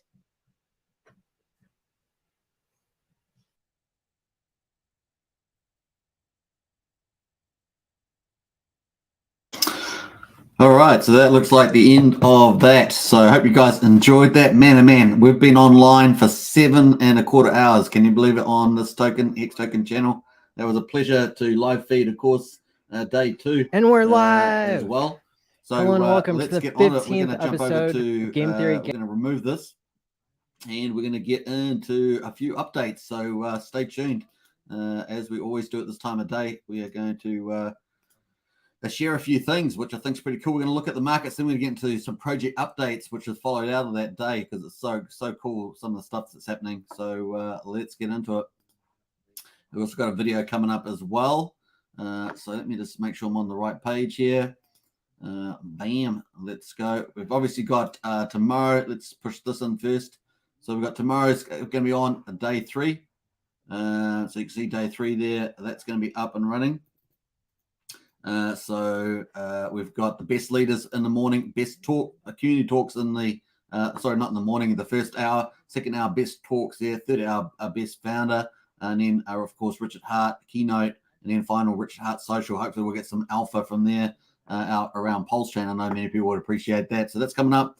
And of course, if we look at the timeline, we can see that the panel there is pretty cool. We got Hex Orca there on the personalities panel at 7 o'clock in the evening. Jim Rat Crypto, Cabana Crypto, Tangent, and of course a few others. Let me just close out of that YouTube channel. We also got Crypto Coffee and the Talks, then Million Pulse Tour, Wild SJ appears, and then we got the final panel, 5 levels of difficulty, Richard Hart and 5 level guests, plus Jack Levin there, who apparently bought Bitcoin at $1 or something like that, sold Richard at the top at $30 or something like that. That's a bit of fun. And of course, then we've got the keynote there with Richard Hart, Maddie Allen, and of course, Genius Billionaire. And then finally, keynote speaker there, Richard Hart and social there. So we might get some updates there on Pulsechain. Should be fun as well. So cool. That's day 3 tomorrow. Now, I'm actually thinking about live streaming. This is the first time I've ever done it. I'm thinking about live streaming this across all my crypto YouTube channels. So that's going to be interesting tomorrow. And of course, I think that will give good a broader reach for Pulsechain, which is the main purpose behind that. So it's going to be an interesting, fun day for manage 3 channels at once. I hope you guys enjoy it, that's for sure. We've got a few other comments in the chat here before we move on. Lights beneath, nice. Let's go. Yeah, we're going, Katie. Go. We're going for at least another 15 to 30 minutes. I would say maybe half an hour. Excellent choices. Thank you. You're welcome. Excellent choice. And appreciate your work today. Matt and Barley as well as in the house. And nice. Good to see Matt and lies beneath with the strong arms. Yeah, we're strong arm today. We're up to 7 hours and 17 minutes live streaming. Woohoo! We did the pre-party. We've watched the whole of day 2. It's a lot of fun. And tomorrow I'm thinking about live streaming across all my 3 crypto channels. Of course, promoting Pulsechain. And I've never done it before. So wish me luck on that one. It's going to be a bit of fun for sure. There'll be another epic day, probably about 7 hours. I think that's going to be pretty good. It's going to be a ginormous. I've never done it before. I just thought about it today. I didn't even know why I didn't think about it before, but I just thought about it while watching this. So that's going to have a much bigger reach. Probably close to maybe twice the reach there. So it should be fun. All right, we're going to get out of there. That is the timeline. So if you want to save that to your favorites for tomorrow's last day. James Bond says epic stream. Hey, thanks, James Bond. That is the itinerary for tomorrow. Just posted that. Let's get into the price here. We had Hex actually was pumping during the live stream there. We've got it on the hourly here, so let's have a look where we were. So we're actually getting up at 3.8 cents. Just dropped back a little bit here at 3.7 cents on the hourly for Hex. So some interesting formations. Like I said to you, I am actually bullish on Hex over the next 6 weeks or so with the launch of Maximus's perpetuals. That's base Trio, Lucky, and Dexy or Deximus there, and of course the team token as well is bullish for Maximus, not just Hex but Maximus as well. We've also got potentially both of that launching pretty similar times as Icosa as well, which needs Hex for HSI stakes getting sold to the Icosa contract. So I've turned actually bullish with these announcements because they are Hex syncs. So they'll be taking Hex off the market. And of course, not just liquid Hex in people's wallets, which is also less selling pressure, but also which is could be massive, but also buying pressure on Hex. So that's why I've turned bullish there. That's the that's the rationale for it. And of course, that's looking really good. So exciting times, man, exciting times. We do have the Federal Reserve on the 26th and 27th of this month. Interest rates rise to 27, probably 75 basis points. That's 0.75%. So that could take us to 2.5% on the federal funds rate. But I'm feeling pretty good about this counter bear circumstances for Hex at the moment, which I wasn't until they announced all those products coming out. Otherwise, I would say we've still got the potential for drifting down. It looks like 2.8 cents at this stage. Maybe that is the low. I'm not calling the low, but because we've got to see how much people put into the Maximus, and of course that's unknown. So I'm not going to overstep that. But I think this is super bullish for Hex, and of course if we hit the big pace better on all those contracts, those 4, then we're talking about 600 million Hex going in there. That's huge. And what happens if we do well exceed those amounts? That is even more huge. So it only gets better. Obviously, we did double the X on the 505 stake for Maxi. That was just mind-blowing. So very exciting. And, of course, we've got Icosa with the HSI. Some of that tokenomics is looking even better, in my view. So it's going to be cool. We're going to have another deep dive at all these projects in the days ahead. I think it's very important as we lead up to that launch. The other thing, of course, is I was going to say something else. I just can't think of it at the moment. Probably come back to me. So looking good. Oh, yes, that's what I was going to say. Alex told us some of the numbers. So we talked about that earlier. I didn't know what the numbers were. I had 200 million in there. Let's pull up our spreadsheet because this is our waterfall. Now, it's made up of actual numbers, probable targets, and, of course, just arbitrary numbers in there, but just giving you the indication of how bullish Hex is looking at the moment. And, of course, this Hex, what I call a Hex sink, in other words, taking Hex out of the circulating supply and sinking it in stakes, is looking really, really good. So I'm getting even more bullish than I was. And this waterfall chart kind of gives you an indication as at this stage. So let's look at the stuff that's these are actual data. Let's look at the stuff that's potential targets. And of course, we've got potentially 600 million. Therefore, Maximus 4. So that's the base, the Trio, the Lucky, and the Dexy. And of course, this excludes the team token, which is that one-off DAO for Maximus, going to burn 30% of whatever goes in there, reducing the Maximus supply from 294.3 million down to what? Question mark. Question mark. We don't know. It's exciting. Man, it's so exciting to see what these are doing. I do think people just watching the daily update there from some number of YouTubers, they're really a little bit behind what's happening here in the space. So I think they need to, spend more time working on these projects because this is game changer here as well. The other thing is Maximus. Of course, we could have upside another 300 million. If we get 50% more than the targets, that's even better. Hedron, of course, he gave. I had 200 million there. That's just the number I picked. And of course, he gave us the number that we're at 350 million's gone to HSI stakes. Can you believe it? That's way higher than I expected. I knew it was good, but that's pretty incredible. And of course, the average stake length in those HSI, 13 years, OMG, took about a long time. So that was spectacular for HSIs, and that was coming out from Alex himself. So pretty cool. I've updated that number from 200 to 350 million in there. And of course, that doesn't include, what's coming out with their COSA. So this number is underplayed if you think about it, although I've got to adjust this number to this number here. So I'll do that as a later on, and we'll come up with another number ourselves. But in any case, it's indicative. Like I say, this is indicative of what's coming up to eat up the Hex circulating supply. This is the key. This is the key. Eating that circulating supply is key. And of course, eating active liquid Hex is most important. So super bullish. Man, am I amped with that. It really is fun. Then, of course, we've got PowerFlex coming later on. Who knows what that could do? I've got 150 mil for bigger pays, better bonus than that. But, of course, that is very clever with the DAO system. It's going to be really cool. They're all different from each other. I'm very excited to see that. And, of course, we could have more projects coming in here. I've got 3x more projects. And, of course, that potentially Maximus has indicated further projects down the pipeline. Awesome. This doesn't include everything else coming up here. The Hart Wallet, the Hex Investment Trust, the going private and public, relative highest stakes, the Pulsechain, the EB exchange, and of course everything else that's coming down the line. So very cool. It's going to eat up circulating supply, bullish. But in the near term, we've got these two things. These are huge just by themselves. They're huge in the sense that they're going to be potentially a certain amount of the Hex will be buying off the market, and of course they're bullish also because Hex will be going off the market, and of course that is bullish more longer term. So loving it. All right, so that there is a background behind Hex at the moment. So we'll see where that ends up in say 4 to 6 weeks. It's going to be interesting. And of course, we've got Hedron there. It's actually quite quicker than that. It's actually two to 4 weeks there. I should restate my timeline. The updates have been pretty bullish from both Alex and Dipcatcher. So let's say 2 to 4 weeks. Let's watch this price chart. It's going to be pretty fascinating. The other thing, of course, Hedron at 853 on an uptrend. And of course, got to have a third attempt at 1,000. Icosa is coming, as I say. On the bottom left there, Maxi, like a boss. Maxi is just absolutely killing it, and why not? I've just given you a big lowdown on how powerful Maximus and Icosa are going to be.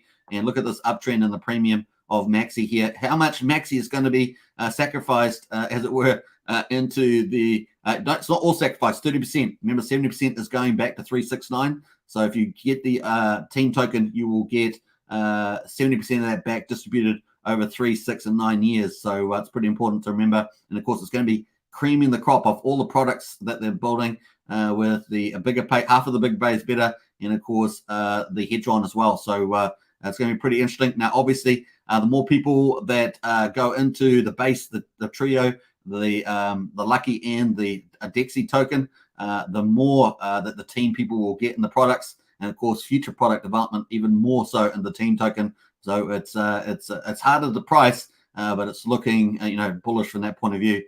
So lots of stuff happening there. Going to be crazy. It's already up at 100% premium over Hex. Mind blowing. Bam. It's just absolutely incredible as well. Pulse Dodge Coin, of course, also similar narrative. Down to 13 days now to go to the end of the launch phase. Gunther, I have a feeling Gunther's just winding up with this at the moment, but we have actually broken 340, which was our key point here, and it looks like it's just stabilizing here at 345. Let's watch out for this.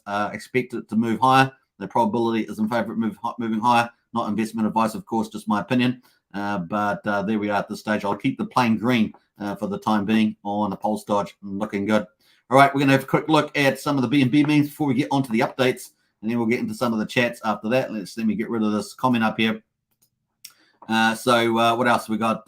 We got the Pulse Dodge here on BNB at just under 4/10 of a penny. We've got P33 moving higher at 17.5 cents, and we got we've had some more action during the day while we've been live streaming. I haven't checked these prices, of course. We're at 818 continuing to make an attempt, needs to get to 1,000 at 818 at the moment. And of course, you can see it's trying to get itself higher there, and it is moving higher, looking good there for the old Internet Money. Now let's have a look. Obviously, the Internet Money was also on the day conference today, and twice actually, with KG and of course Fashion Coder talking about it. Here we are with the weight token. Weight token just edged off a little bit here. Was up at 5.6, so just under 6/10 of a penny. It's now just over 0.5 cent here. So that's looking okay. So, I mean, just came about. Not many people have minted their weight tokens, and that's just going to be a long play. A longer play. That's all it's going to be. Cool. That's the prices. Hope you guys enjoyed that. Let's have a quick look at the market. I've got to pull that up too, and let's see how the wider market is looking before we get into some of the chats there. We've got BTC at just pulling back a little bit there, 20,586. Ethereum at 1,200, and BNB down 1% at 235 there. So just cooling a little bit at the moment. We've got quite a few comments in chat. So Hex Choices, what are the 3 crypto channels? Says Hex and Choice. Not sure what you mean 3 crypto channels. Well, I'll talk about that tomorrow when we get it up. Hex on Choice. It's going to be well, let me think about it. It's going to be Hex token. It's going to be Axion token. It's going to be Bitfury. So it's going to be spreading the word about Pulsechain. I already post videos there on Pulsechain, but I have never syndicated a live feed to that. So the audience is potentially another how many? Another 3,000 subscribers. So double. It's going to be adding a lot of extras to it. Hex Down Under says, treated myself to more Hex for my birthday this weekend. Woohoo! A nice one, Hex Down Under. And Hex some choices. Nice. Actually, I've got a couple other channels I may feed it to as well. We might do more than 3 channels. We'll watch out for that, actually. Now I'm thinking about it. 7 Hour Like a Boss says it's now. Absolutely. A nice shout out to you. It's now on the old conference too. Well deserved. So big shout out to you. Hex Down Under said, where is it? Now? Yeah, I'm not sure. Just checking my way to bed. Says now. A nice one, Superman. Very cool. What else we got? I think that's pretty much Hex Down Under with the old hanging 5. So looking nice. All right. So let's jump over to some of the news. So after Maximus was on the conference, we saw Dipcatcher has posted a couple of Twitter posts. He's got 369 maxi rebate. 30% of the maxi minted into team is released back to the team stakers. Okay, during years 3, 6, and 9. All right, so I don't know if that's correct, that number, actually. I'm just having a double check on that number. Anyway, so this is enforced trustlessly through the maxi escrow contract. Simple enough for you to read it and prove it to yourself that it will work. I actually had this at 70% at the beginning, so let's double check this. Should be a percentage here somewhere.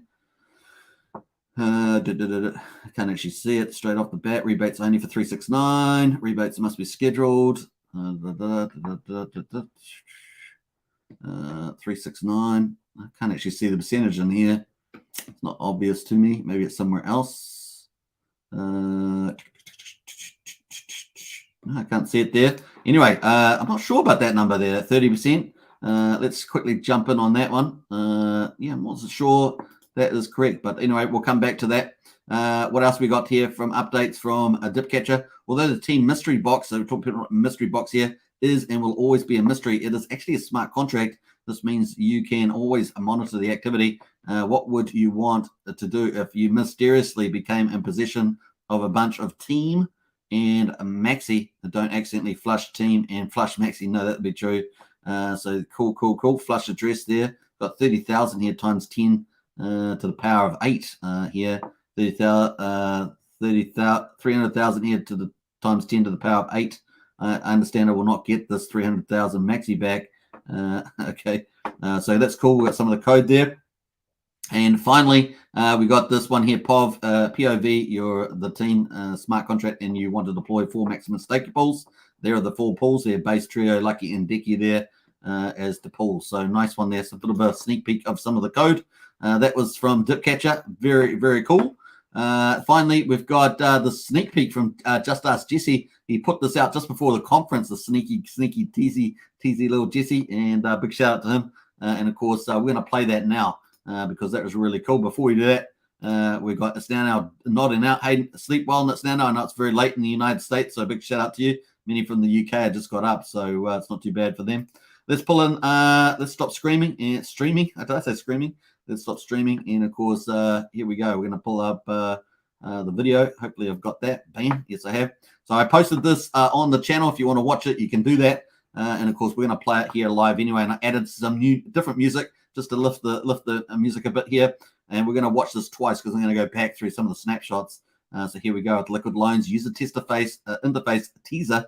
So nice.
All right.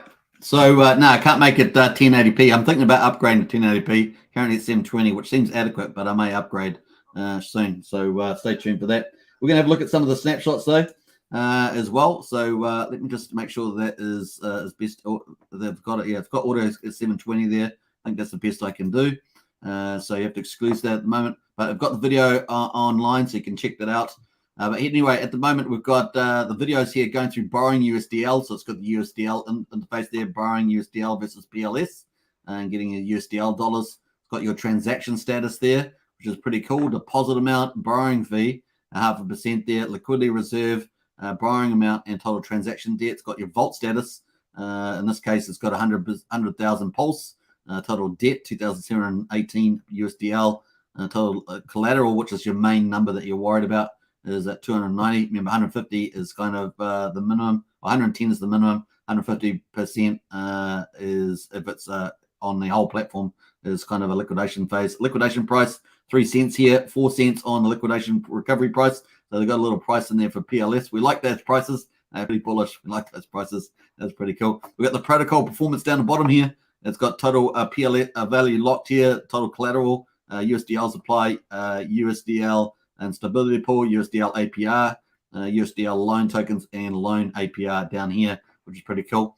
So that is pretty cool from that one. Let's see what else they've got here. We're just going to jump through some of these. See, they've got the white mode, dark mode, and white mode there, or daylight mode and night mode. They got what else? We'll just jump through some of these. I guess you can stake and unstake your USDL. So it's got that. So you can stake and unstake your USDL in there, which is cool.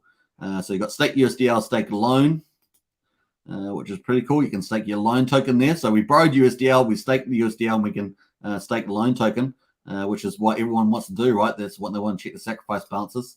So that's pretty cool.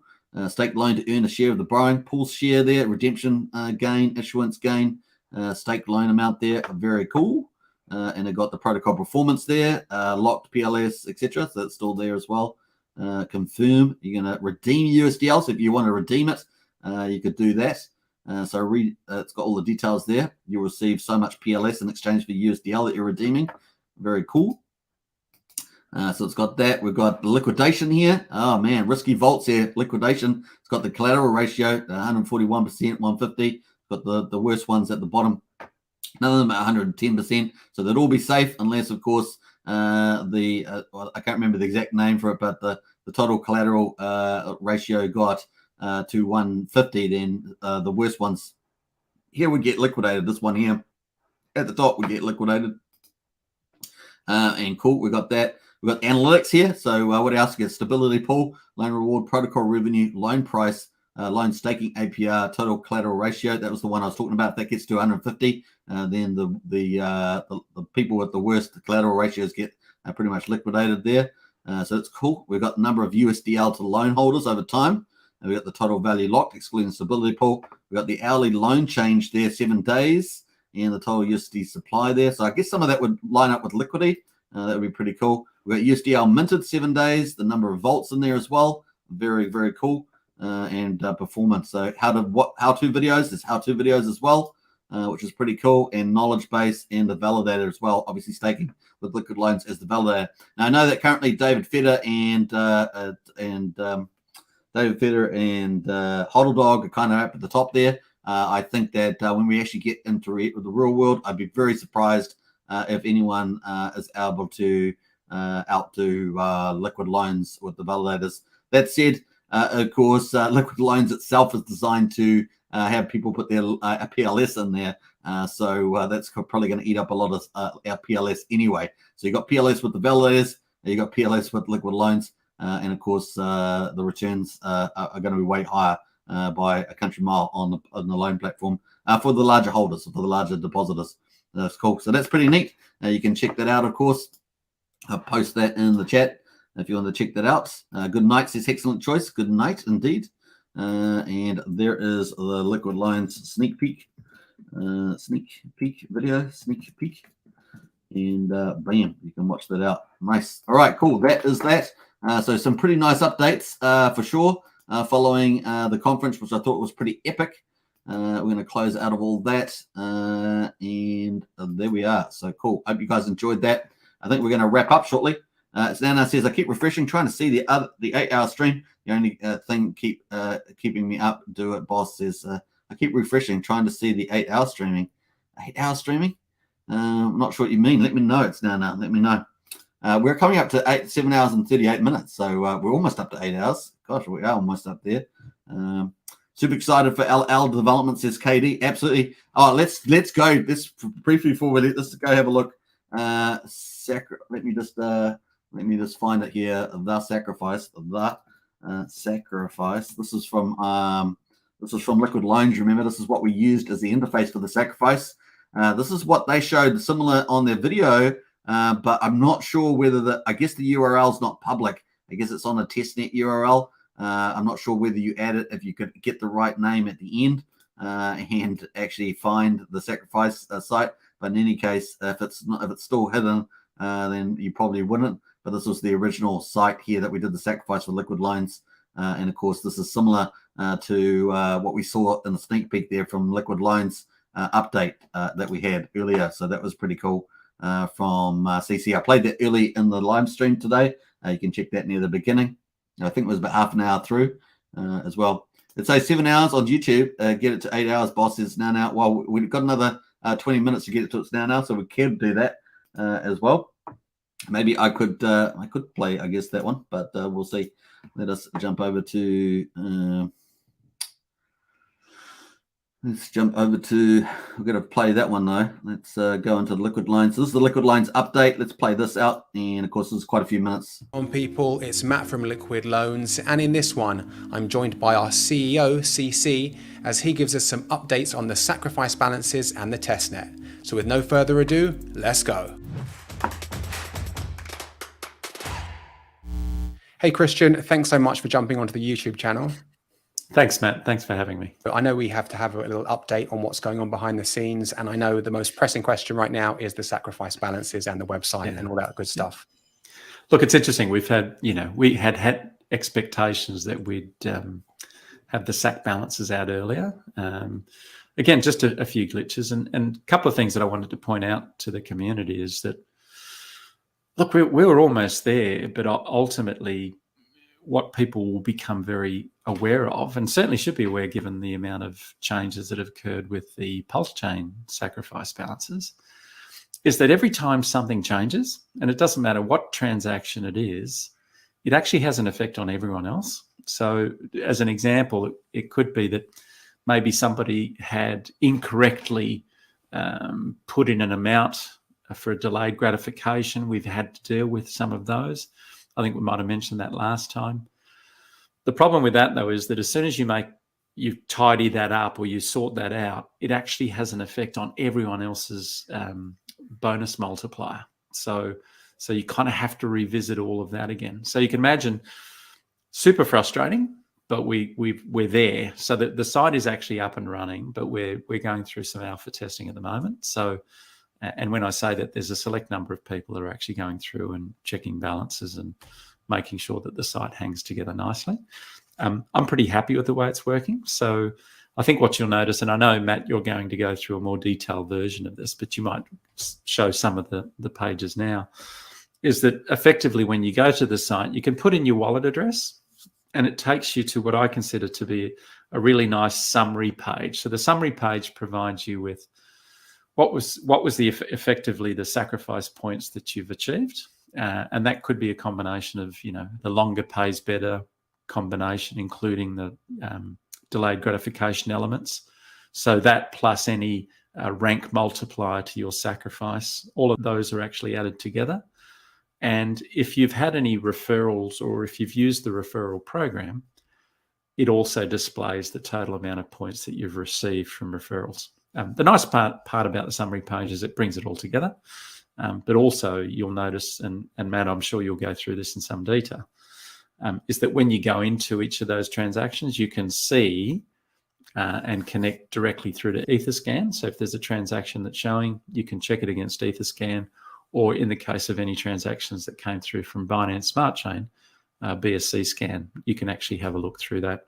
Given that we did end up receiving transactions from other chains, we've done as best we can to provide effectively the Etherscan versions for those different chains so that people can still see the raw transaction on their blockchain, and they can compare it to the summary page and to the transaction page itself.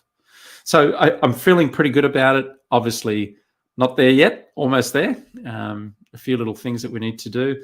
I think it kind of leads me into the next thing, and that is, as you can imagine, whilst I think there's roughly about 9,500 wallets thereabouts. The truth is there's a hell of a lot more wallets, because there was people that were actually pooling into sacrifice groups. I think Magic Toshi Ride was one of those. So they have a significant number of people that have actually sacrificed with them. So potentially, whilst we've only got those number of wallets, there might be about 15,000 people wanting to check their balances. And as you can imagine, not that we're expecting a lot of queries from that, but if we do get queries, we want to be able to handle those in a professional way. So what does that mean? Well, basically, we're not just going to give you the website and say, there you are, and then you've got no mechanism to engage with us in terms of, hey, if there's any queries or if you've got some questions around some of those. The process will be something like this, that we obviously have the Telegram group. We'd expect people to go into Telegram, identify that they may have an issue, and hopefully the admins within that group can actually help them through that. I know the admins have been doing a great job so far in just providing feedback and assistance to people.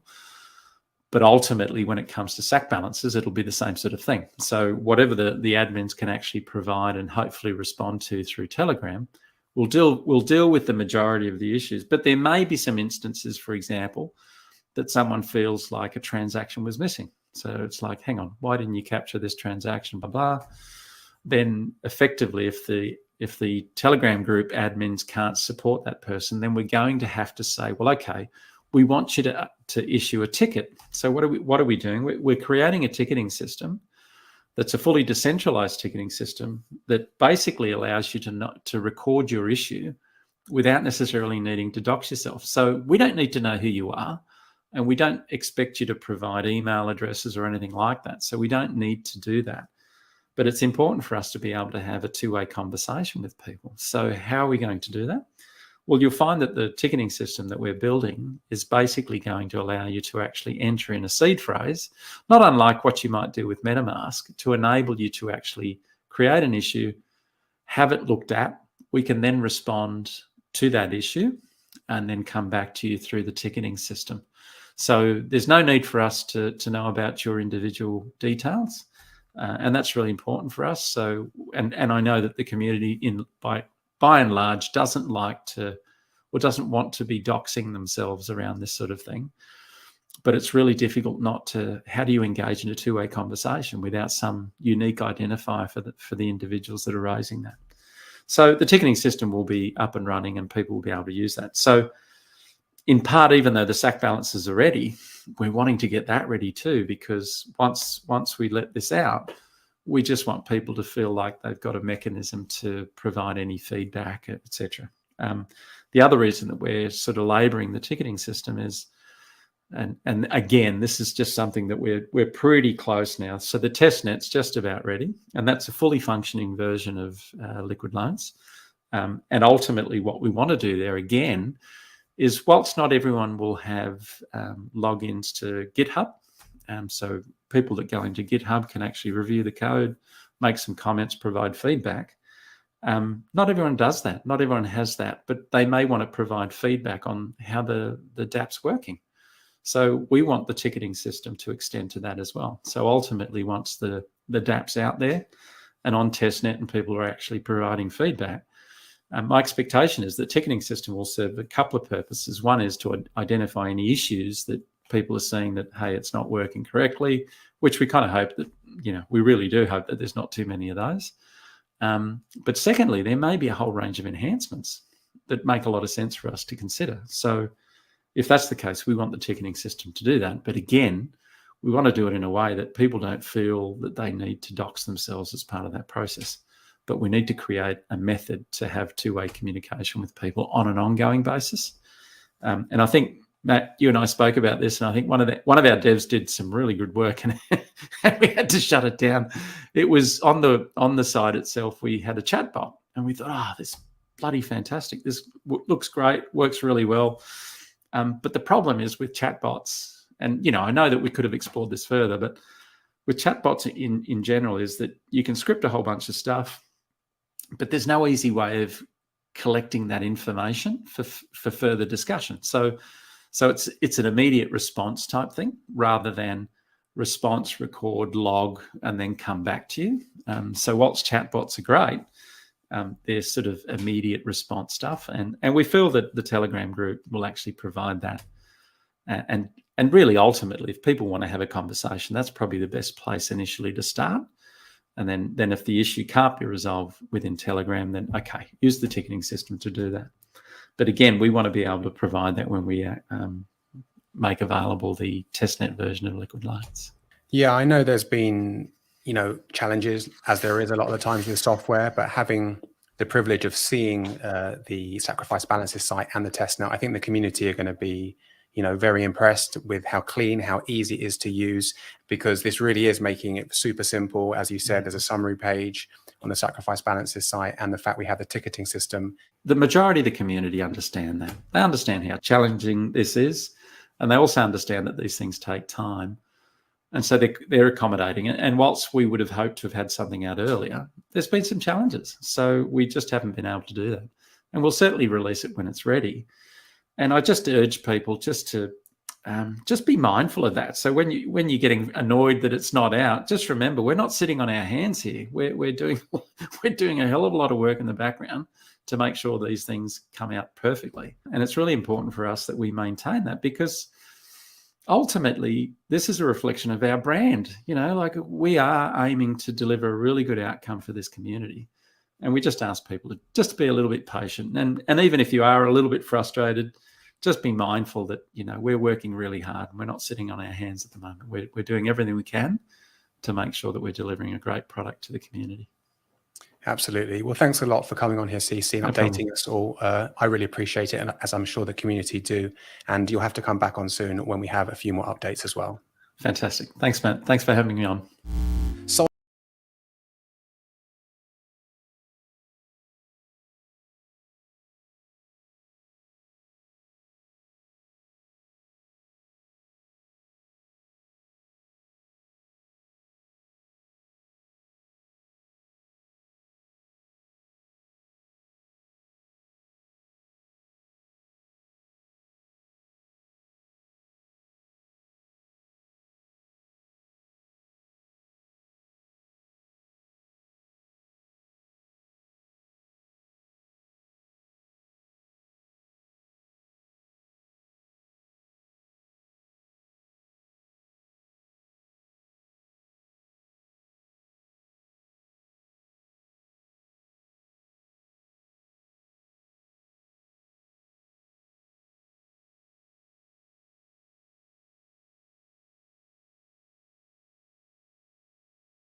I just realized I got no audio. Audio got rugged. Audio got rugged. Audio got rugged. I can't believe it. I had actually taken that off too. I actually took it off. So just the way it is. Boomer moment against this Hex Huddle. Boomer moment. I don't know about that, but the audio is off. Anyway, Hex Huddle, you stream, and then you'll see everybody's YouTubers. That happens to everybody. All right, so cool. That's the way we're going. I'm thinking about 10 things in my brain at once. Hex Huddle. That's how my brain thinks. So that's the way it is. Yeah. We've got to scream at that. That's for sure. All right, so cool. I actually took it off. So I actually clicked it off. So I'm not sure why. Why I must have just not done it properly. That's the way it goes. Anyway, enough about the audio. We've jumped forward here. Anyway, so if you do the poll, we've got the poll there. Option A is with fashion code of Pulse Hot List and PLS set speak. Also, what else we have? We had internet money and free pulse in there. So that was in the morning. Then hour 2 there, which is the second option. We had Maximus Hedron liquid loans, which is my favorite part. Then, of course, we had experts and streamers. That's hour 3 and 5. And of course, hour 5 went on for about 2 hours. And of course, hour 4 there was longevity with Aubrey de Grey, the keynote. So let us know what you think in the poll. Cool. And tomorrow we've got personalities in the morning. Hex Orca, Crypto, Jim Rat Crypto, Crypto Cabana Tangent. We've got then hour 2 there, Crypto Coffee, a Million Pulse Tour, Wild SJ appears. Then of course hour 3 there at 9 o'clock p.m.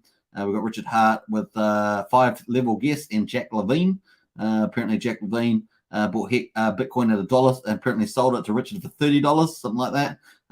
And then of course we've got founder interview there, billionaire genius Richard Hart and Maddie Allen. And then finally that is the keynote. And then finally social there with Richard Hart as well. So that's going to be cool. I'm sure we get lots of people asking questions. The other thing is, of course, hopefully we're all hoping for some pulse info, Pulsechain info. I'm sure that will be, hopefully there'll be something around security, whatever it is. It'd be pretty cool to see how the code, what status the code is at. The last update we really had about the code, I think, was the 14th of June or the 6th of June, one of those 2 dates. So we'll see how we get on with that. And nice. All right. I think it was the 14th, actually. Now I'm thinking about it, somewhere in that ballpark. Cool. Here is the charts. Let's see how we're getting on. 3.7 cents on Hex, 818 on Hedron, and of course Maxi there at 7.6 and $3.40 on Pulse Dodge, sitting at resistance there, and I am expecting it to move higher. We've got about 13 days to go. The premium of Maxi is 200%, so we're sitting at 200% over Hex price, looking like the boss, that's for sure. Richie says audio is back. Yes, audio is back. Man, I took that thing off too. That's what's annoying. But anyway, I have been 2 bad habits I had is having the audio on when I click on videos. The one thing about StreamYards is don't like, and you're not aware of if you're not YouTubing, is that you have to pull out the videos and you have to set up a different tab source with audio, and it's really annoying. You can't just do one and have all the audio in. So it's a bit of a pain. And then of course I had to take my mic off there, so they wouldn't get any mic stuff there. But hey, working on that, and comments as well. Working on that too. I have got better. I think I've got better. Just the way it goes. Hey, we're coming up to 8 hours. We've got 7 hours and 56. Get into the poll there. We're going to end that in probably about 2 minutes time. We're going to hit 8 hours on the live stream. Woo-hoo-hoo. And then tomorrow I'm going to live stream, multi-stream to multiple YouTube crypto channels that I'm running. That's going to be interesting to see that. I'm going to have to manage it on this computer with 3 of them. So Hex Huddle is going to be all over me on that one if I make any mistakes. But that's just how Hex Huddle rolls there. Okay, cool. Let us jump over to, we're going to move that out at the moment. Man, I cannot stop talking. I've just been talking all day. No, I haven't. I haven't been talking for 7 hours. But hey, this is the way it is. All right, 13 votes. Let's see what we can get. A couple minutes to go. We're just chilling out here. Woohoo! It's almost dinner time. I'm going to have dinner and sci-fi. My mate's coming over for sci-fi and a Chinese food, probably. Imagine a Naked Gun moment where he leaves the mic on and goes to the toilet, says Crispy. That'd be funny, Crispy. And lies with the strong arm. Yeah, for sure. Some crazy stuff. All right. Welcome to the YouTube and internet. That's all I'd say to that. All right. Let's close this poll off. We're going to close it off now. Bam, 13 votes. Let's see what the results are. Katie's got the Supermans. Yeah, that's the way we roll. we're a bit less, a bit more sympathetic. We've got the what PulseConference session hour did you enjoy the most? Hour 3 and 5 expert streamers, 46%. And hour number 2, Maximus, Hedron, and Liquid Loans. I forgot the N off that too. That's the one I enjoyed the most, hour number 2. Hour 1, Pulsechain Projects, 15%. And hour 4, Keynote Longevity Aubrey, 15%. So pretty cool results. Only 30 people, but still, it was pretty interesting. Nice. All right, coming up, we've got a minute and a half to go. Where are we up to here? Let's pull up the video file. We're going to hear from, we're going to have a look at, no, we're not going to look at that, but let's check this out. We're going to get up to there. No, I've played that one already, so we're not playing that one. Let us play this one. No, we're going to play that one either. Let's get up to there. Last one. No, we're going to do that one. Let's play that one. And then we're going to play our dance party video after this. And it's 8 hours. Security. 8 hours. Can you believe it? I'm probably due for a rest. I'm due for a rest. You have a ratio between the amount of effort you put into being secure and the amount of effort let us go. 8 hours. And then you have what's called attack surface. The more places that you have to secure, the less secure a thing is. Hex was more easy to secure than a lot of things because it has a limited number of functions, and most of those functions timed out. So, for instance, if there was a flaw in the referral program, that doesn't exist anymore. So it doesn't matter. If there was a flaw in the adoption amplifier, it doesn't exist anymore. It doesn't matter. And so, by restricting the number of functions and making the code immutable so that it can never change, it allowed us to be extremely secure, which is why we've never had an inflation bug. We're extremely resistant to inflation bugs, but Bitcoin's had several inflation bugs. Monero's had an inflation bug. XLM's had an inflation bug. Ravencoin's had an inflation bug. Coins have inflation bugs, which basically means you can mint as many free coins as you want all the time, but my coin doesn't. It's a superior design. Now, Pulsechain, we're using the most secure software that's out there already, which is Ethereum. It's never had an inflation bug, and we're fixing a lot of things. The code that is Ethereum isn't perfect, and we're making it better than what we got.